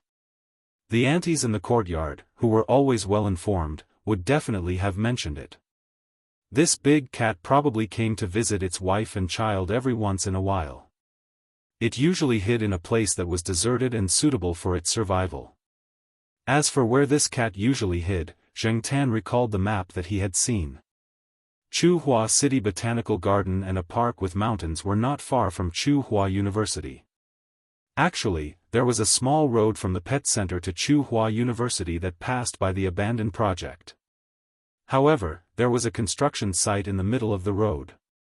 Plus, the small street was very safe, so Zhengtan didn't go there. So, the only possibility was that this cat had secretly gone to the pet center to see its wife. When it was on its way back, it happened to see someone trying to kill Yi Hao, and Yi Hao was holding Peanut Candy in his arms. That was why it attacked? No matter what Zhengtan guessed, the big cat was already here, and it didn't seem to want to avoid people. Thinking of something, Zhengtan stopped eating the pork jerky. He looked at the father and son lying there, and then looked at Yi Hao, who was discussing things with Celestine. He narrowed his eyes. Could it be that this big cat wanted to stay? Thinking about the big cat's style, and then thinking about Yi Hao's identity, which was already clean, but still couldn't escape from some shady business, Celestine, who was discussing things with Yi Hao, wanted to drink some water, but when he picked up the cup, he inadvertently looked at Zhengtan. He saw that the black cat was holding a piece of pork jerky that had already been opened. It maintained its eating posture, squinted its eyes, and seemed to be thinking about something. "Black charcoal, what are you thinking about?" Celestine asked. He knew that the cat couldn't speak, so he wanted to call its attention back. The cat's behavior just now was too strange. If they hadn't known each other for so long, Celestine would have been scared like Ranqi. Zheng Tan stopped thinking about it, looked at Celestine, and then looked at Yi Hao. He lowered his head and continued eating the pork jerky. What was he thinking about? In fact, he was thinking that if this big cat really wanted to stay, because it had saved Yi Hao wouldn't refuse. Yi Hao was a very loyal person, and he shouldn't be too bad to the cat. Thinking about that scene, he was happy to see it. Why do I feel that the black cat is waiting to see me make a fool of myself? Yi Hao frowned. You're thinking too much. Celestine could only comfort him like this. The next morning, Zheng Tan squatted on the chair next to Yi Hao and ate the san xian soup. The people here like to make san xian soup with pork liver, kidney, and lean meat. Zheng Tan had always liked it, and Jiao Ma often made it. He didn't expect to eat it here. In front of the father and son, there was a big bowl. No, in front of the big cat was a bowl. There was san xian soup and rice in it. Yi Hao had never raised a cat before, so he didn't know what to feed it. Seeing that Zheng Tan was eating, he directly fed them the same thing. The good thing was that the father and son were not picky. Originally, the father and son's bowls were placed on the ground. Seeing Zheng Tan squatting on the chair, the big cat couldn't stand it. It jumped onto a chair and stared at Yi Hao. Yi Hao wanted to pretend that he didn't know anything, but the big cat started to howl. With Zheng Tan in front, even if it howled very loudly, it sounded more like a cat, unlike Zheng Tan's ghostly howl. Even so, it was really unbearable. Yi Hao gestured to the servant who made breakfast, "Bring the bowl up." The big cat was originally bigger than Zheng Tan, so the bowl was also big. One chair couldn't fit it, so the servant brought another one. She also put the peanut bowl on the chair. Looking at this situation, Yi Hao thought to himself, "Get out of here after you finish eating." While eating, there was a sound at the door. Hearing the sound at the door, Celestine, who was drinking soup, choked. He looked at Yi Hao and whispered, "Your wife brought the children here." Yi Hao originally wanted to reply, "What's so surprising about that?" Suddenly, he realized that there were 3 cats here. What did he say when his wife said that she wanted to raise a cat? Yi Hao didn't remember what he said specifically. He only remembered that it meant that he hated cats. Until now, his wife had never raised a cat. But the situation now, while thinking, Zheng Tan saw a tall beauty walk in with a boy who was about the same age as Jiao Yuan. Tang Shui heard that Yi Hao was attacked last night, so she rushed over with the child early in the morning to check on Yi Hao's condition. Although she knew that Yi Hao wasn't seriously injured when she called him last night, she still felt more at ease. As soon as she walked in, Tang Shui saw the 3 cats sitting on the 3 chairs at the dining table. She was about to ask Yi Hao about his condition, but the words were stuck in her throat. She was in disbelief. Next to Tang Shui, the little boy who was originally expressionless saw the 3 cats at the dining table, and his eyes lit up. It was completely different from the wooden expression he had when he saw his father. Chapter 92. Zheng Tan felt that the atmosphere was a little awkward. He looked at Celestine and saw that he didn't want to talk to them. He lowered his head and continued eating, but his ears perked up to listen to the sounds around them. After a long silence, Tang Shui finally said, "What's the situation here?" Yi Hao put down his bowl and wiped his mouth. He pointed at Zheng Tan and said, "This one was brought by Celestine." Then he pointed at the peanut candy. "This one was from a pet shop. It's with the one that Celestine brought. They'll be sent back later." Finally, Yi Hao pointed at the big cat. "This one was picked up on the road. Its origin is unknown." Tang Shui didn't know how much she understood. She nodded and looked at the big cat. "This cat doesn't look like an ordinary cat. It's big enough. Is it a super cat?" "Super cat?" Yi Hao and Celestine looked at Tang Shui at the same time. Their eyes were full of doubts. Zheng Tan stopped eating and listened to Tang Shui's next words. This was the first time he heard this word. "You know that Uncle 19 has a big cat, right?" Tang Shui looked at Yi Hao. Yi Hao thought for a moment. I haven't seen Uncle 19 for a long time. But when I went to Master 7's place, he mentioned him a little. The Master 7 that Yi Hao mentioned was Tang Shui's father, Yi Hao's father-in-law. When Yi Hao first came to Chu Hua, he followed Master Tang the 7th. Although Master Tang the 7th helped him a lot, Yi Hao mostly relied on himself. Otherwise, Tang Shui wouldn't have liked Yi Hao. Although they were now son-in-law and father-in-law, Yi Hao was still used to calling him Master 7. As for that 19th uncle, he was also someone from the same era as Master Tang the 7th. Although he was currently in retirement, he still had some influence. His relationship with Master Tang the 7th was neither good nor bad. However, there were not many people from that era left today. The two old men would sometimes have a heart-to-heart talk. When Yi Hao went to visit Master 7 last week, he heard Master 7 mention it. He didn't think too much about it. In Yi Hao's mind, the so-called big cat was just a slightly bigger pet cat. It was like a forest cat, but it wasn't that big. In a big city like China, who would raise such a big cat? But now, it seemed that it wasn't that simple. Uncle 19 asked a friend of his abroad to help him get a descendant of a super cat. The so-called super cat is a hybrid between a domestic cat and a bigger wild cat from Africa or South America. It's just that it's not easy to get a first-generation super cat. The management there is strict, so they won't give it to you. Uncle 19's friend got the descendant of the first-generation super cat. I heard that the second-generation super cat might not be as big as the first generation, but it's still much bigger than the average pet cat. Now, Uncle 19's big cat is already more than 20 pounds, almost 15 pounds. It's very strong and will continue to grow. It looks smaller than this one, but Uncle 19's cat only has short hair. The one you have has long hair. Zheng Tan listened to Tang Shui's story, then looked at Peanut Candy's father, who was squatting on the chair with a serious expression. Super cat? Yi Hao frowned. His focus was not on the long hair, short hair, or the size of the cat that Tang Shui mentioned.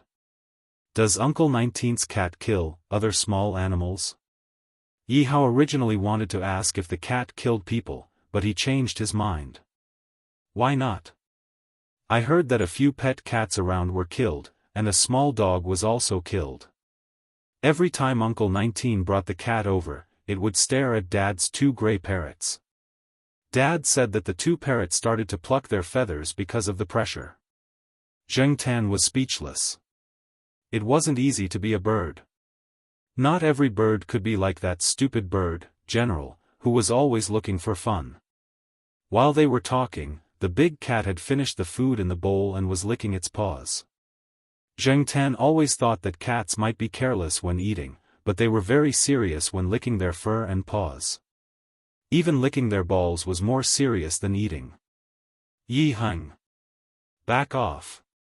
Yi Hao shouted. Tang Shui didn't notice that her son had moved closer to the cat when she was explaining. She didn't realize that her son was a few meters away from her until Yi Hao shouted. Cats were always very alert to strangers, and could even be aggressive. Tang Shui knew this very well, but she usually let her son play by himself when she came here, so she ignored the big cat just now. When Yi Hao shouted, Yi Heng was only a few steps away from the big cat, and he didn't stop after hearing Yi Hao's shout. Instead, he sped up and approached the cat. Not only Yi Hao, but also Celestine's face was a little pale. They were too careless. They regretted not locking the big cat in a cage or tying it up with a chain. That way, they wouldn't have to be so worried. Yi Hao didn't dare to move. He held a table knife in his hand under the table and signaled Celestine with his eyes. If the big cat showed any signs of aggression, he should immediately attack. Yi Hao, Celestine, and the big cat were all at the same table. It was too late to stop Yi Heng now. Tang Shui also realized that something was wrong with Yi Hao and Celestine's reactions. Yi Heng didn't care about his parents' reminders. He came to the big cat and looked at it. The big cat, who was licking its paws seriously, didn't have any special reaction when it sensed someone approaching. It looked up at Yihang, then squinted its eyes, tilted its head, and rubbed against the child. Not to mention the so-called super cat's genes and body size, Yihao didn't want to see such a cat near his son after seeing it kill people. It was too dangerous. Even Yihao didn't have a 100% chance of winning against this cat alone. Its claws were big, its body was strong, and its reaction speed and IQ were still unknown. Yihao was afraid of it. Being scratched by its claws was no joke. Zheng Tan was closer to the big cat, so he didn't feel the big cat's evil intentions. It wasn't like the chilling premonition he had before he killed people last night. The big cat now was really like those pet cats that love to act coquettishly. It had the laziness after eating and drinking. Celestine saw Zheng Tan's calmness, so he didn't immediately attack. He didn't know the big cat's personality and temper. If he suddenly attacked, it might anger the big cat. So, without being 100% sure that it was safe, Celestine chose to be conservative and observe the situation first. If a cat tried its best to act coquettishly, it could be very lethal. People who didn't hate cats couldn't resist it. Yihao's son was one such person. Seeing the big cat rubbing against him, Yihang reached out his hand and touched the big cat's head. His fingers slid over the big sharp ears, then to the big cat's jaw and neck. He scratched it. He heard from Uncle 19 that cats like to be scratched like this. The big cat raised its chin and looked quite comfortable being scratched. It squinted its eyes. However, it didn't last long. Yihang was dragged away by his collar by his father. Yihang, who had just smiled at the cat, immediately put on a face that was very similar to Yihao's. The father and son stared at each other. Okay. Celestine went over and pulled Yihao. They had to deal with the big cat first. Just then, Leopard came back. Yihao asked him to look up information about this big cat last night, and Leopard was lucky. He remembered the cat extermination incident around Tsinghua University a few years ago. At that time, Leopard was still young and curious. He happened to be drinking with people around Tsinghua University, so he knew about it. He tried his luck and looked into it. He really did find something.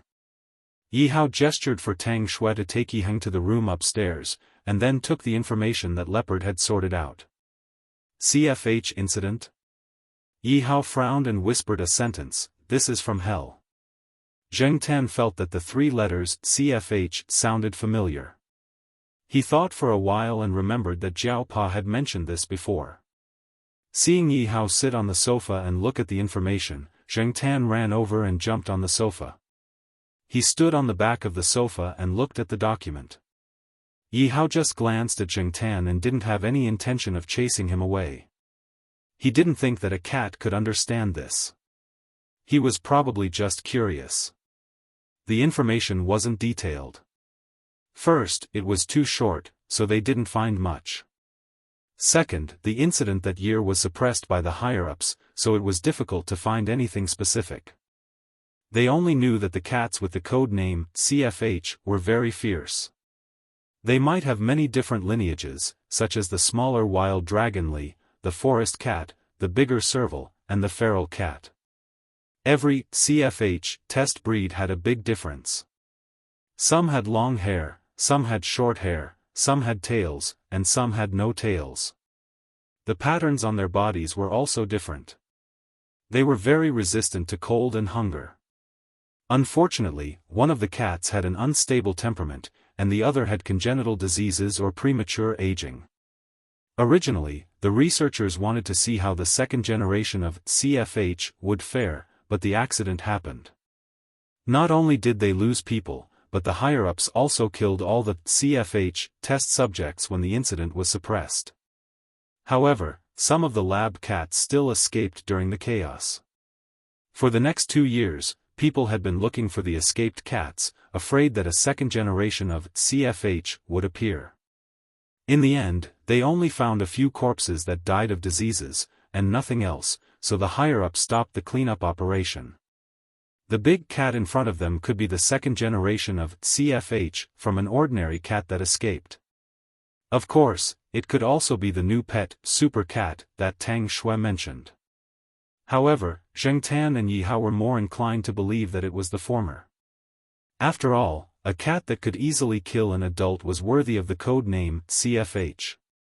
Why do you think those people are researching this? Celestine didn't understand. Who knows? Yi Hao threw the information on the coffee table and said, I heard that some scientists in Country M have also created pigs with human blood, mice with human brain cells, and so on, so. The leopard shrugged. What he meant was that if these weirdos existed, then the existence of the one in front of him wasn't strange at all. Zheng Tan shivered and suddenly felt grateful that Jiao Pa wasn't one of those weird scientists. According to the time of the incident, it has been almost 10 years. Yi Hao sighed. So you can just take this cat out and say that it's a super cat. Celestine joked, anyway, it's been so long and not many people remember it. As long as they don't see it kill people, who can be sure that it's not a new super cat? Yi Hao shook his head. I don't care about that. It's been almost 10 years, but when this big cat kills people, it still jumps very fast. Its reaction is very agile, and it looks very strong. It doesn't look old at all. It doesn't have premature aging, and it doesn't have any diseases. No one knows how long it can live. Zheng Tan looked at the big cat that was yawning and showing its fangs, and then looked at Peanut Candy who was licking its fur. So, Peanut Candy was actually the third generation of CFH? But the mole next to Peanut Candy's mouth really ruined this domineering name. In the future, the bloodline of CFH would be diluted by natural reproduction. Who knew how many cats similar to Peanut Candy would appear in this world and live with people? However, their appearance would be no different from ordinary cats. In the big city where cats and dogs were everywhere, who would associate it with the CFH incident? Even if they saw a very fierce cat, no one would think much of it. Chapter 93. After breakfast, Celestine sent Zheng Tan and the Peanut Candy back. As for the big cat, it just lay on the sofa and didn't move. Yi Hao even threatened it, but it just yawned and ignored him. Except for not letting him use a leash, it was quite obedient. Yi Hao had made up his mind to get rid of the big cat, but Yi Hao asked for it. After so long, it was the first time that Yi Hao heard his son make a request. Although the father and son always glared at each other, Yi Hao still spoiled his son. It was rare for his son to ask, so Yi Hao reluctantly agreed. Of course, it was only temporary, and they still had to observe for a while. Moreover, during this period of observation, Yi Hao set a rule for his son that he couldn't be alone with the big cat. If he wanted to touch the big cat, there had to be at least 3 people present, and they couldn't be too close to it. No, in short, a series of no's made Yi Hao very impatient. He asked his mother Tangxue for help, but this time Tangxue didn't help him. She stood on Yi Hao's side. Ever since she knew that the big cat killed people, Tangxue was actually very opposed to keeping the big cat. Under Yi Heng's strong request, she temporarily agreed. She also decided to send more people around to watch, so that there wouldn't be any accidents. Were all cats shameless? Anyway, after this incident, Yi Hao had the impression that the big cat was temperamental, neurotic, stubborn, and shameless. The big cat stayed in Yi Hao's villa, which made Yi Heng, who usually lived with Mr. Qi, come a lot more often. Even Mr. Qi came to see it after he heard about it.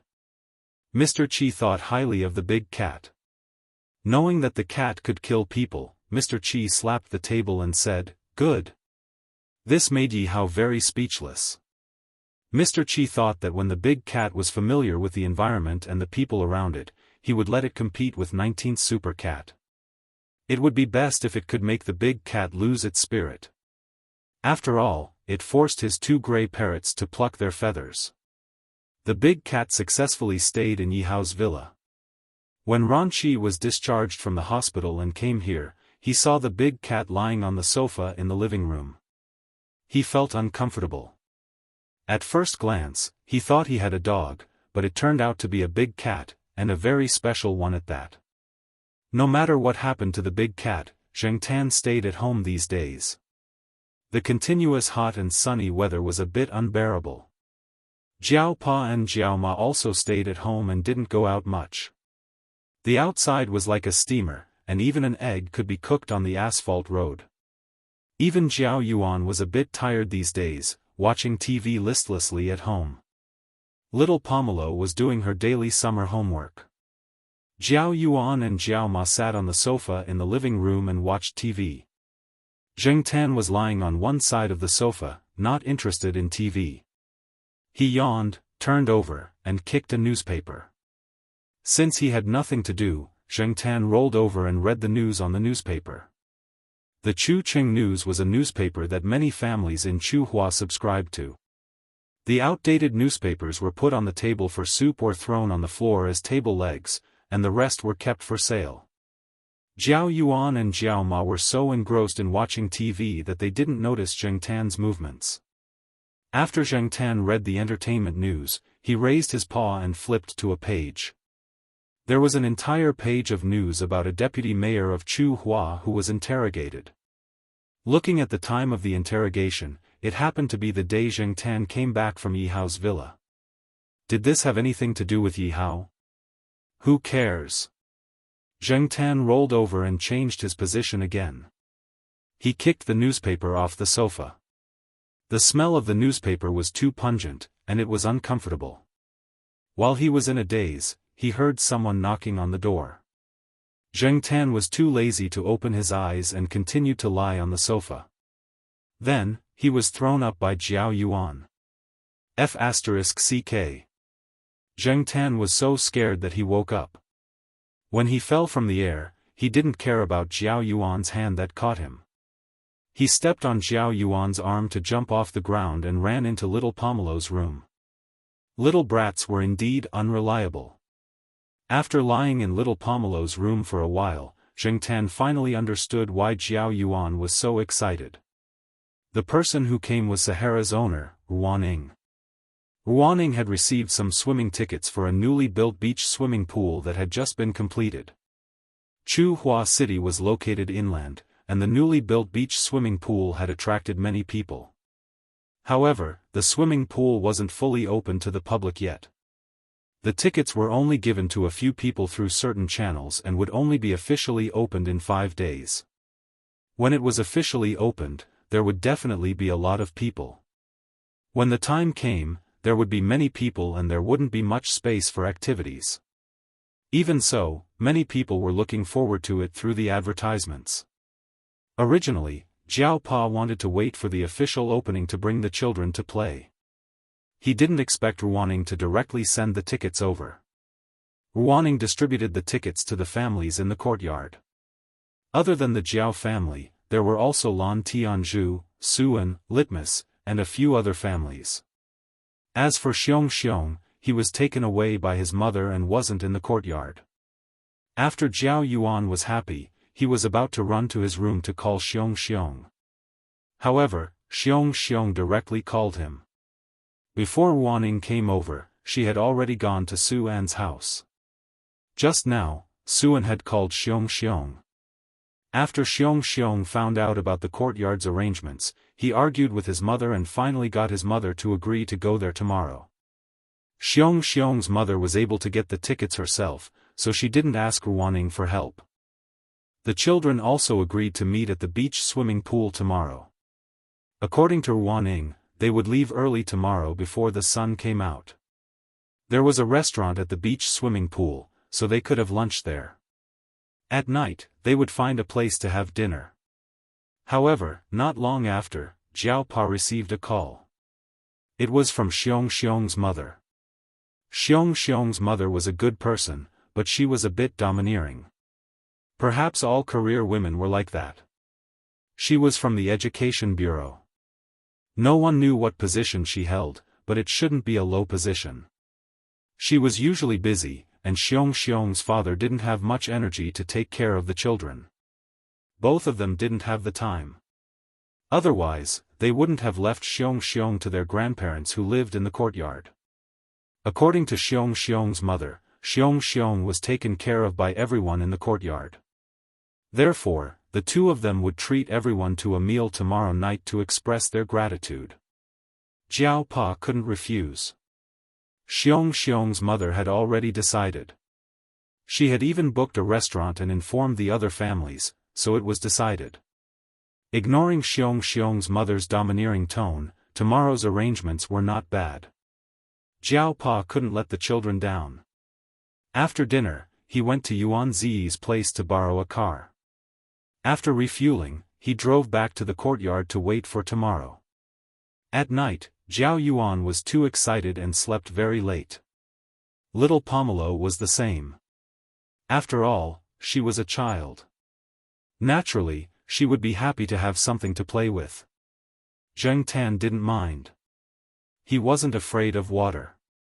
Even if he went for a swim, it wouldn't matter.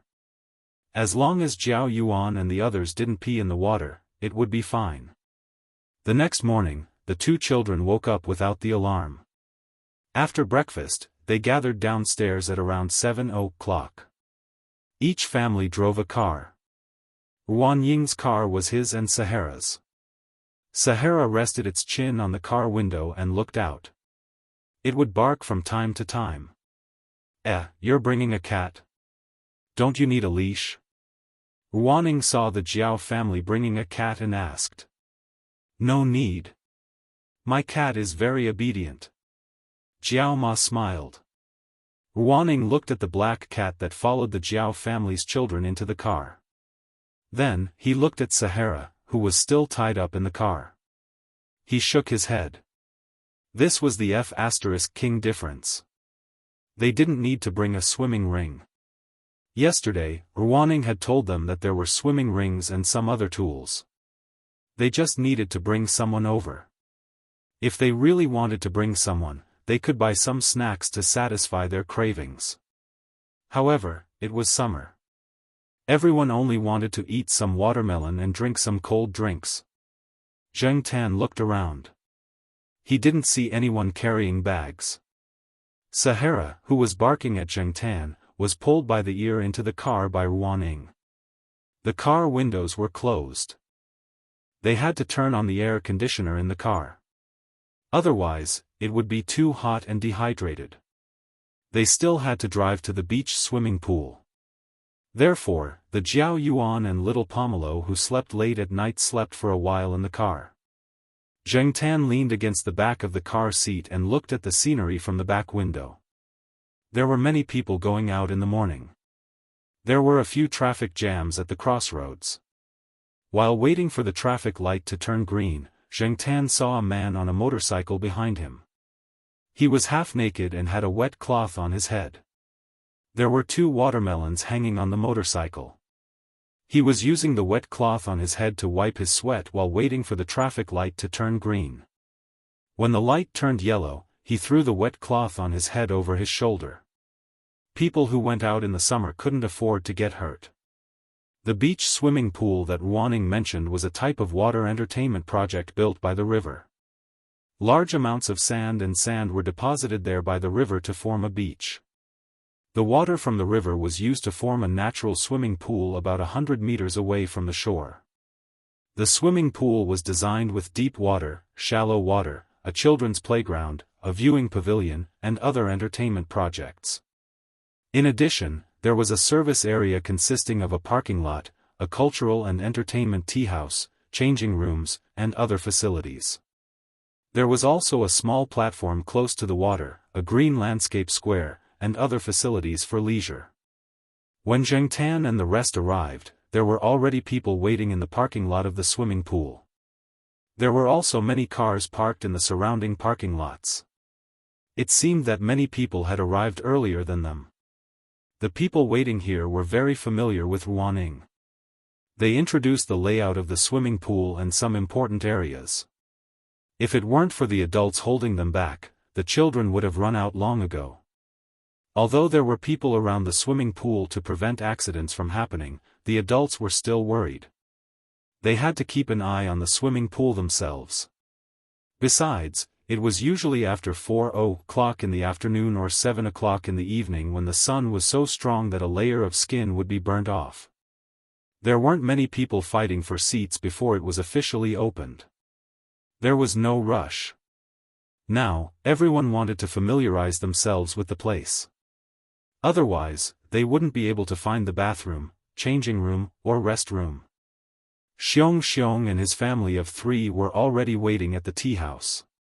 His mother had brought some good tea leaves over. However, when she saw Zheng Tan in the bag that the Jiao Ma was carrying, his mother's expression didn't look too good. She probably felt that bringing a cat into this kind of place was a bit embarrassing. Moreover, it was a common cat with no special features. Chapter 94. The air conditioner in the tea house was turned on. Everyone came in groups, so it looked like they were sitting in groups.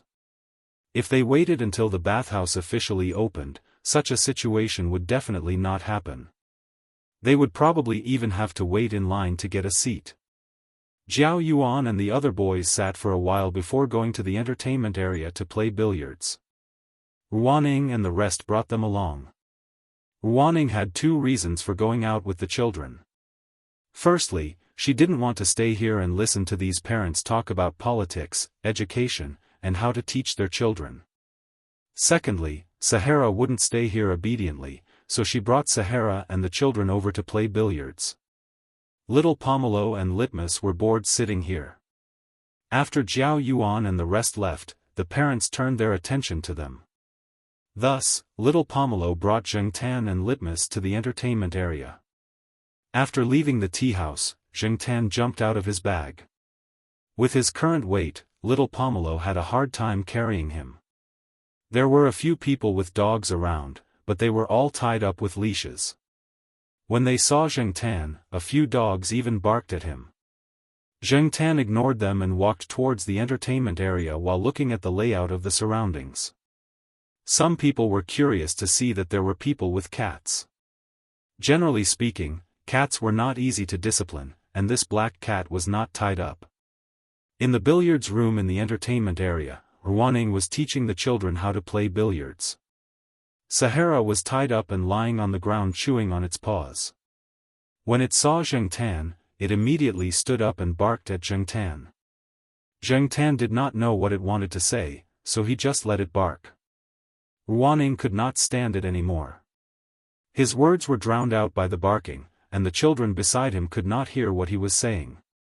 Putting down the cue stick, Ruaning walked to a corner and threw a plastic duck to it. Sahara sniffed it twice, ignored it, and continued barking. What else do you want after eating and peeing? It's not time to pee yet. If you bark again, I'll throw you out. You can't even compare to a cat. Ruaning pointed at Sahara and scolded. Zheng Tan, after being scolded, Sahara stopped barking. Instead, it squatted there and hummed like a whistle. When Zheng Tan saw this, he thought that this guy was probably bored out of his wits and did not want to play with the plastic duck. He looked around and saw an inflatable ball near the door. He raised his hand and threw the ball towards the Sahara. Sahara immediately wagged its big tail, full of energy. Sure enough, he was bored.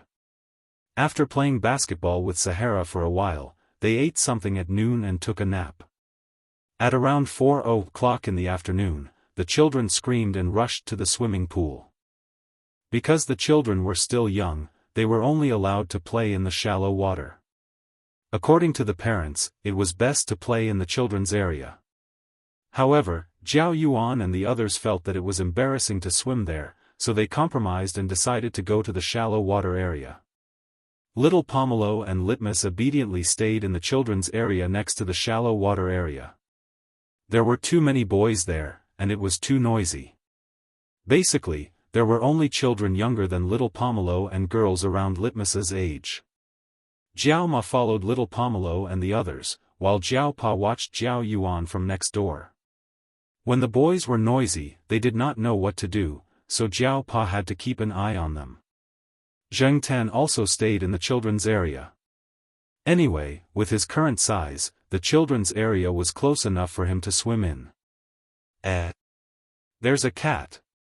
The children there noticed Zheng Tan. They probably had never seen a cat swim before, so they all came over. Zheng Tan was annoyed. Little Pomelo saw this and brought Zheng Tan ashore to find a shady place to sit down. Jiao Ma also followed. The water temperature is still a little high at this time. It'll be better if we go later, Jiao Ma said as she went to get some fruit juice. Zheng Tan scratched the sand on the ground. It felt different from the sand by the sea.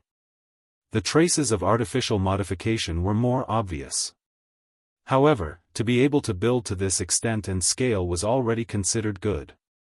It was fine as long as everyone had fun. Ruaning walked around with Sahara and carried half a watermelon over. She placed it on the small square table.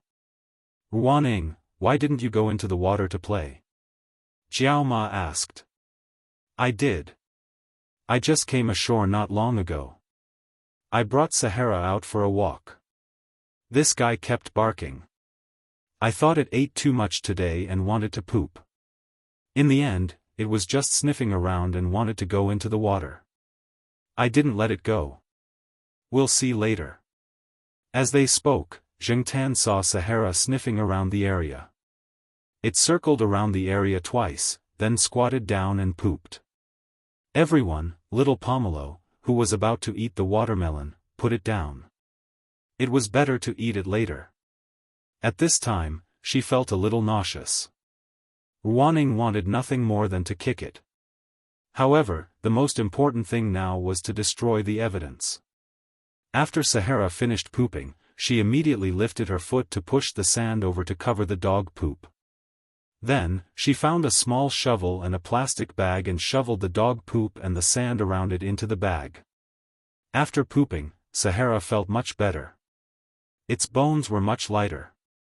It pushed the sand back with its feet and barked twice. It was probably expressing its current carefree emotions. Ruaning was embarrassed to stay there. She held Sahara's hand and carried the black plastic bag filled with dog poop in her other hand. She walked towards the resting area far away from the swimming pool. As she walked over, someone who knew Ruaning greeted her. Ruaning, what's good in your hand? Bring it over for me to satisfy my cravings. Ruaning had a mysterious look on her face. Good stuff. Hey, let me see. That person said as he went to rummage through the plastic bag. Ruanying's face changed from being mysterious to constipated. She whispered something to that person. That person jumped away and wiped the hand that touched the plastic bag on his body. Feeling that something was wrong, he immediately rushed to the sink and washed his hands there. As the weather was too hot, Sahara stuck out its tongue and panted. Its big tail was wagging because it was in a good mood. Ruaning looked at her dog and shouted, "If you poo around again, I'll beat you to death." She didn't know if Sahara understood, but it continued wagging its big tail. "Mommy, look, there's a big bad wolf." A little girl who looked like she was in kindergarten pointed at Sahara and said. Because it was summer, Ruaning directly cut Sahara's fur. Other than the slightly long fur on its head that was difficult to cut, the rest of its body was cut into a short hair. It looked a little gray, but it wasn't as dark as a purebred husky. It just looked more comical. Jiao Ma looked at the person and dog walking away. She brought little Pomelo to another location. As long as she thought about the pile of dog poop beside her, she couldn't sit still. It was better to change locations. Where's black charcoal? Don't tell me you're pooping everywhere. Jiao Ma asked after changing locations. Zheng Tan pulled his ear. How was that possible? That was just Sahara and Huang's style. Lying on the mat, Zheng Tan looked around. Someone had passed by where they were just now. There was also a child playing with the sand. The place where his hand was grabbing the sand was where Sahara pooped. Although Ruaning had already shoveled away some of the sand, Zheng Tan still felt uncomfortable. He turned his head to divert his attention and looked at the scenery elsewhere. Xianxia's mother was wearing her business attire and sunglasses. She was talking to someone at the pavilion not far away. Looking at her posture, it was obvious that she wasn't going to go into the water. It wasn't easy for everyone to come over to play together, but she still looked so out of place. Zheng Tan didn't have a good impression of Xianxia's mother, but it wasn't a bad impression either. It was really hard on Xianxia. When it was almost 7 o'clock, Jiao Ma brought little Pomelo into the water again. At this time, the water temperature was a lot colder. It was very comfortable to soak in the water. Zheng Tan followed them and swam 2 laps. He bumped into a little kid who was holding a swimming ring and hitting the water surface non-stop. He even chased after Zheng Tan to hit him. When he was stopped by little Pomelo, the little kid used the swimming ring to hit little Pomelo. In the eyes of the adults, this was just children playing around. However, Zheng Tan didn't take it lying down. When no one was paying attention, he stretched out his paw and poked the little kid's swimming ring. When the swimming ring broke, the little kid was so scared that he cried out loud. The others didn't know, but little Pomelo saw the scene just now. The depression of being hit by a swimming ring suddenly disappeared. She brought Zheng Tan upstream. When Zhao Yuan and the others were called ashore, they were a little reluctant to leave. However, after playing for half a day, they were hungry. They went ashore to take a shower in the shower room, changed into clean clothes, and left with their parents. Xianxia's parents were already waiting there. After greeting everyone, they drove everyone away. The air conditioner wasn't turned on in the car. The window was open, and the cool night breeze blew in. It was very comfortable. Summer hair dried quickly. Zheng Tan also took a shower in the shower room. Now, the hair on his body was almost dry. Looking out from the car window, the bridge across the river looked beautiful under the lights. However, this beauty was ruined by Sahara's howls. In order to prevent Sahara from sticking its head out of the window, Ruaning only lowered the window slightly. Sahara looked out from this small gap. It stretched out its paw and scratched twice, but it was useless. It began to howl. After being yelled at by Ruaning, it finally stopped. "Our cat is still the best." Jiao Ma sighed. Little Pomelo thought of the scene today when Zheng Tan poked the child's swimming ring. She grinned and laughed out loud. Jiao Yuan kept asking her about it. "Good job." Jiao Yuan patted Zheng Tan and said. Jiao Ma just glared at Jiao Yuan and didn't say anything. A few cars followed in a line. The one at the front was Xianxia's car. After crossing the bridge and exiting a crossroad, Zheng Tan felt that the surrounding buildings were quite familiar. When the car slowed down and was about to enter the parking lot, Zheng Tan looked out of the window.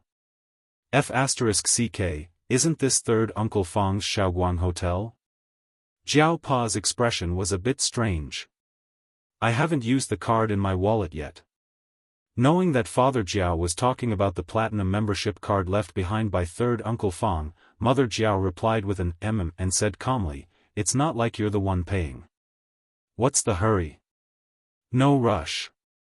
I'm just lamenting. We don't usually use this. There will be a time when we need it." Ruaning didn't bring Sahara into the hotel. The hotel had a place to take care of it.